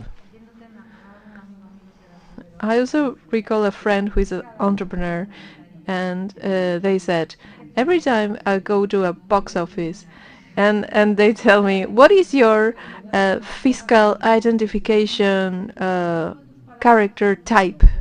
And I don't know what to answer, then I know I'm in trouble. So sometimes public administration should help very young entrepreneurs who do not fit in the box, as if to say. I think all the red tape is very complicated for them. They are not used to filling in forms, and so maybe it's not just about providing the funds. Maybe young entrepreneurs need to be accompanied by specialists to help them fill out those application forms. I understand that the applications are necessary, but maybe the entrepreneurs are not the best ones to fill in those forms, because sometimes they just cannot fit in the box. Yes, we talk about leading projects that will carry along the small enterprises. And I think this is the mechanism that is going to be used in order to allow more innovation, and in order to allow those funds to trickle down all the way down to small enterprises. Let's see how it works out. One of the highlights of the European Union is digitalization.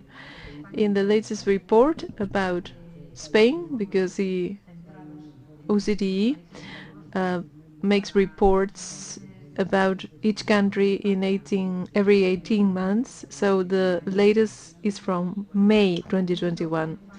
And it emphasizes the issue of digitalization and also the big differences existing between urban and rural areas, and the fact that this is actually worsening that digital gap, and how it is necessary to train young people in the use and operation of technologies, because they use social media but they do not really understand programming. And another issue that the OECD report focuses on is that in Galicia 24% of jobs are in risk of disappearing because of the automation of labor, and many more of them are going to go through changes. So if we really don't train people so that they can make a fluid transition between handiwork and technological work, we're going to lose out a lot of people. And once again, I'm going to talk about women, which is one of my favorite topics. This is particularly true with regard to women, because women have less time for training. In average, Spanish women dedicate 2 more hours a day to house chores, 2 hours more per day, which means that Spanish women have less time available for paid work, less time available for trading and for networking, which is what actually helps you climb up the professional ladder. So training for young people, for people in precarious jobs that are going to disappear, and also in particular for women, is a topic that the report was highlighting very clearly. I'm sorry, but I had to say it. Adela, before we finish and before we pass on the microphone to the audience, would you like to mention anything that we have forgotten that maybe is of essence to the topic of our conversation? I'm going to leave you with a metaphor. Maybe if you heard it before. In order to explain circular economy, there is a metaphor that we use and that I could leave you with. Circular economy is being successful because it takes into account environmental challenges and it proposes economic tools to solve those problems. So the question is, if there are so many opportunities, why don't we use them? I think this is explained by the metaphor of the mountain of value. The way we produce most of the products that we have lying around has to do with climbing up mountains of value quickly and climbing down the mountain very quickly. So we apply all of the resources, effort, materials, etc., so as to make the product available to the final user. So we climb up the mountain as high as possible, as fast as possible. We deliver the product to the user for a short while, and once the usage is done, the worth drops dramatically. And now we are in Galicia, so we do not have giant mountains. We have like hills, more hills than mountains. I'm going to leave you with a message that why don't we think about an economy where the worth accumulates more softly, more gradually, more slowly, so that the worth remains for longer, so that we can extend the life cycle of things, so we can repair, we can reuse, we can redistribute, because maybe for the primary user it is not useful anymore, but it can be for a secondary user. And then we can also decrease the mountain of value more slowly. So once, for instance, we have a computer, we can take it apart and use maybe the hard disk for one thing and the keys for something else. So we need to be able to separate materials and recycle them and reuse them. So the idea of an economy where value is neither created nor destroyed, but that is maintained through time. Okay, so this morning we were talking about utopia. Even the Galician hills can inspire us to shape the future, so we can think more of a hill and not of the Alps. So, are there questions in the audience? Although I cannot see very well because of the spotlight.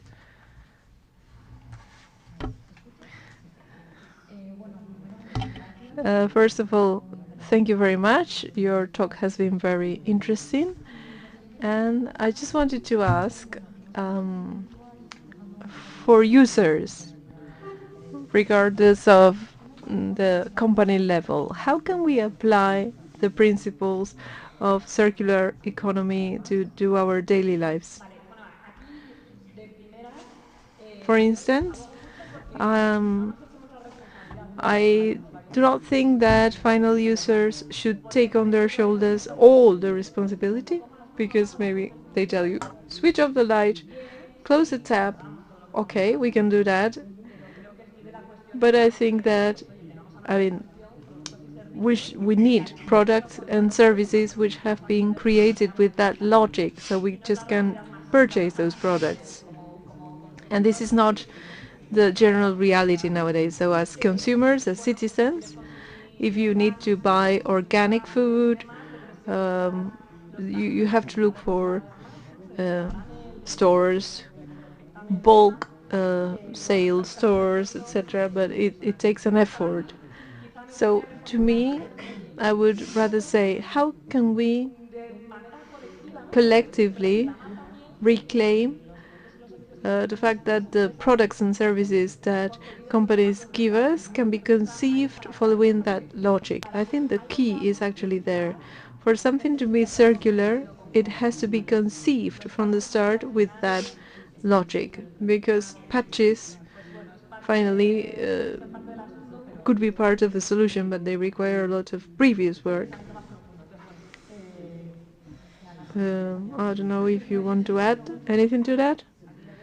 I'm asking because a pair of shoes seems to last longer than a washing machine. I don't understand it, and it's possibly because it's the manufacturing companies, the ones that can actually transform the reality and make it easier for us. I think that was your proposal. Also, with regard to the European Union, we must have the information, because we have so many labels such as green, eco, bio, organic. Anybody can, use a label that we don't really know what it means. So I think in coming years we're going to have much more specific legislation which is clearer to the final user. And durability, for instance, of washing machines. Just like when you buy an appliance, you can check the energy efficiency. There should be maybe other labels explaining how long the washing machine is going to last. So maybe it's a bit more expensive, but it's going to last for 10 years. So as users, we need to be non-conformist. And, well, we have all allowed that the mobile phone is just like the most powerful device that we have right now. And we have all accepted that maybe in 2 years' time you have to throw away your mobile device and get a new one. So maybe we shouldn't accept that. Okay, if the screen breaks, just replace it, and it doesn't have to be so expensive. For instance, cell phone is a telephone which has been manufactured in modules, so you can replace each of those modules that it lasts longer. ideas such as these.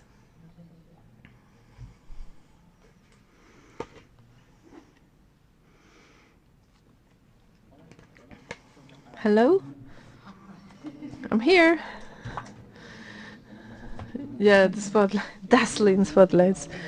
I have a question for both, although it goes more to Mrs. Mesnade, because you were talking about environmental balance, respecting the environment, etc. But I missed the topic of inequality, financial inequality.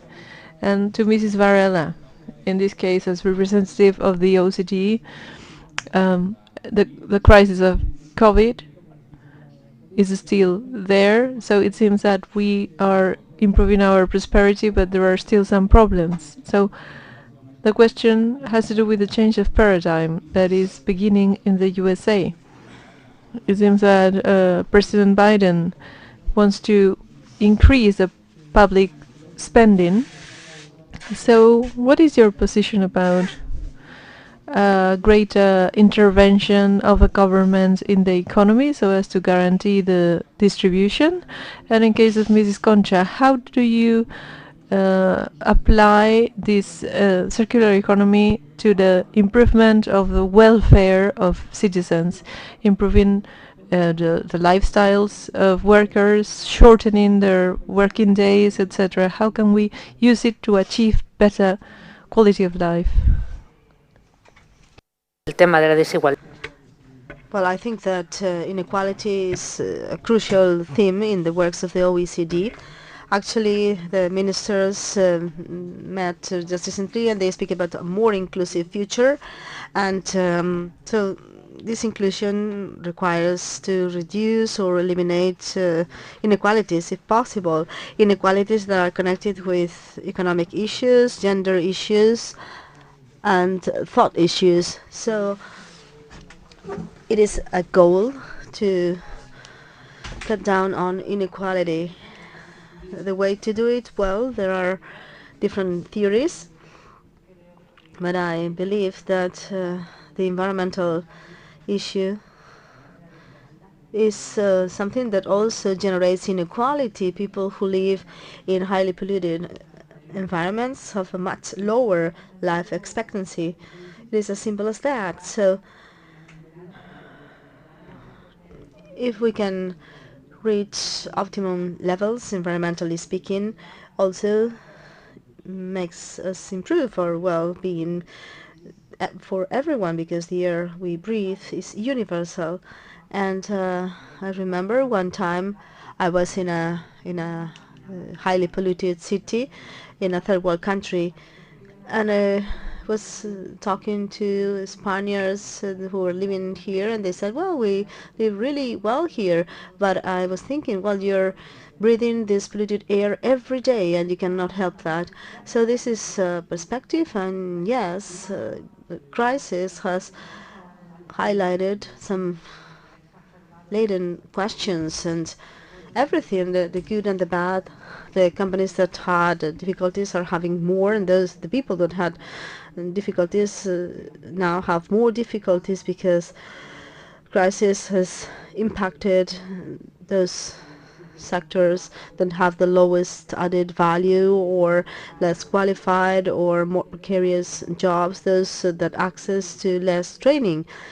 So in the OECD report about Spain, one of the matters that is underscored is training, and technology today allows to tailor that information, that training. Therefore, that information about the lost jobs can be done more fluidly. I can go from something that I can not do anymore to something that is being needed. And watch out, because the world today, the Western world, has labor demand, but there is a mismatch between offer and supply. And this is happening in Spain, and Spain is one of the countries in which less jobs, qualified jobs, are created. I don't know exactly the statistics, but there are many Spaniards that are overqualified for the work they do. So it is incredible. On the one hand, we have that, and on the other hand, we have some demands that are not met. I don't remember the data exactly, but I think there are around 50,000 people related to new technologies and the jobs that are required every year, and there is a gender gap here, and it starts at school at 10 years of age. The percentage of children that want to study STEM is 4.7%. The percentage of girls that want to do that, science, technology, engineering, and maths, the percentage for girls is 0.7%. So there's a big divide. So the problem of inequality is an issue that is highly present in all the OECD works. Well, in my opinion, in circular economy, it is true that the vision has been articulated on an environmental viewpoint, and now there's a big challenge how to build the full integration of the social inside in that vision, and there are many working on it, and I have this intuition. I think that the view of circular economy is based on three key principles. First of all, to prevent pollution, waste creation, destruction of virgin raw matters, and secondly, to keep things in use as much as possible, and thirdly, the regeneration of the ecosystems. The economic activity should be a driver for that. And with regard to maintaining the use and with regard to the regeneration of the systems, I see endless opportunities of job and involvement of the people. I think that employment has been conceived in recent years in a way that maybe we have to reimagine, and maybe taking care of the ecosystems, well, there should be a lot of work there. How can we give more value to ecosystems? And this morning we talked about the ecosystem services that give us water, etc. So maybe we should attach more value to those employments linked to the territory and the conservation of the ecosystems. So I think that we need to highlight that because it is not so present in circular economy discussions, and I think that this match can help us make progress and to gain the strength that I expect. Thank you for your question. We were talking about gaps, and in the business world, in the banking world, what it is directed, it is managed by one generation. And these days we have seen how activism against climate change is managed by other generations. There is a big gap of many years. And José Varela is in contact with the people in this first generation of the business world. Do you think there is a problem with the mindset? Do we need the new generations to solve this problem?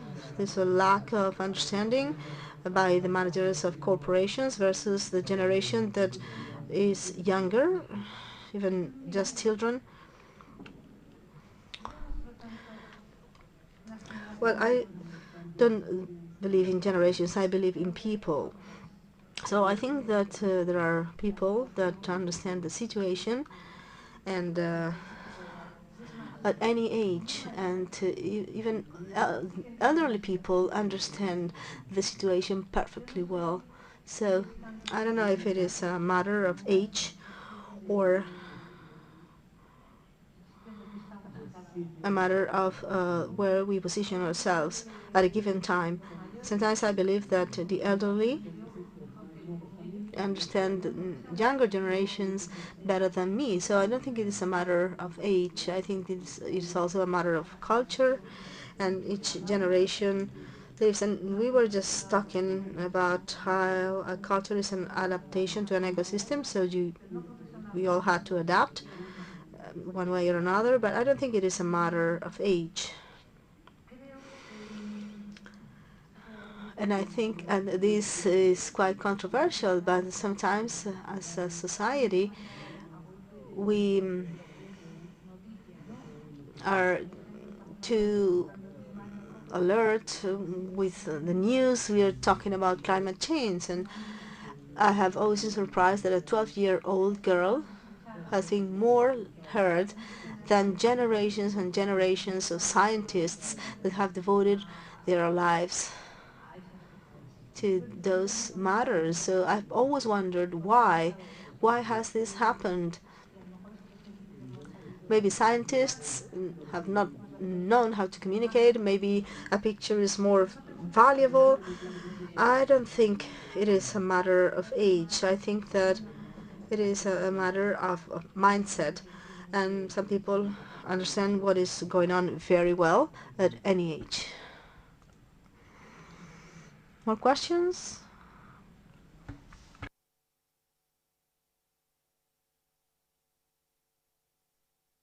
Just a quick question. You have talked about this data, and there is something that really hurts me as a researcher.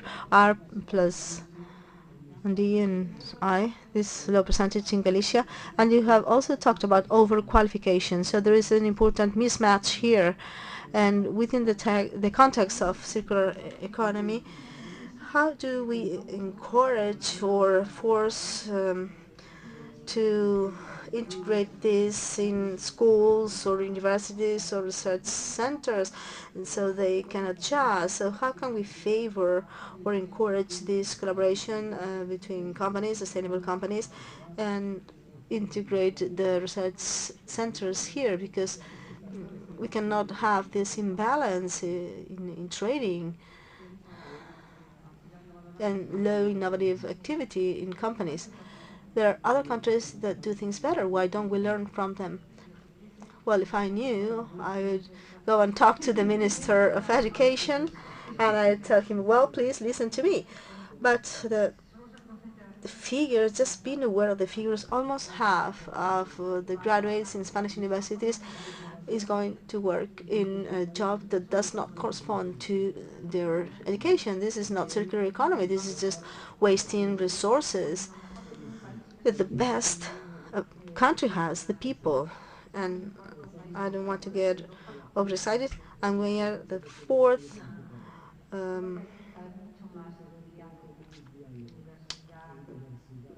lowest country in Europe on the list in that. And I know that there are many people from universities here, but you have to rethink governance of university, and we have to rethink this quite a lot. And maybe an approach in which, well, university customers is not just the students, it's the whole society. With our taxes, we generate that university. So probably at universities, many voices from outside should be heard. The university has to be more open, and university comes from universality, actually. But it is dramatic to think that in the Spanish university only 4% of students, of graduate students, are foreign.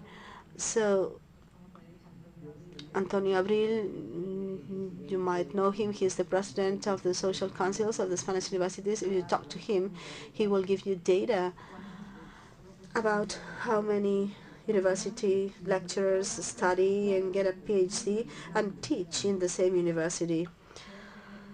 So I think that we need to open up in our world. We have to be flexible, and we have to be able to manage all that. And I think that the university has to open up more to be able to give that training that companies need, because the paradox is that in many cases we are overqualified, but many companies do not find the right people they need. So Marisol, just like you said, I think this is one of the biggest problems of this country. In education, there is a report of the OECD that is called "The Social Lift is Broken." Education has been the social lift traditionally, and now it is starting not to be so, or it is less that. So I think this is an issue, and in that report they talk about the sticky floor. the people that were born in a less privileged environment could go up quite quickly through education if they made an effort and worked. And today this is not so easy. And I think this hurts. At least it hurts me. But and I think it is because we need to be more open. And I'm sorry because there are many university lecturers here and they might seem it's contradictory. And I am also surprised that in universities there are many people that have never left their alma mater. They have not seen the world. And I think we've gone over time. Thank you very much for listening to us. And I was saying that Adela is really enthusiastic, and I'm going to remember her words. We have to inspire on nature, the nature we see through our windows. We have to be inspired by nature to build the world we want. Thank you.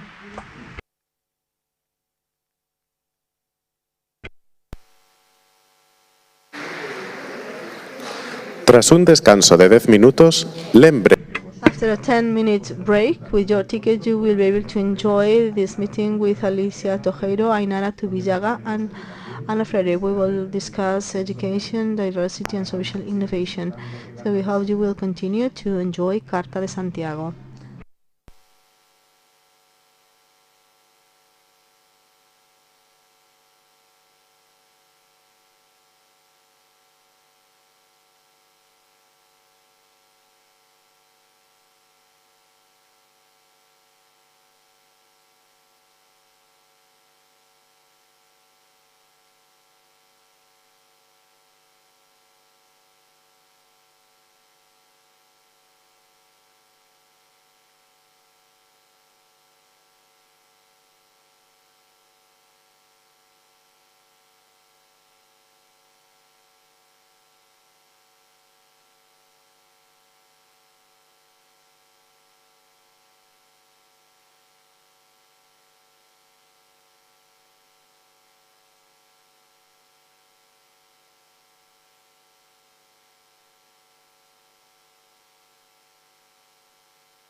Benvidas ao segundo encontro sobre economía e sociedade, no que falaremos de educación, diversidade. Welcome to the second meeting, and now we're going to speak about. I'm going to speak with Ainara Zubillaga, Alicia Tojero, and Ana Freire. We're going to discuss social innovation, diversity, and education.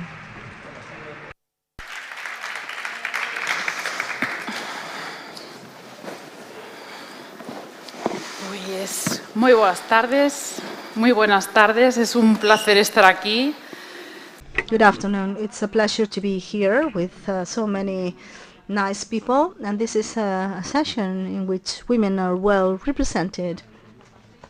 In particular in this stage 6 about innovation, social innovation, diversity, and education, because speaking about Carta de Santiago and the challenges we face as a 21st century society, these future challenges, we need to speak about education. We just heard that education is the social lift, and I'd say it is even more. It is the architect of society, especially teachers. Primary teachers are the architects of this new society. Sometimes we refer to education as the most powerful tool that can change society. But education also has to adjust to the innovation that society requires, and no one should be left outside. Therefore, we're speaking about inclusive education. We will speak about issues, and we will propose solutions, especially. This is not going to be a complaint letter. It's going to be a project of solutions, and we will talk about the different sustainable development goals, and we heard this morning about some of these goals, and we will deal with some of them, but we're going to focus on two of them. First of all, education and quality, but also inequality elimination. We'll speak about mental health, emotional education, and we'll deal with several subjects. And so I am accompanied by two education experts, and they dedicate their professional lives to education. Ainara Zubillaga, welcome. Ainara is the Director of Education and Training of the Foundation Contact for Innovation. We're speaking about our origins. She's from Bilbao, and she has been working and living in Madrid for many years. She has a PhD in educational sciences from the Complutense University of Madrid, and she has worked in different university centers as a teacher, as a researcher, as a manager, and she deals with innovation in education, the training of teachers, and inclusive environments. So deal with all sorts of things, and so you are perfect for this discussion panel. Alicia Tojero, welcome. Thank you very much. When we were preparing this discussion panel, Alicia said, "I'm just a teacher," and I was saying, "Just a teacher." And being just a teacher, you are a lot, because teachers, especially primary education teachers, are the people that help us train personally and professionally. And you're not just a teacher, she's also a specialist in kindergarten and primary education. She deals with working with projects. She deals with emotional education. She's an expert in philosophy for children with a constructivist learning, expert in emotional education. She's also the author and co-author of several books, such as No dejaré de buscarte, or Solo tú puedes cambiar el mundo, Familia y Escuela, Misión Imposible, amongst others. And she's also the best primary teacher in Spain. In 2020, this is an award that was given by the awards Educabanca. So I'm really well accompanied this afternoon. I think we are really happy to be here, and this has been coordinated by Marga Pazos. So we are really well accompanied this afternoon. So I'm going to introduce myself. I am Ana Freire. I am an engineer and computer science graduate, but I'm For the past 6 years, I have been working in Barcelona in the University Pompeu Fabra. I am a researcher and a lecturer in of graduate students, postgraduate students, and my field of research is focused on social innovation because lately I've been devoting my time as researcher to artificial intelligence applied to mental health, especially these problems in the social media. So in this work we are aware of everything we have to do in terms of educational training and mental health, especially for the youngest, for the teenagers. After this short introduction, we're going to start with the most important part, this dialogue. That's going to keep you busy for an hour, and I hope that you will have some questions at the end. So currently, in this situation of pandemic, I can only talk about the challenges we face during this pandemic. And we are not going just to present problems or challenges. We're going to discuss how to solve them in the future, how we should be ready for a future pandemic. I'd like to start with Alicia's experience. How many students did you have during the pandemic? Well, the ratio, 25 in Galicia. So with the arrival of the pandemic, you have faced a huge challenge to do teletraining from home, and you had to face 25 students and 25 families because this was one of the greatest challenges. So how does a teacher face a pandemic? So those 25 families, and what was the main challenge? Well, to start with, I think that we are all aware that the arrival of COVID-19 meant for everyone, for the world in general, but for education it meant a chance to stop, think and reflect upon what we were doing. And as teachers, were we training children for that future that became a present all of a sudden? So we had to stop and think, and we realized that something that looked obvious in technology, in society as a whole, that technology was part of our lives. And suddenly that evidence arrived to schools, and integrating technology became a priority. So it had to become a priority at the classrooms. It was much more than switching on the projector or sending a clip or using the email. So being technological was much more than that.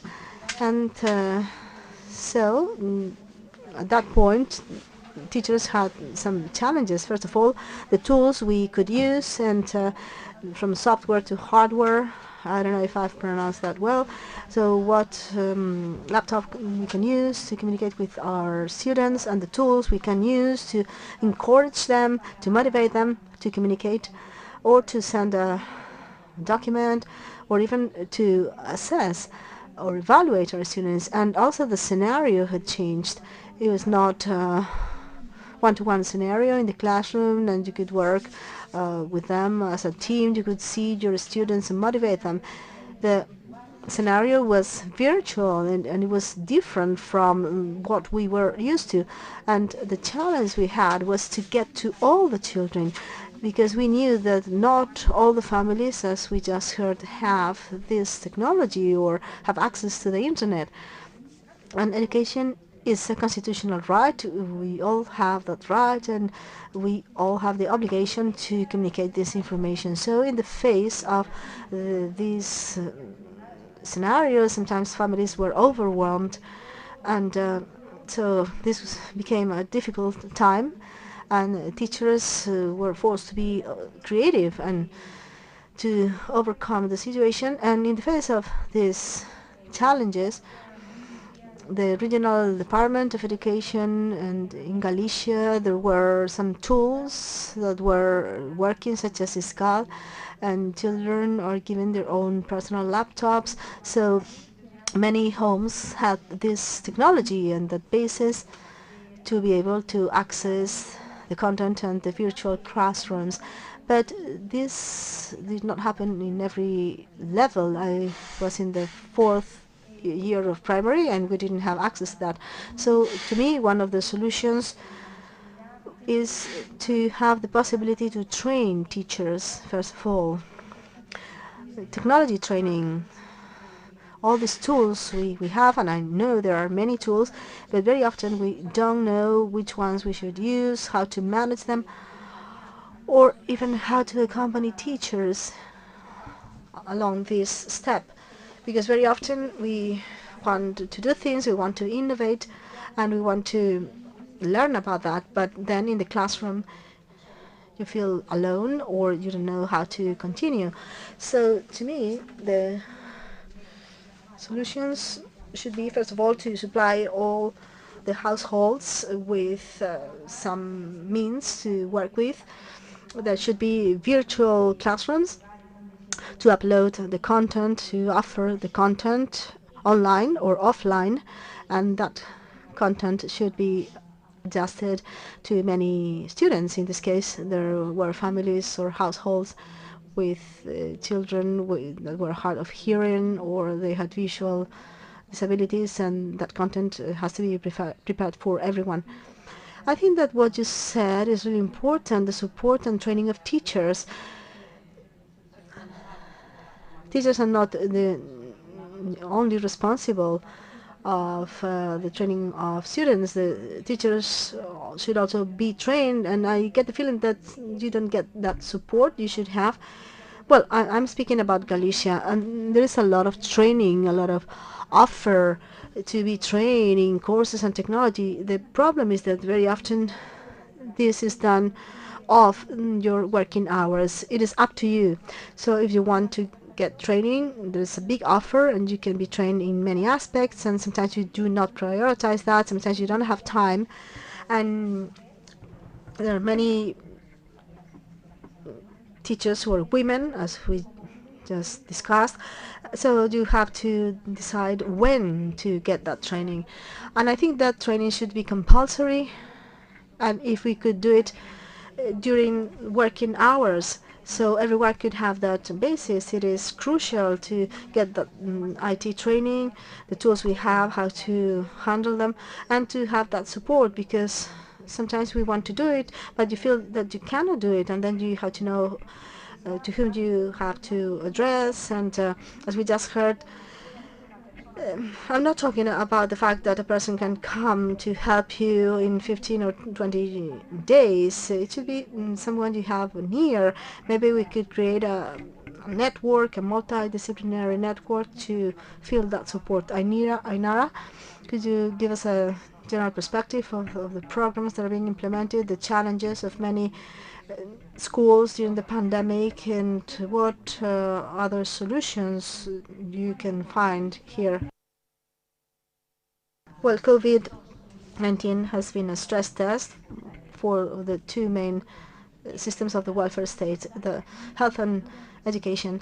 I am not so sure that both of them got the same results. Education had a problem of resources, lack of equipment. I don't think there is a lack of tools. I think there are tools, but this is connected with the training of teachers. Teachers are not trained, and maybe the schools of education are to blame for that, and I am part of that.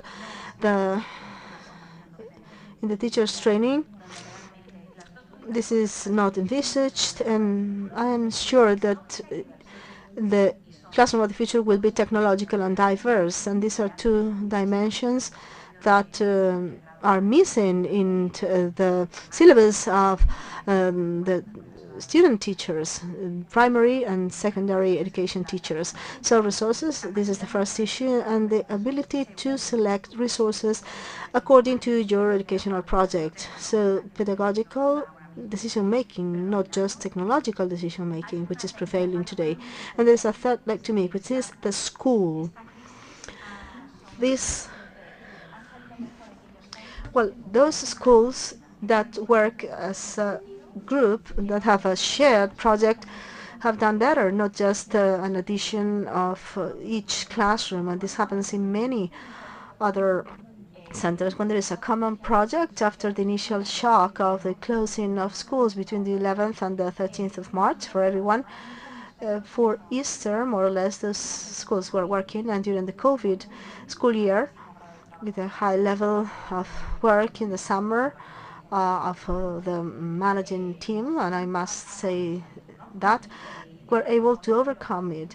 And I think that the collective component here has made a significant difference here and has revealed the collaborative work of teachers, which is also a pending issue of the Spanish teachers according to international studies. And what do we have to do now? Well, to me, there are two big winners in the pandemic. One is the school as an institution. We've realized that school cannot be replaced. And before there was a discourse driven by technological progress, and maybe technologies could replace part of what happened at the school with the teachers. Well, no, not really. It's not possible. The school is a learning space, but it's also a space of socialization, of experience, experimentation, equal opportunity, and this cannot be replaced by a screen. And this has been the second lesson. Technology has allowed us to do many things. It has minimized the loss of learning, but we have seen its limits. And no matter how much robots are developed, artificial intelligence, we need to be at the school, to build the school, to be a school. And now we have to define what we are going to do with technology, and when we are all together, how to combine these three dimensions of space, presential and remote, time and interactions, teacher, student, between students, in families, as a group, autonomous work. So how to handle these pieces of the jigsaw. This is very interesting because Alicia and I were walking here to here, and last year we were doing tele-teaching. It was a very important problem not to detect those students that were not following you, because you had more interaction with part of the classroom, those that follow you more, those that are more curious, but it is much more difficult to detect those students that are not following you, or that are being left behind, because you cannot see their faces, what they're doing, check their screens, what they are doing. So this can represent a big gap. In terms of teachers training, a lot of digital and technological training, but I'd like to speak about other training perspectives we can give teachers as well. And I think that this is not happening, and you can tell me about it.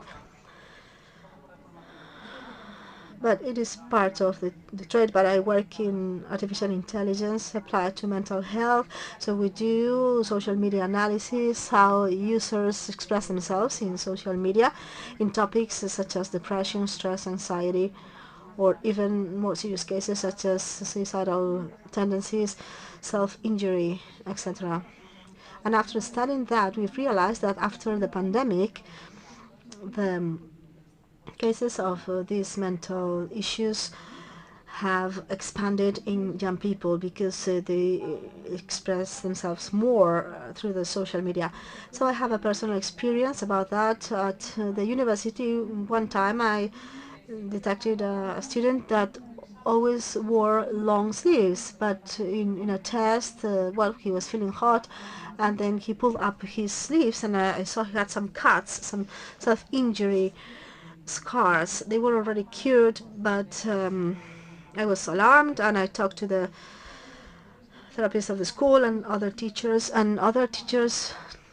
told me, how did you notice this was self-injury? Maybe they were just scars. And we are talking about mental health, how this could be the next pandemic, but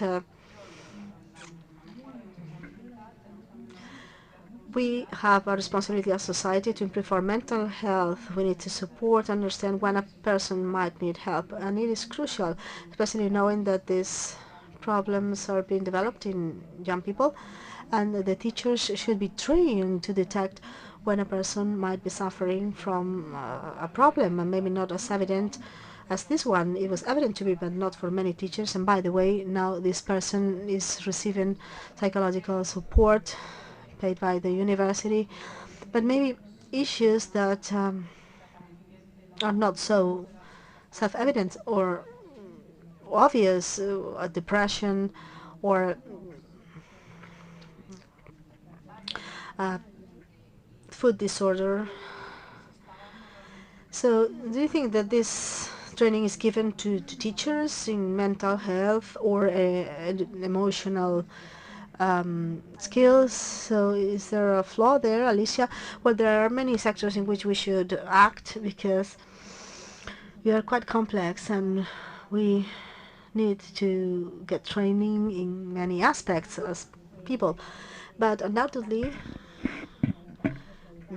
what does our society need in education? Not the society of the future, the present society, and part of that is emotional training or emotional education, because we have realized that you need to know, but you also need to believe in yourself, to resist, to persevere, and many things that school did not teach us so far. And I'm talking about me as well. They didn't teach us about this part. We need to learn to handle technology, and this should be a priority at school. But this pandemic has also proved that technology will never be able to replace the humankind, what makes us human, values. And I teach language, math, natural sciences, but I am a teacher above all, and we are people. So if a student has a conflict, and I know he has a conflict, not because he tells me, because in this case you were talking about an adult, but many children do not manifest the way they are, but by means of communication and observation, because a teacher has to have ears and eyes and a mouth. You need to have a heart and feeling. You can listen and you can detect something. So once you do that, you need to act. And it could be in the language class, but you can use that time to learn and to be able to put an end to bullying. As for mental health issues, technology is needed in our society, but also this human role of accompanying children. They should believe in themselves. They should be able to take risks. I spend many hours a day. I am like a mother, so to speak. I tell them, you have to believe in yourself. You have to make mistakes through different examples, through clips, role plays, conversations, things that happened to them, through art. And because this is the important thing for our future society, the society of today, not just society of the future. And yes, we need to get training, and we need to train teachers. The other day I was in a conference on emotional education, and somebody said that bullying was a problem of lack of empathy. With emotional education, you could relieve that issue, and very often in the classrooms we don't have time for that, and we need time to invest in that if we want a healthier society, a better society, because our society can make progress with technology. Of course, we have to fight climate change, we have to take care of the environment, but people need to be well. We need quality of life, and you cannot get that if you are not well, because you're going to react poorly with others. So our students should feel well. And teachers should know how to help. You have to be a psychologist, you have to be an economist, so you have to get training in so many fields. And I agree. So we want to build an education that does not pay attention to the social inequalities that might arise. Initially, when we speak about inequalities and education, the first thing that comes up to our minds is this lack of connectivity. Sometimes in rural areas, a student cannot follow an online course or the access to some devices because, well, families have 1 or 2 laptops maximum. Some families don't even have any. So is this the most important gap in terms of education and social inequality, or are there other gaps that you can identify? Well, after the start of the pandemic, after the closure of schools, we produced several reports at COTEC, and one of them was about the gaps. Well, this is not something we did, but this was based on Fernandez Anguita, a sociologist of education that is quite well known. There were three gaps: gaps of access, gaps of use, and the school gaps. First one is to have the technology or not to have the technology and all the devices that are in a house. The gap of use is connected with the quality in the usage of that technology, including the number of hours as well. We did that analysis with data of the PISA report of 2018 before the pandemic. In these first two gaps, access and use, there was a variable that had an impact, the social and economic variant, with a higher educational level.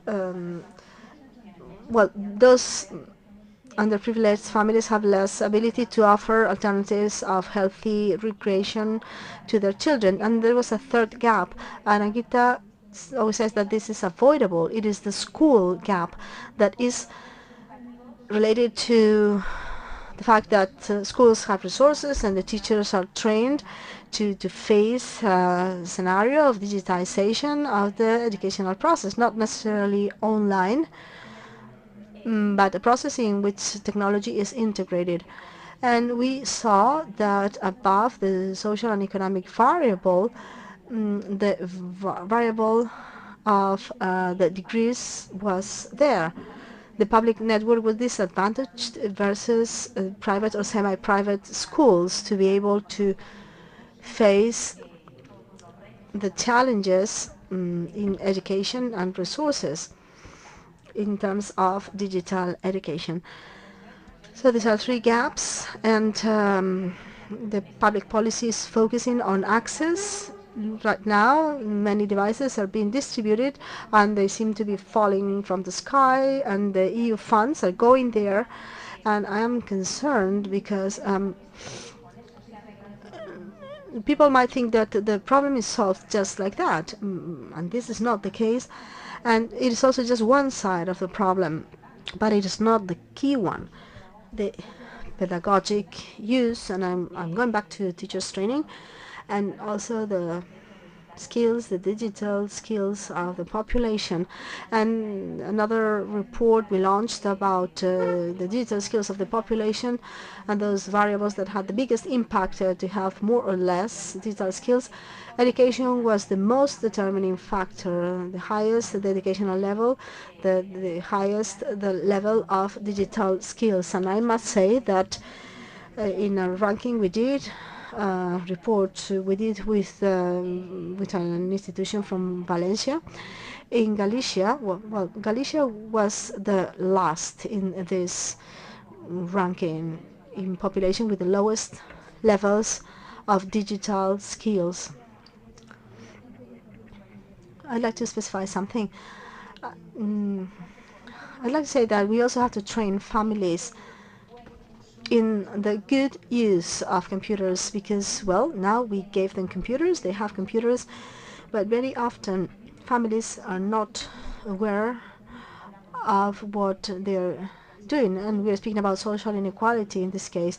Maybe families with good training and education have this ability to say, well, you're going to use this computer just for 2 hours and I will control you. And there are other families that, well, maybe they have to work and children stay home alone and they consume technology for longer hours and poorly, and this has to be controlled. And we were also talking about, well, once you give schools these tools, very often it's not a problem of lack of equipment. Sometimes we have to accompany as well. You have a tool and you're going to use it, you're willing to do it, and then it is not working. You started the project, you're really motivated, you're using the device. So as a teacher, you feel lost, and very often there's no innovation, and technology is not used in the classrooms for fear of failing or lack of time, and parents will see that I don't know how to use it. I am talking about me and talking about what I see. So this accompaniment is important, not just the training. They're going to get training in emotional intelligence or ICT, and you get that training.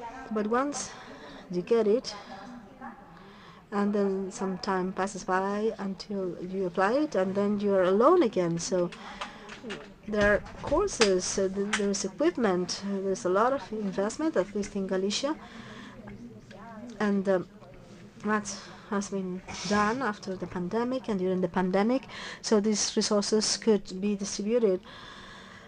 But in general, they're making good investment, but very often there is a lack of support, of accompaniment. So to whom can I call? And as we just heard this metaphor about the forest,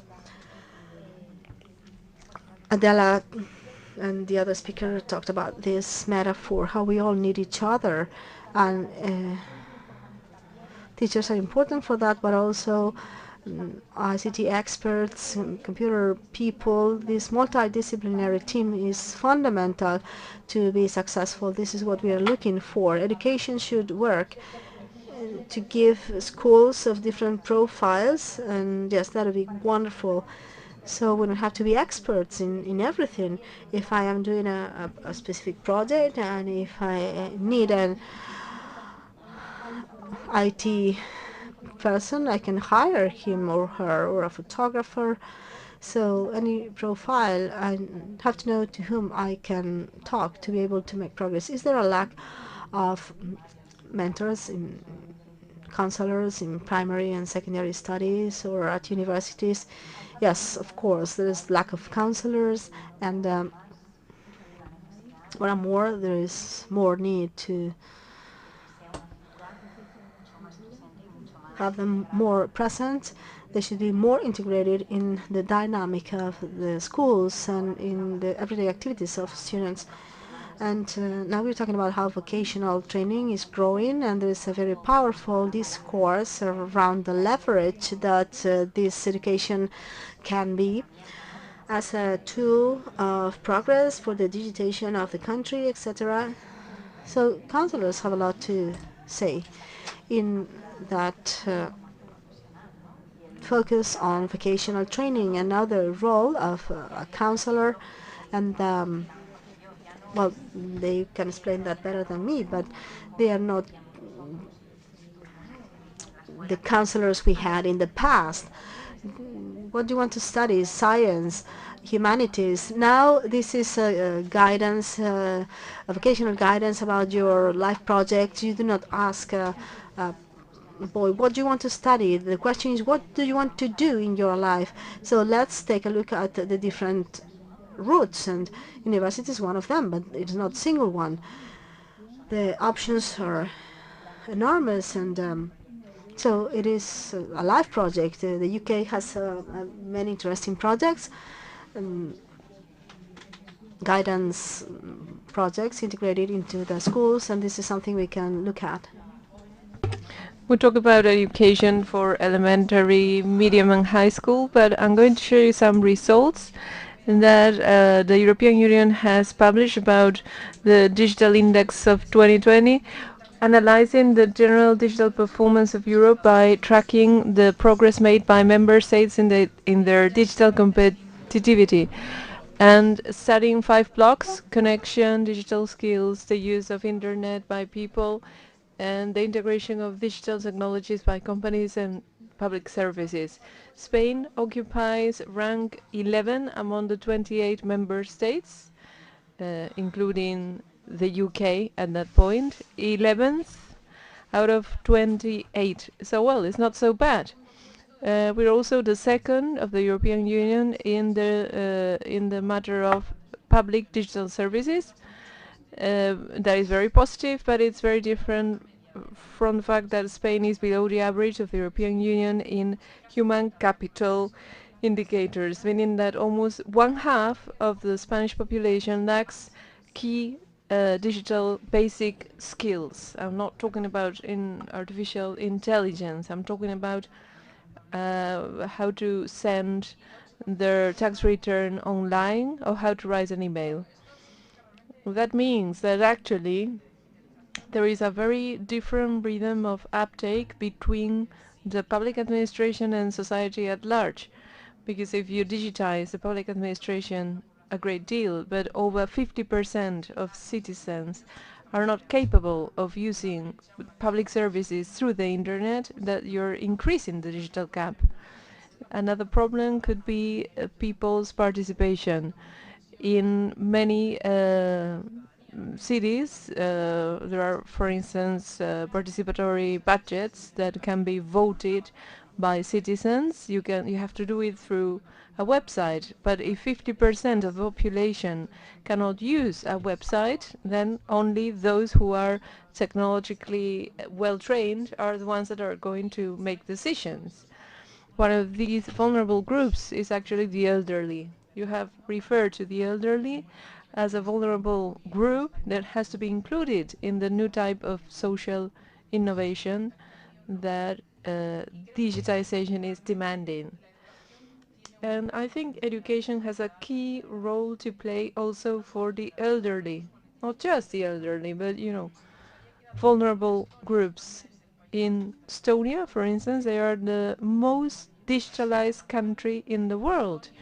Although we have not heard often about Estonia, they are doing very well.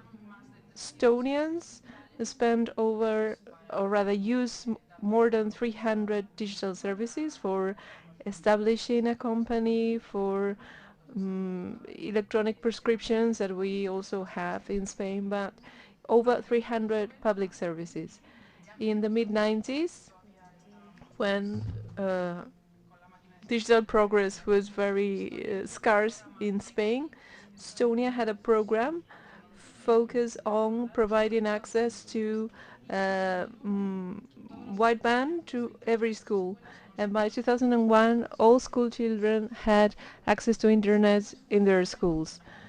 That required a huge effort. Obviously, Estonia is a very small country, but it required a great investment in education. Thanks to training, Estonia became the leaders of European digitization,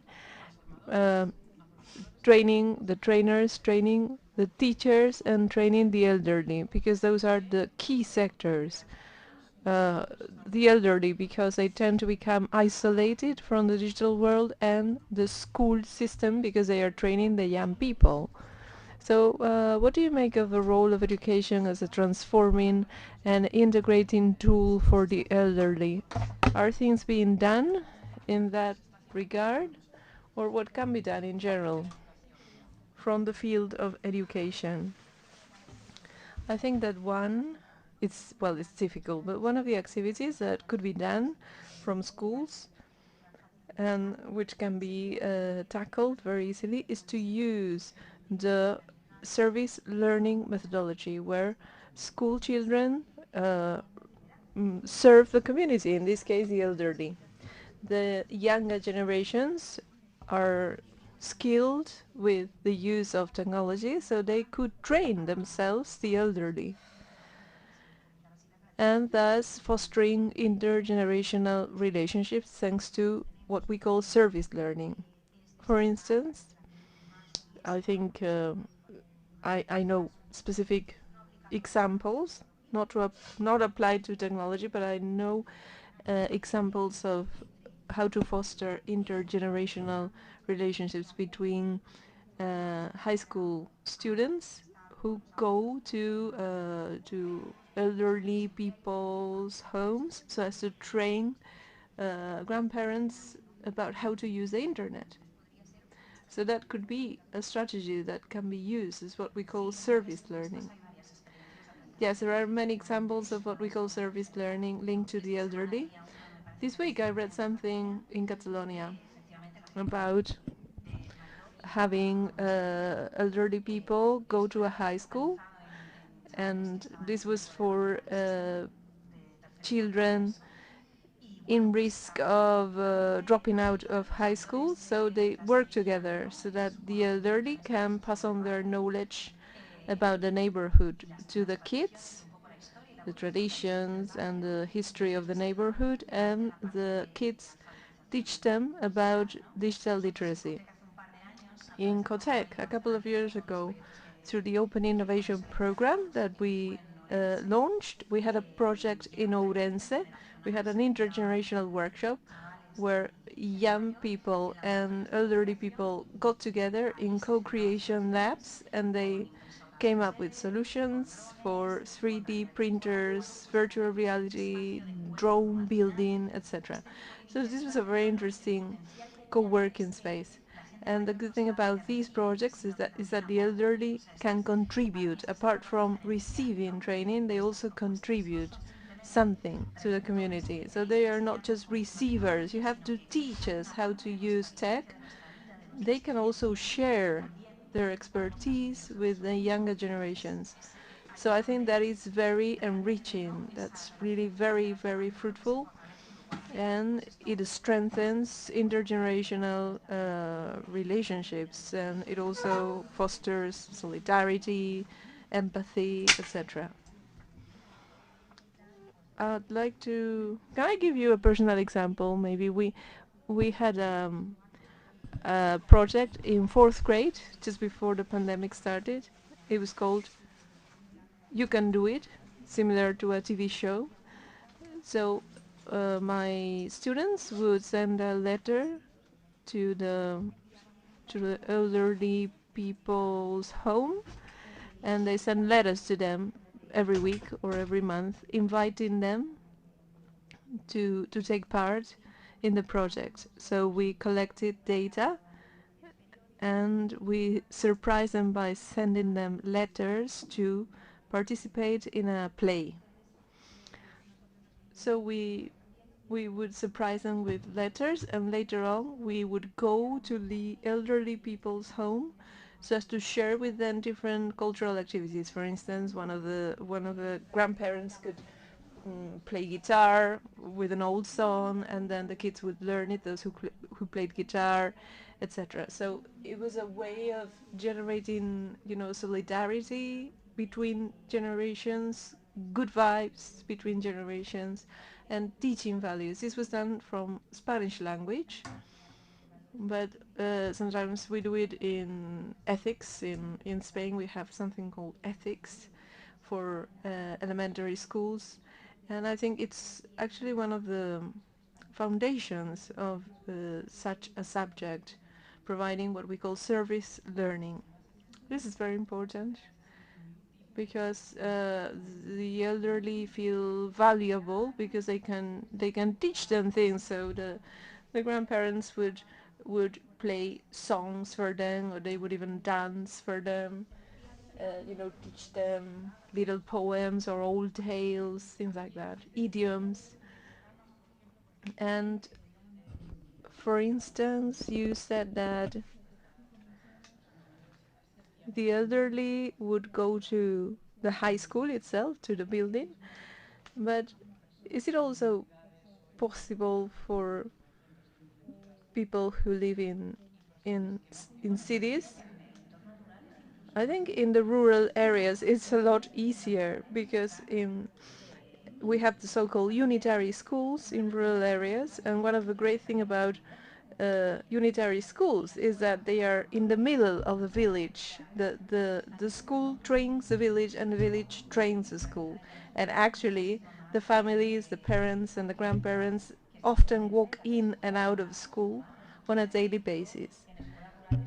When I work at unitary schools, I have seen many examples of connection among generations. So they are at school, they are accompanying children, they come and tell stories, or they describe, the festivities, etc. And it's a lot easier, it's a lot more natural. Yes, this is hopeful for rural areas. It is true that the CRA UAE is a unitary school where you compile in one building elementary, middle and high school. And this is very positive because children of different ages learn together. For me, the traditional system is very little flexible because you are classified in a box according to your age, and this is often wrong. Maybe you are 12 and you have a body that is 12 years old, but maybe your brain is younger or older. So in this unitary school there is a school community with professional teachers, with moms and dads who come to share their stories, with sometimes grannies who bring food and teach about how to cook or things like that. So we have children from 6 to 14, so it's a lot nicer. So I would really highlight the importance of rural schools. They are schools for innovation. I also want to defend families because there seems to be a conflict between teaching staff and families, and it's not true at all. I do not agree with that. Often families and school staff, we all want the same. We want kids to behave, we want kids to grow up, to learn. Sometimes there is a gap in communication and there seems to be some clash between us, but it's not true. We want the same things basically. Teachers always want to understand families, and I hope that I'm a teacher and a mom, so I also want to communicate with my kids' teachers. So I think we are all in it together. Because if there is disagreement between the teachers and the families, it's going to be a lot harder to raise the children.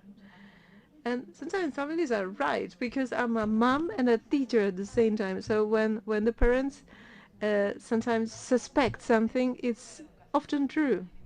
So let's talk about the future of education and how to solve some issues that we are currently facing or that we are about to face. But let's also talk about the future. You said that in this process of digitalization, many jobs are going to disappear. As an expert in technology, I have to confirm that. But we tend not to read about the number of jobs that technology is actually creating right now. Actually, hundreds of thousands of jobs are going to appear in Europe, and many of them are empty or vacant because there is no specialized staff. And this is not because young people do not want to study technology, it's because the demand is increasing year by year, but the university is not capable of teaching people so quickly. Last year, over 16,000 students registered for computer engineering in Spain, according to the ministry. However, only 60% of those applications were turned into registrations because there were only 9,781 seats for computer engineering students. And this is not a peak in demand. It has been growing steadily for the last few years. Therefore, the report Employability and Digital Talent says that in the last decade, Spanish universities would have left outside 120,000 potential students of technology. There is also a gender bias. Most of the people who apply for computer engineering degrees are male. And I know it because at my university I did computer engineering and women were just 12%, and I would say the same for every engineering specialty except for mathematical engineering, which is a success example. So there are fewer females studying those degrees, so that means that women will probably be left outside the tech market, and this will perpetuate the gender bias in the technology world. what are the causes of that? The university system is not capable of admitting as many people as would be desirable. So we need to understand that we are creating professionals in sectors with a very high level of unemployment. However, we are not capable of training students in degrees who will probably reach employment very easily. This is one of the problems, and I would like to know your opinion about that. I would also like to know your opinion about how we could change the gender imbalance. Is it because we do not explain well to girls everything they can do with technology? Because we still suffer from gender cliches that computer engineers are guys always. And how could we solve it? There is an initiative that I really love, which is the Regional Ministry of Education organize a new subject, artificial intelligence for baccalaureate, and at the same time artificial intelligence is going to be implemented horizontally down the school curriculum. So this is very positive, I think, because it's going to change the format of future education. But it's not just about teaching boys and girls about the tools they need to study technology so that they can devote themselves to any field in the technology careers. This is a very wide question, so let me answer the topic of the university system and the demand for technical careers. I'm part of the university system, so I must say that university is a slow machine because it's huge. I also have to say that it has a regulatory framework that makes it very hard to adapt quickly to the pace of society. If you work at university, you know that if you want to make a new degree, it's going to be hell. So in the end, you make your own degree, because if you want to apply for teaching an official degree, it's going to be a lot more complicated, and it requires a lot of certifications, etc., red tape, etc. So universities are designed for a world which is very different from today's world. And so it's hard to change mindsets, but it's also because of the regulatory framework that is very rigid. When we talk about the new law of universities, I would not add more laws to the already existing ones. I would remove laws, I would cancel them, because every time you want to take a step, you need to make so many applications that it's crazy. So much bureaucracy.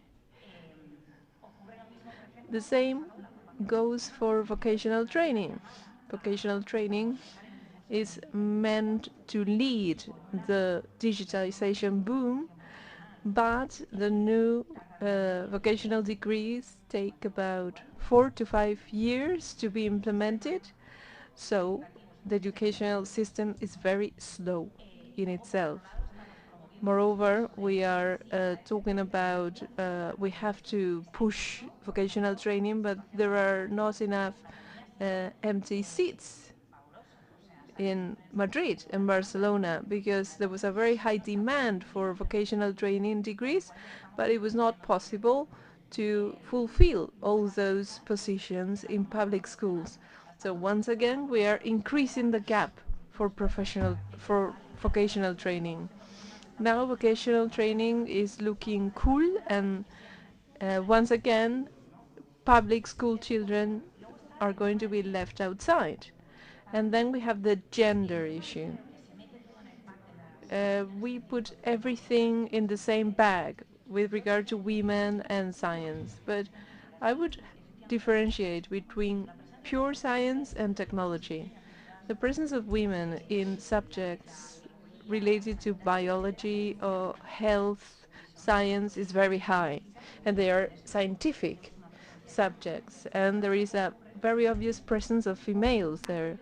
So this is just regarding technology, and it's probably because of the underlying discourse, how technology is perceived.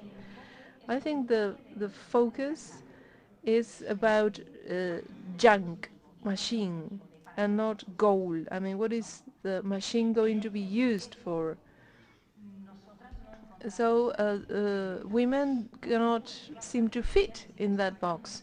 So people are still developing, I mean men are still developing the technology, so the male discourse prevails. So if we change that male discourse, I think that women would naturally feel attracted to technology. So they always tell us that we women have to approach technology rather than doing it the other way around, making technology for women.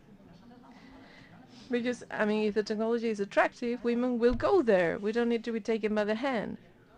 I agree completely. Because when the Pompeu Fabra University launched the new subject mathematical engineering in data science, they told us remove the engineering term because then women will not come. And I said that is bullshit, because I'm a woman and I'm an engineer. Why would I remove engineering from the title? And so we had to explain that we have to explain what the purpose of the degree is. So female teachers went to many Catalonian high schools explaining to the kids, this is what I do. I apply artificial intelligence to mental health. I analyze pictures of fetuses to see if they have malformations, etc. So they could discover new professions that they didn't know about. The first time we launched the registration, we have 50% of females. So you need to make it explicit, to understand that, I don't know, but when you go to hospitals, you can see many more women as doctors and nurses. So that is all part of the same bag of health sciences. But however, the prevailing discourse is not that, and that's what's keeping women away from science. I think the school that we need, the future school, has to be an open school. And this is being allowed by technology. Now you don't need to know everything, because you can call an expert who is maybe in America, and they can teach with you at the same time. So I think now we need to open our schools and to allow to receive training so that elementary school children can see for themselves real people working as engineers, for instance, because when they watch social media, they consume a lot of cliches, and they are receiving all those biases, all those prejudices. So we need to open schools, and we need to invite female professionals so that they understand that they can do it. But we have to do it from elementary school, because we already feel in the first few grades that girls sometimes tell you, I'm not good at that. What do you say? I mean, you are 9 years old. You can learn anything. You have to try. But because they do not have positive role models. It's very important for me to open schools to allow professionals to come and talk, or even to organize workshops with professionals so that they learn hands-on what female professionals do, for instance. Like counselors. Counseling is not about asking people what do you want to do, it's about orienting them. We're going to move on to the Q&A. What about customized education? Is that the key for the future? Ainara. customized learning is the expression of digitalization in the classroom. So for the classroom, we have a capacity to customize the curriculum for each student. And actually, technology is going to make it easier for us to do that. Another leg of digitalization has to do with the digitalization of the system itself and the analysis of public policies. Nobody talks about that. It's not part of the European funds. They intend to digitize every system except for the educational system. And we generate plenty of data which could be analyzed and collected. Actually, the new Spanish education law talks about that. So we could combine a lot of information to trace the students' curriculum and to reorient students if needed.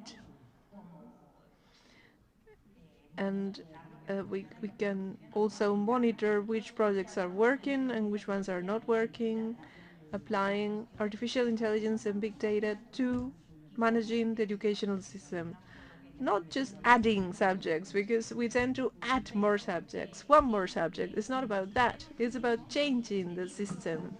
Instead of asking the system to teachers to do everything, they should start by changing the system from inside.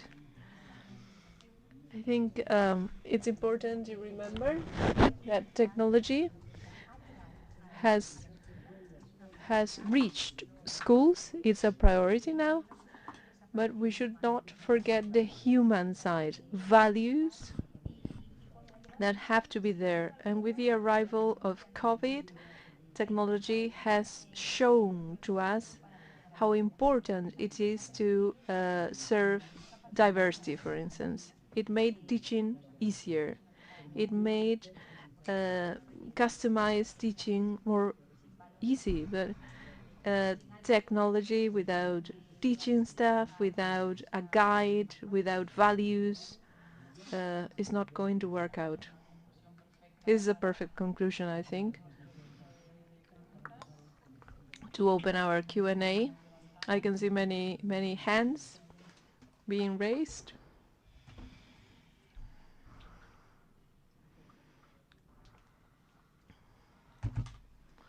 I'm sorry, I cannot hear the microphone.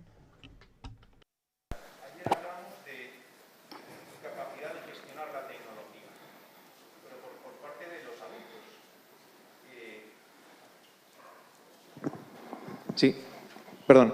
Digo que hoy hemos... We have been talking about the digital gap. Yesterday we talked about the incapacity to manage technology by adults because there is a loss of control. As adults, we cannot manage technology. This week, an entrepreneur explained to me their business model. They said to me, there is a lack of attention, so your lack of attention stops you from developing your cognition. So we have developed a bot to make easy questions and easy answers. So that's reality.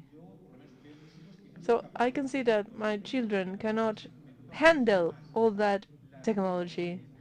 I'm much more worried about the incapacity to manage technology. So the steps that schools are taking, I think, is damaging to children, and parents cannot manage that technology either. So children are using laptops open to unknown worlds every day. They have digital textbooks, and I can see that there are alternative forms of education that break with that technological model.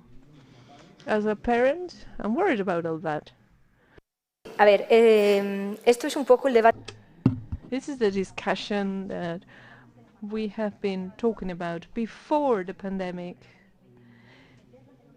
Some families thought that integrating technology in the classroom is dangerous because they are little kids, they shouldn't be watching the screen for a long time. I think they have to be connected for the school hours, but it is necessary to introduce technology. Another thing is that we need to understand that technology is a tool, it's a resource. Technology does not replace teachers. Teachers just have a wider toolkit to teach children. They still apply multiple intelligence models, they still apply project-based learning, they still apply emotional intelligence, and on top of that, technology. It does not mean that technology is the single tool that teachers have.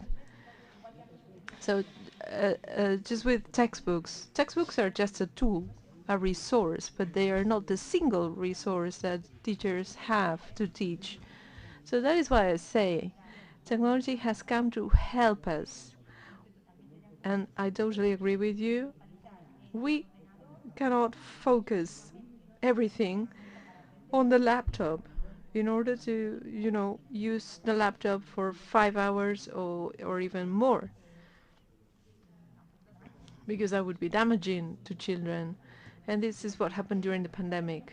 During the pandemic, including me as a mom, we had everything under control. We would say 1 hour of tablet per day, etc. But during the lockdown, we were forced to use teleconferencing. So for 2 hours, we had to be talking to an 8-year-old kid via Zoom for 2 hours every day. So we have to use things correctly, but in order to do it, we need training. We need teachers to be trained so that they understand it's not the only tool that they've got, but we also need to train families.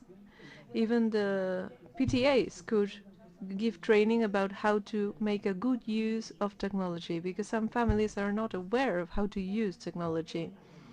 And also monitoring the number of hours or the content they are actually consuming should be part of the training. Did I answer? I think that any decision that is made related to education, which is based on the device rather than the educational process, is wrong.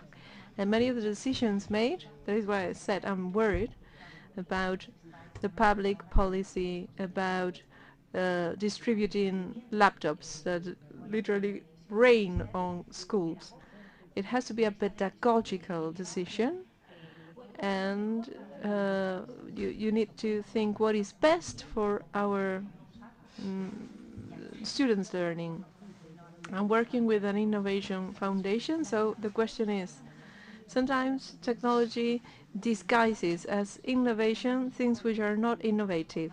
You just change the device, but you still give the same content. For instance, we have something which are called arithmetics booklets.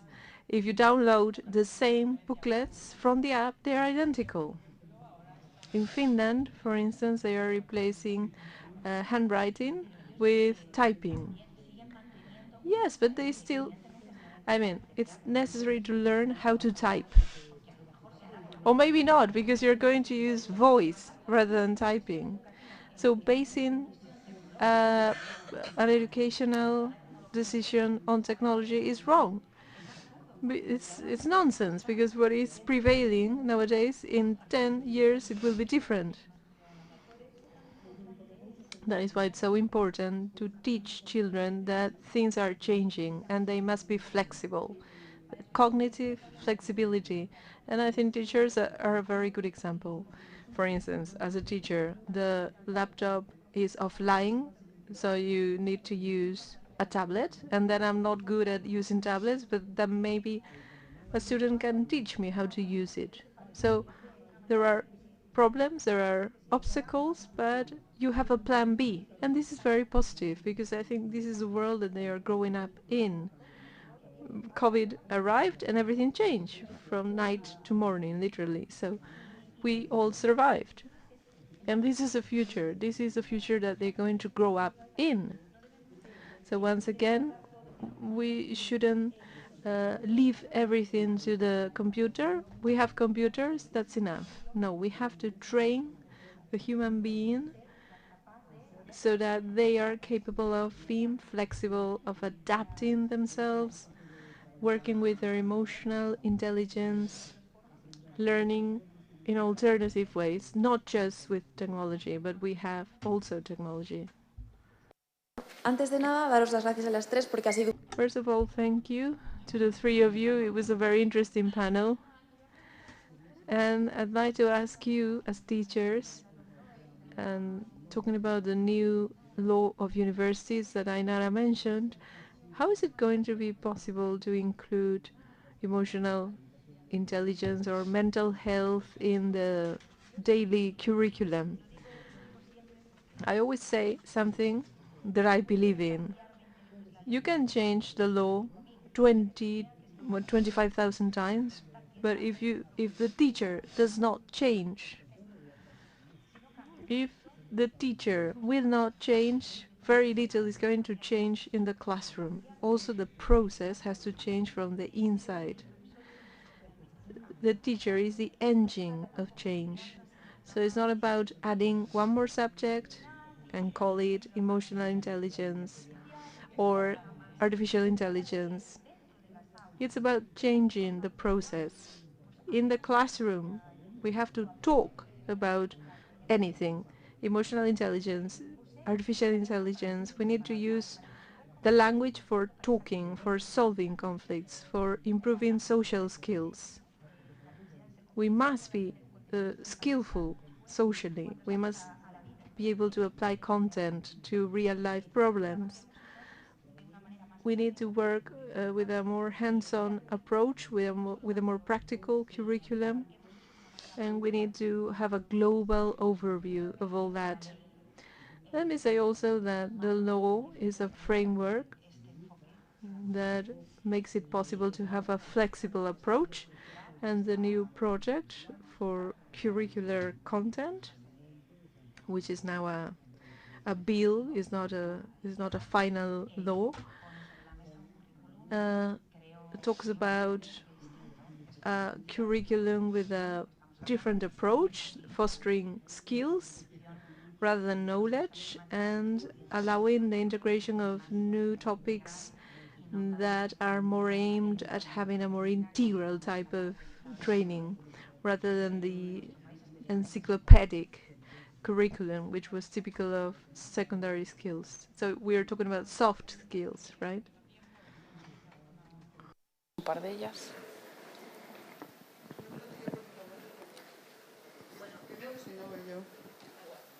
Bueno, pues muy rápido, muy rápido. Espera por el micro, porque si no, no te...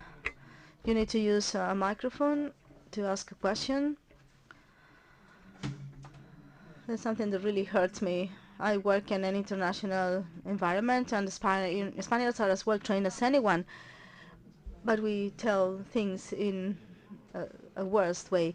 So that is why researchers, when they compete for EU funds, this year a friend researcher told me that we are very happy because with the Brexit, the UK people do not compete anymore, and they are really good storytellers, and this happens in my work too.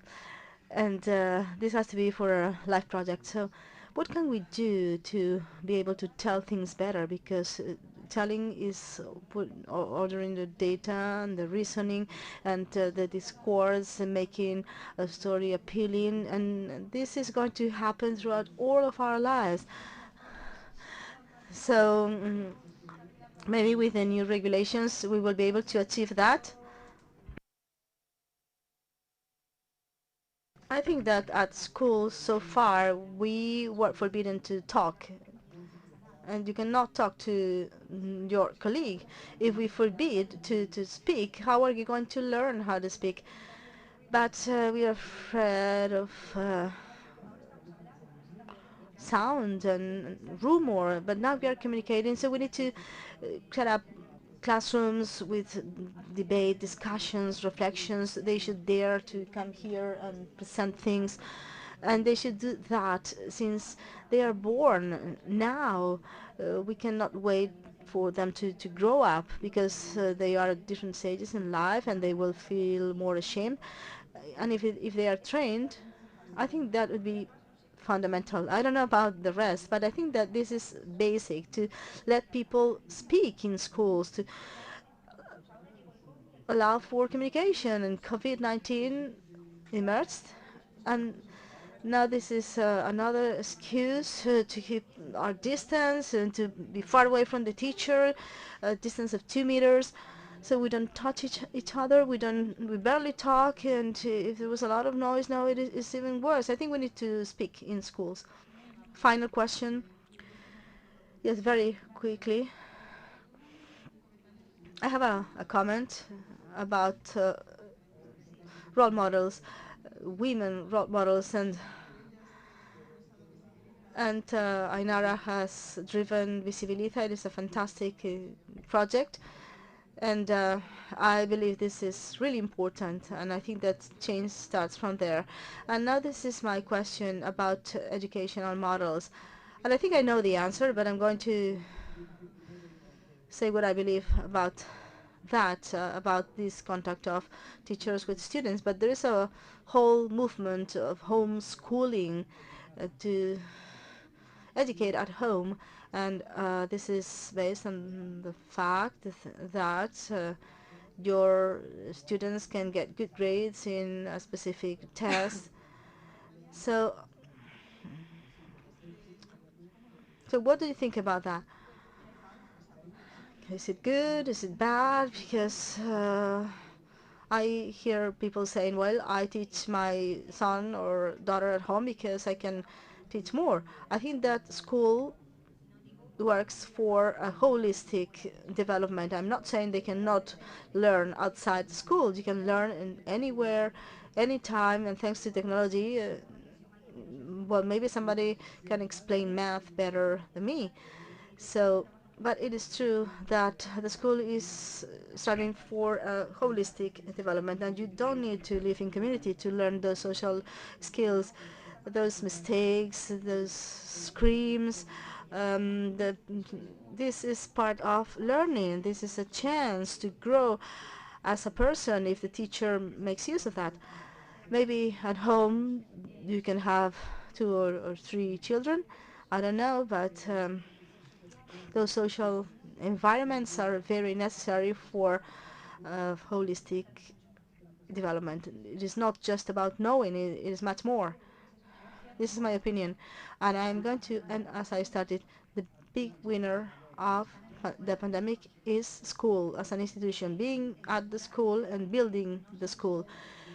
A school is not just a stage for academic learning, it is a stage for many things, even to get mad and solve a conflict, sharing and having arguments, but everything is like a stage of society, general society, and children need to see more than what happens at home with their families, and also equity is important. The homeschooling model is only available for certain levels of families with specific educational levels and with family structures that allow them to, well, maybe one of the parents is not working, but from the point of view of equity, it is not a feasible model.